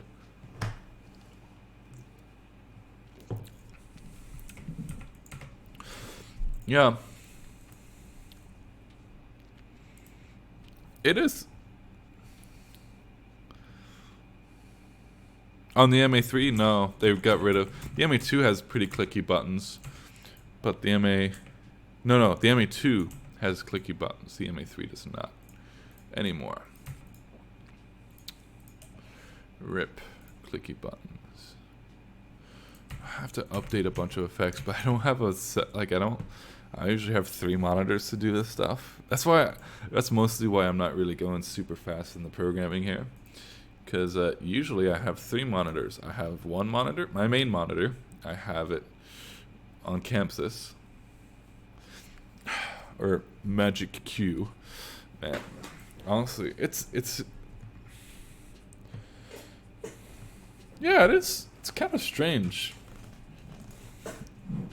Every console, like, they name their software. Yeah, because I just call the software Chamsys instead of Magic Q. 'Cause it's just, it rolls off the tongue easier, I guess. Anyways, they've made strides. They're definitely getting much better.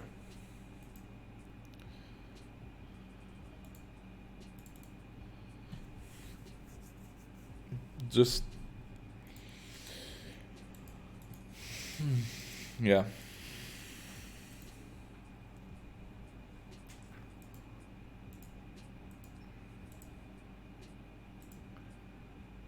Oh. Oh, it's probably because there's no group in there.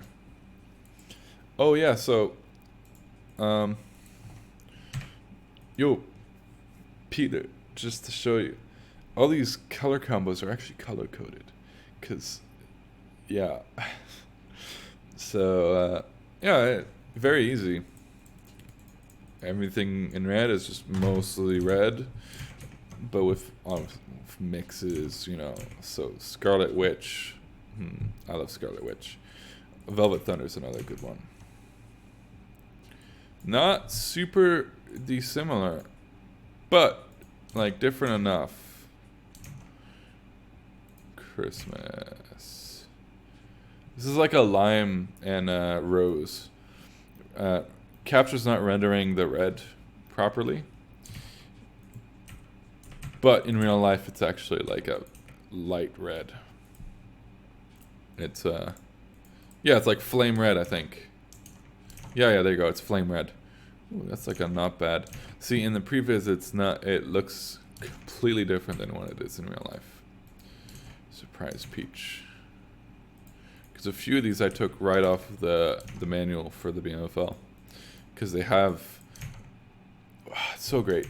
They have at the end of the BMFL manual, they have just a chart that tells you different Lee gels and how to replicate those gels with mixing.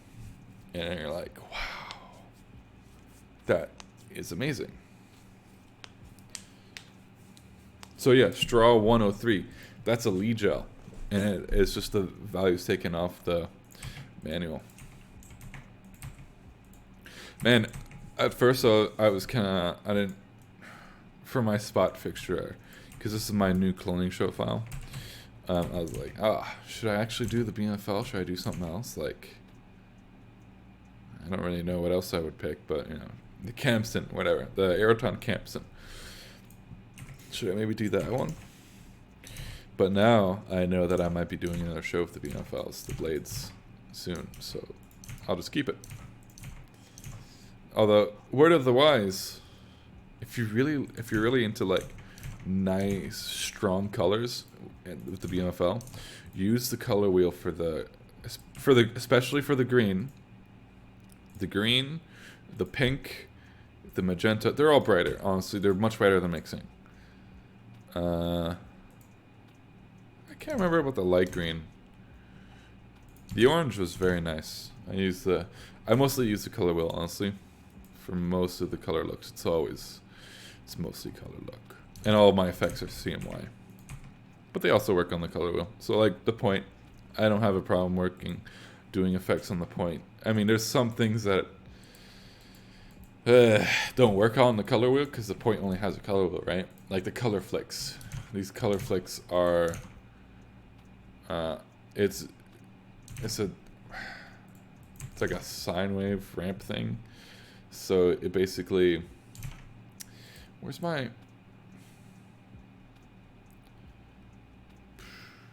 that button? It's not timeline. Oh, it must be up here now. Window. Yeah, curve. There you go. Yeah, here's the curve, the first curve. Although it's not really working right now. It's just here. So it's basically just, it hits the value and then just kind of fades down. Godspeed, Peter, Godspeed.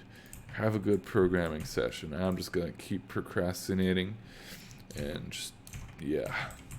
So this color effect here, it's supposed to, right now it's at the top speed because I don't have the Speedmaster on, but it's supposed to fade to whatever color selected here.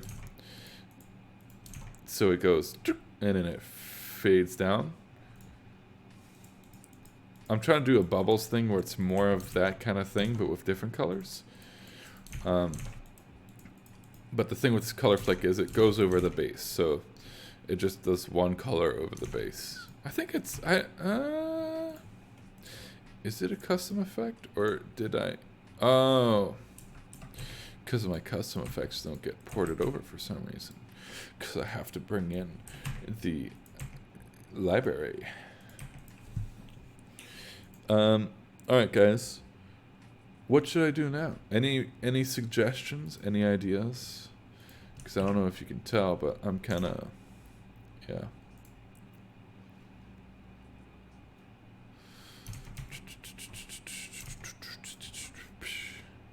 Oh yeah, this is really cool.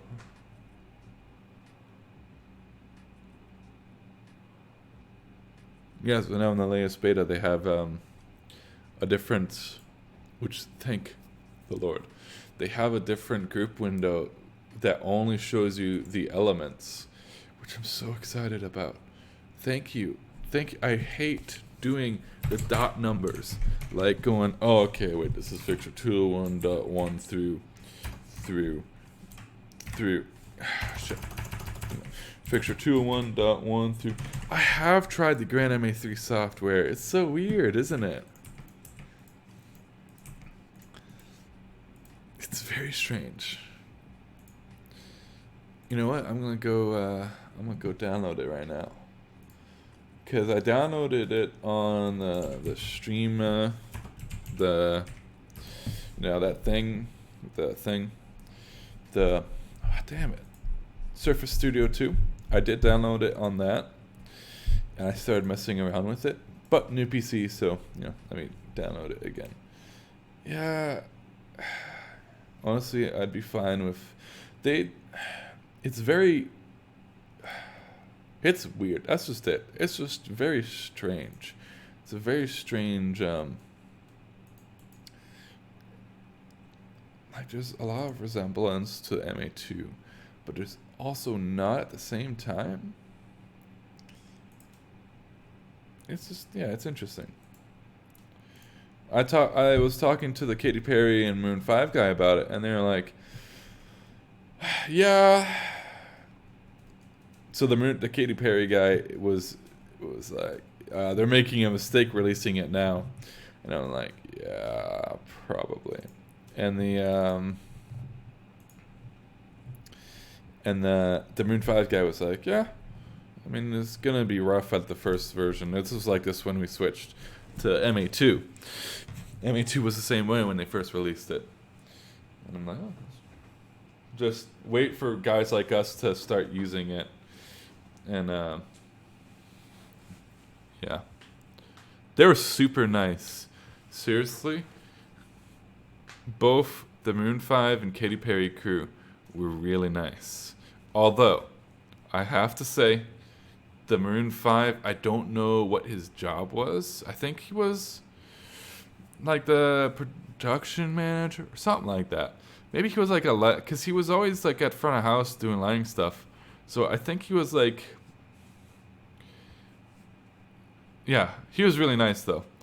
So there was a programmer and this other guy, and he was like the nicest guy. Seriously, man.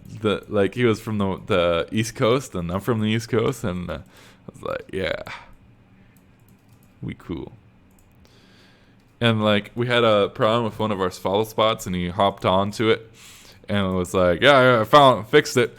I'm like, of course, you probably know like everything about follow spots and like par cans. Like, yeah. Video output low. Oh, because I'm downloading something. Is that why?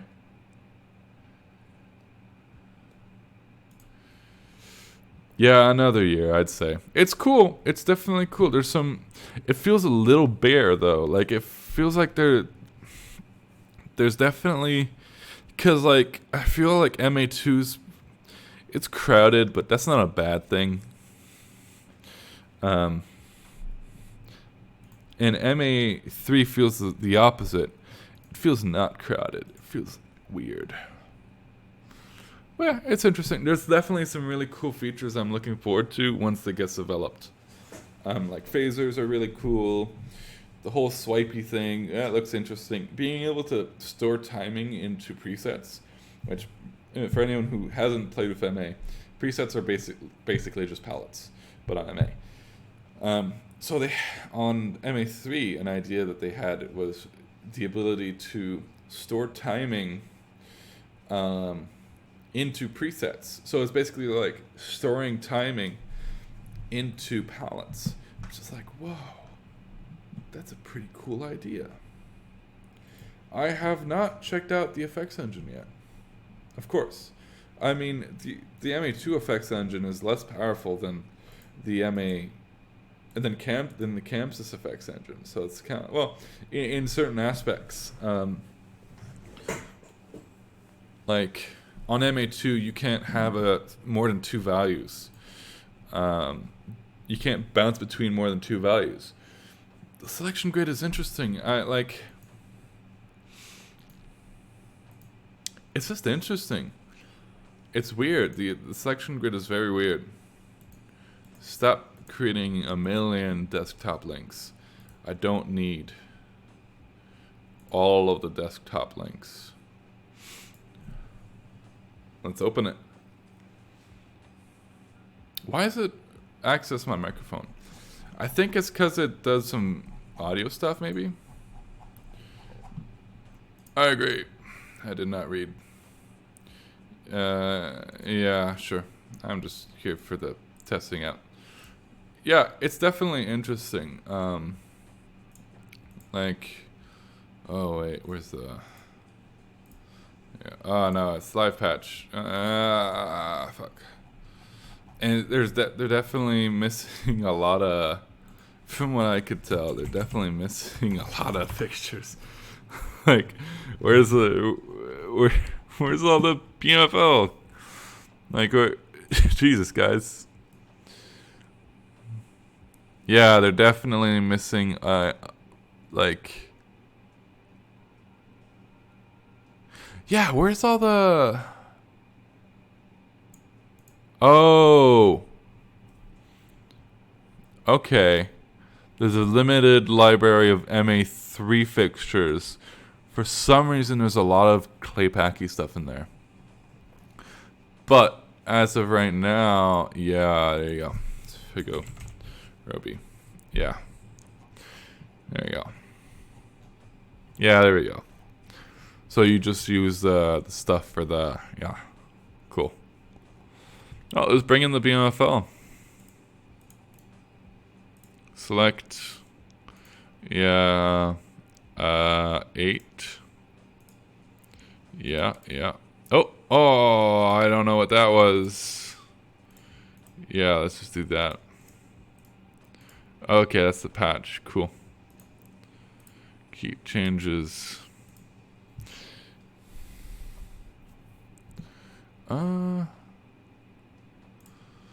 Groups. Yeah, there's it's very strange. But it's also kind of cool. Damn, where's the thing? Oh yeah, the selection grid. Oh right, you have to.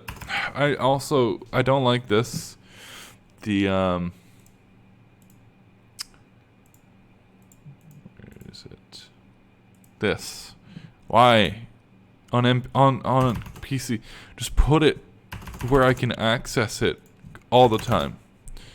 And I also don't like that the command line isn't always selected. Please. And now, like, see, store, and then just store that into the group. Now, if I want to clear, like, I don't have the things yet. There you go, selection grid. Yeah, the selection grid's cool. Oh.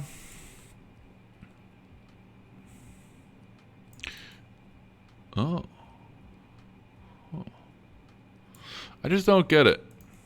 Right now, at least. I don't get what the point of it. Like, or how to use it right now. I don't know how to use it right now.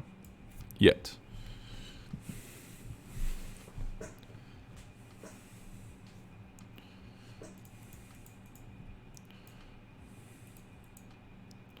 Yeah, I'm just not sure how to use that. But honestly, it looks fine. Where's my effects? I don't like that they reduce the amount of X keys that you have. They should have kept it 10. They should have just kept the 20 X keys instead of making it not 20. Why?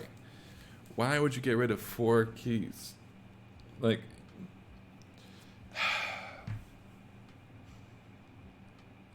it's such like. Because so many, every LD just lives on the X keys, right? The align function. Yeah, I saw that. The align function's kind of messed up right now. I think.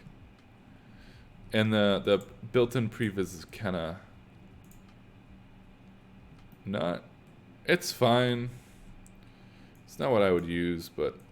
Oh, great. Yeah, I have to redo this.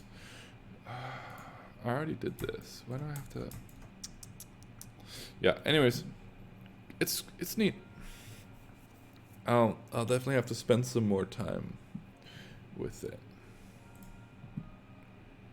Like, do I do this again? I'm guessing that, did you watch Christian's live stream on this? Oh, set up, there we go. So let's bring this. That's not right. That's not the Y. That's okay. Whatever.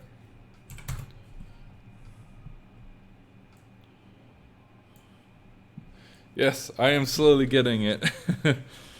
Yeah, I know they added more buttons above the fader, but like, doesn't change the fact. Like, it just doesn't. Ergonomically, it doesn't really, like Chamsys did the same thing, and it's horrible. Like the 4 flash buttons, make it 5, please. Because everything else on the console is done in 5s, right? Like, in terms of the faders and everything else. All right. All the faders, 5, 5, 5, right? 5, 5, 5, 5, 5, 5, right? So it just doesn't make sense because it's the same kind of thing as these buttons here. So why would you change the number? Why wouldn't you just make it compatible? That's the thing I really hate about the flash buttons on the 500 is that all of my normal flash buttons are in 5s across the board, right? The ones that are above they're on 5. It's 5. It's just like, yeah. And then you have the flash buttons, and it's just useless because it's 4. And you're like, well, everything else I have is in 5. Why would you do this? So like now, you have to see the stupid shit I have to do on my flash buttons, right? For like, because it's 4. Normally I have 5 color flash buttons, and then I have 5 different like strobe buttons, right? But now I've had to just get rid of like most of those, because so I would just have a row of my color flash buttons and then a row above that with my strobes, and it was very simple, and it worked. Like the muscle memory, and just being able to hit all the buttons easily, it just worked. And now it doesn't work because now I have to put the white button up here, and like, it's just a pain. It's just not fun. Whatever. Sorry for the rant. What was it? Was it slash? Is it slash? I will figure it out.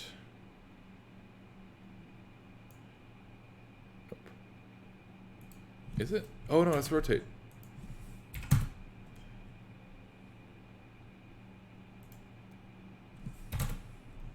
Interesting.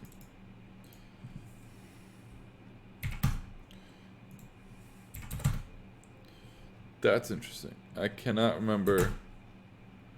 Oh. Oh no.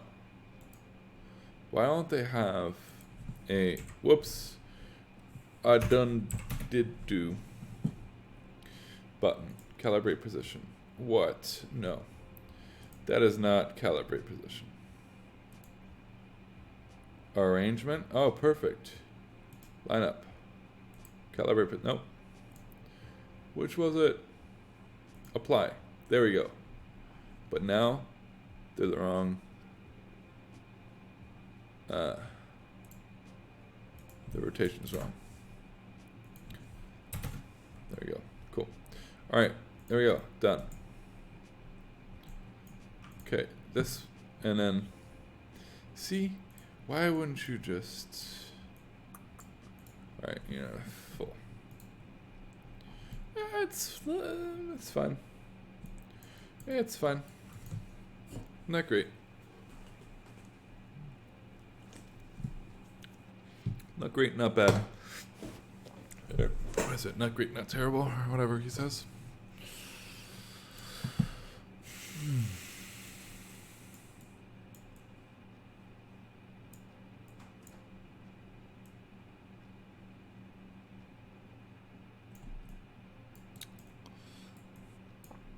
I also think the way you spin these is kind of weird, but that's... Once you actually get that you have to spin around it, because... And I guess, you know, honestly, it makes more sense than what Chamsys does. With the, like... where you go up or down instead of rotating around it. Instead of rotating around the fader, you just go up or down. This is fine. Like, rotating around is fine. It's just strange when you're used to rotating up and down or whatever. Yeah, like, honestly, I kind of think the way Chamsys does it is a bit smoother.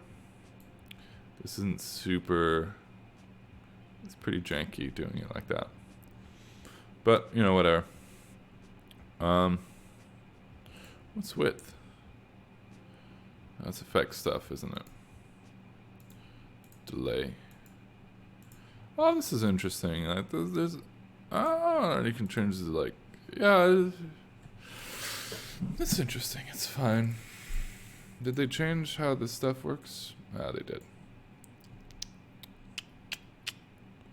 That's great. I do like the center button. That's nice. What is it? Oh yeah, there you go. Come on. Yeah. Whatever. There's the center. God, why is YouTube always scaring me with that? Like, oh, 0 people watching. Like, no, I'm pretty sure. Like 5 seconds ago, you said like 5 people were watching. God, it's scaring me. Oh, right. That's right. That's how they do it. I forgot. They do it. They do it like a different way. That's not super... It's probably pretty powerful, but kinda...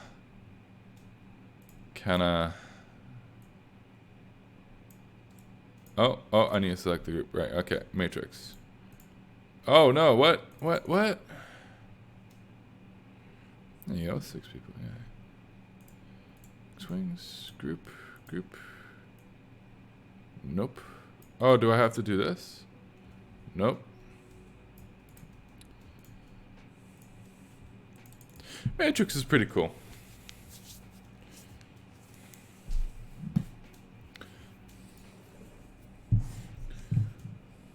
Oh, Jesus.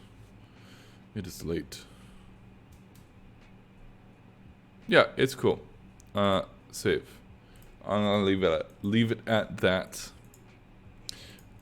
It's... Damn, now I have to open it again because I want to check out some more stuff. Stop telling me. Yeah, I agree. Okay. It is cool. Oh, where did the window buttons go? Okay, that's... Okay, sure. You know what? That's fine. Oh. Whatever. Yeah, not enough space. Cool. Good to know. Honestly, it's kind of weird that they would,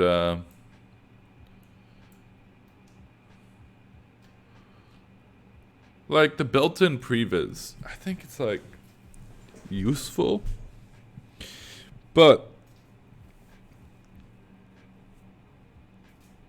Actually, you know what? Yeah, I'm not going to say anything about it. It's pretty useful. Like, I would never have it up on a touchscreen just because I want touchscreen stuff to be on there. But, oh, data pools. What's that? That's interesting. Cameras, worlds. Okay, worlds is not new. Let's see. Pretty sure data pools is new. Step recipes is definitely new. Meshes. Okay. I know scribbles are new because that was one of the new features. MHX is old. Align bar is old. Some of the... I don't like the new clock. I'm going to say that right now. I really don't like the new clock. I wish it... like, it's just ugly. Look different, please. Like, I really like the old MA clock.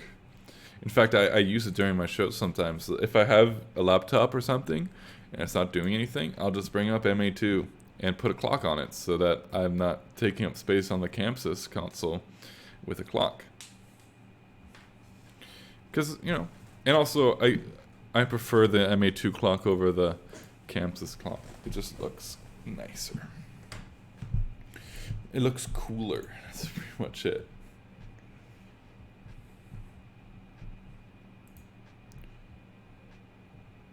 More like, ooh, whoa, fancy.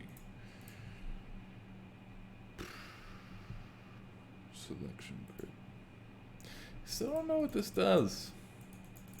Because I can't do anything with it. And if I get rid of if I clear out, that's gone. So what's this selection grid all about? Oh, I think I know. Do I know?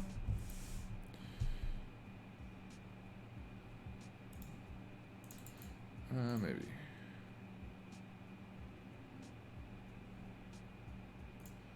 Do you have to do? You know what? Whatever. Let's save this. All right, cool. All right, it is very late, and I have work tomorrow. So I think I'm gonna end it for tonight, and maybe I'll see you guys in another month. Who knows? But yeah, thanks for watching, guys. Very chill stream. Very chill stream. Hopefully I'll be able to do another one soon. But considering my calendar is packed, actually, first let me save all this good stuff. Yeah, considering how packed my yeah, of course it can't write to it. Considering how packed my everything is, I don't know.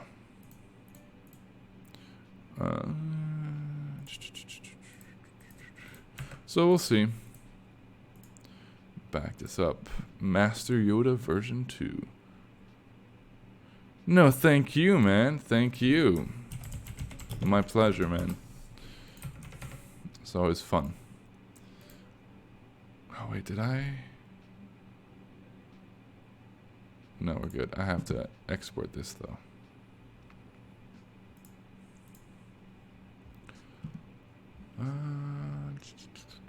It's going to be in Documents. Streamdeck. Full config. Version 5. Save. Cool. Thank you, man. Thank you. See you guys in a bit. Maybe next time I'll have some cool new stuff, or maybe not. Maybe it'll just be normal stuff. But yeah, I'm gonna head to bed because it's like 3 a.m. now, and I gotta get up at like 8. But yeah, thanks for watching. And this stream was actually quite smooth. This PC really handled it well, like no drop frames or anything. So I think I probably will do some more now that my PC can actually handle it. And maybe next time I'll actually have enough monitors to do some actual programming. And maybe I'll have a PC wing or something. But yeah, if you guys have any questions, feel free to like text me, send me a message on Messenger or like Instagram or like Facebook, or like send me an email. Like if you have any questions at all, feel free. I always answer anyone who emails me. So yeah. But yeah, have a good one. Have a good week, and have a good night.